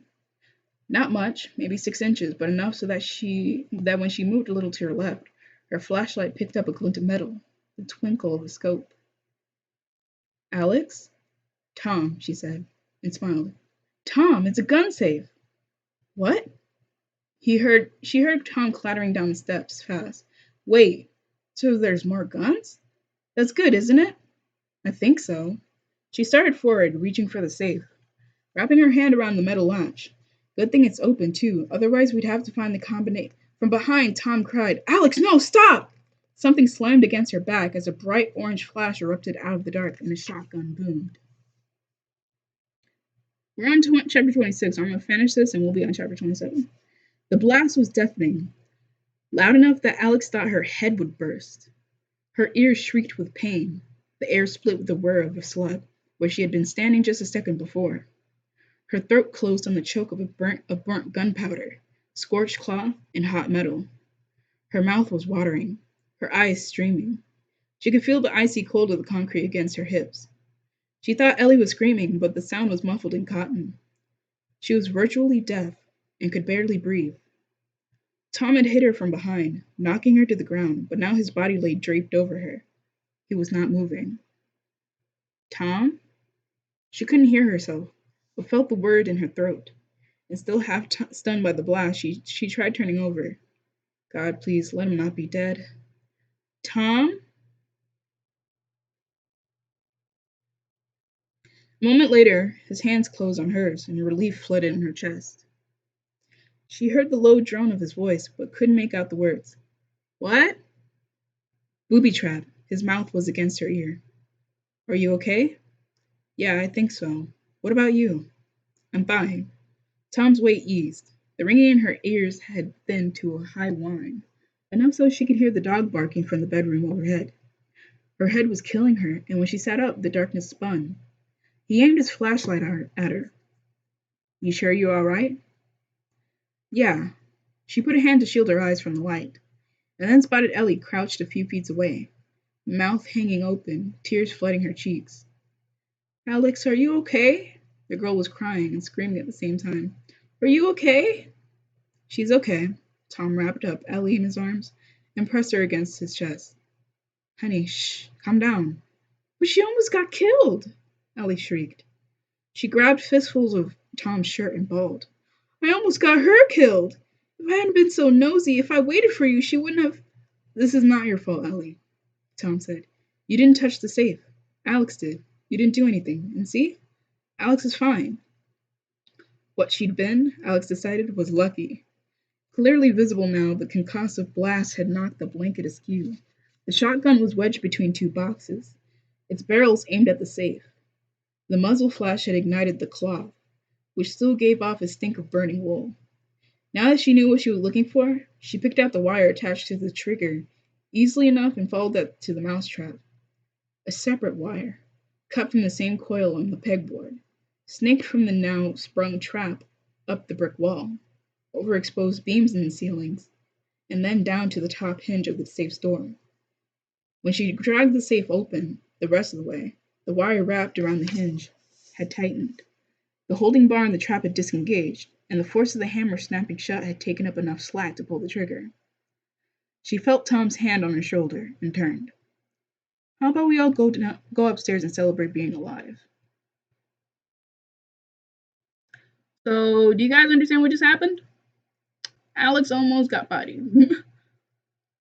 So, the Rangers who left the tower, the station, had booby trapped the downstairs basement for whatever reason. It was supposed to be, I think, it was supposed to be like a gun room or some sort. So I guess they wanted to protect their weapons. And Alex almost died.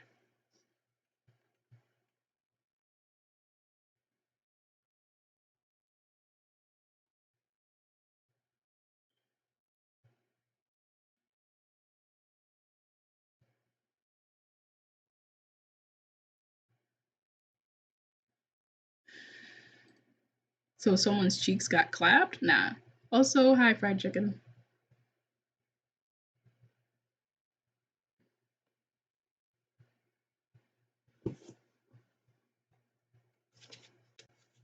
Yeah. Okay, we got like one more page to go, and we'll be done, and I'll end stream, and I'll come back a little later after I clean the chicken.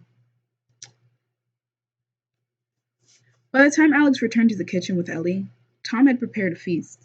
Pan-fried hamburgers with all the trimmings, a huge salad, and fried potatoes. Wow, Alex said. I thought all you knew how to do was raccoon.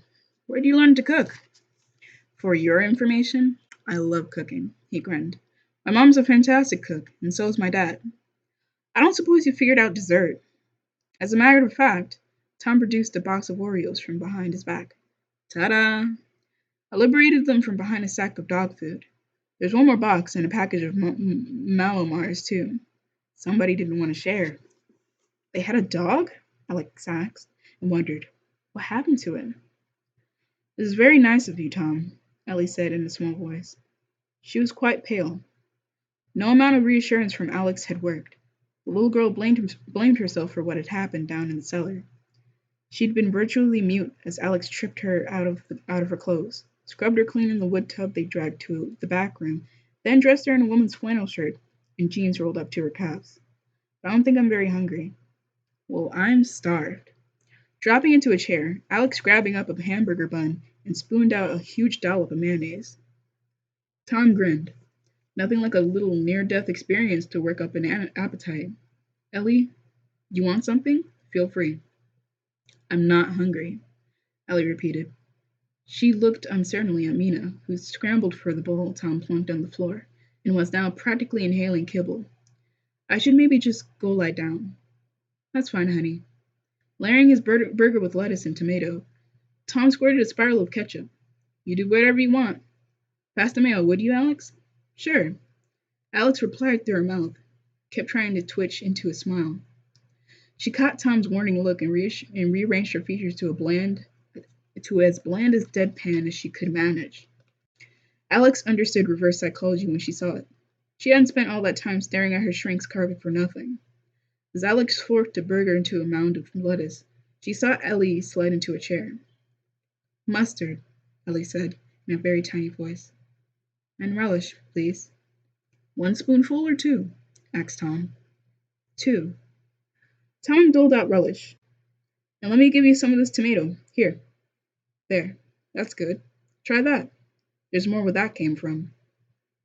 They ate in silence that was comfortable and almost heartbreaking because it was so normal. And Alex thought that Tom was right. Food was fundamental. After so long a time of eating only in memory, feasting in actual fact, with all its aromas and tongue popping tastes, was a celebration. The silence also gave her a chance to think about that cellar.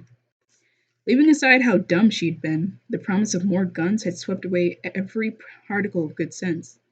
That dead meat stink, however faint, meant one of two things.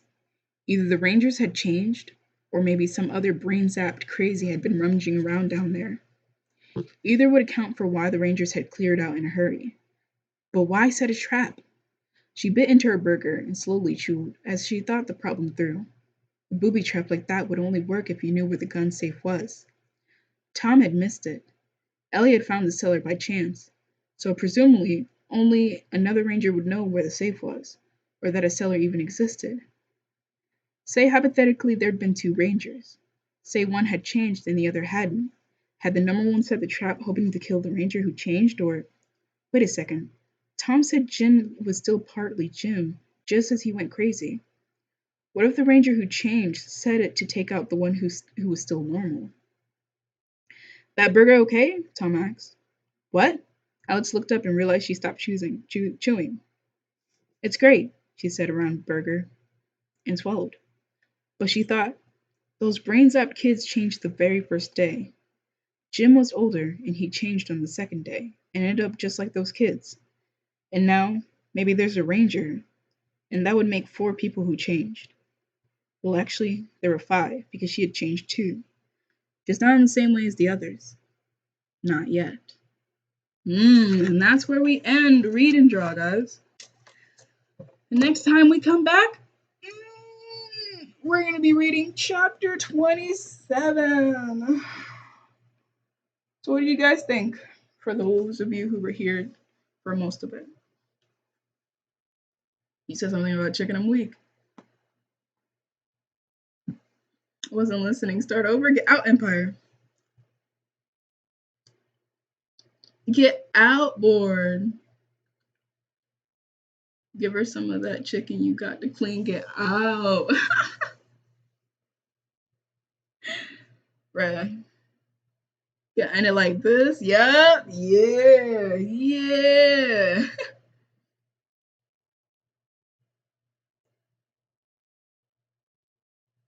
That's where we're ending it, fam. Whew. Video call Discord? Yeah, I could do that.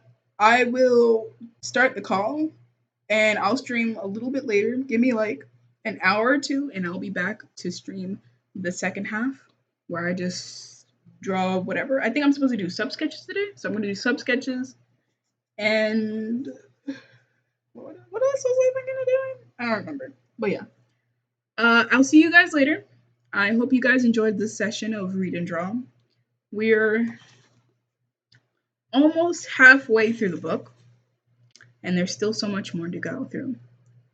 Guess that doesn't apply to me now, does it? What is it? What? The story getting crazy. I want more. Yeah, board. My tribe when you come back. Ooh, okay. I'll do my tribe as well.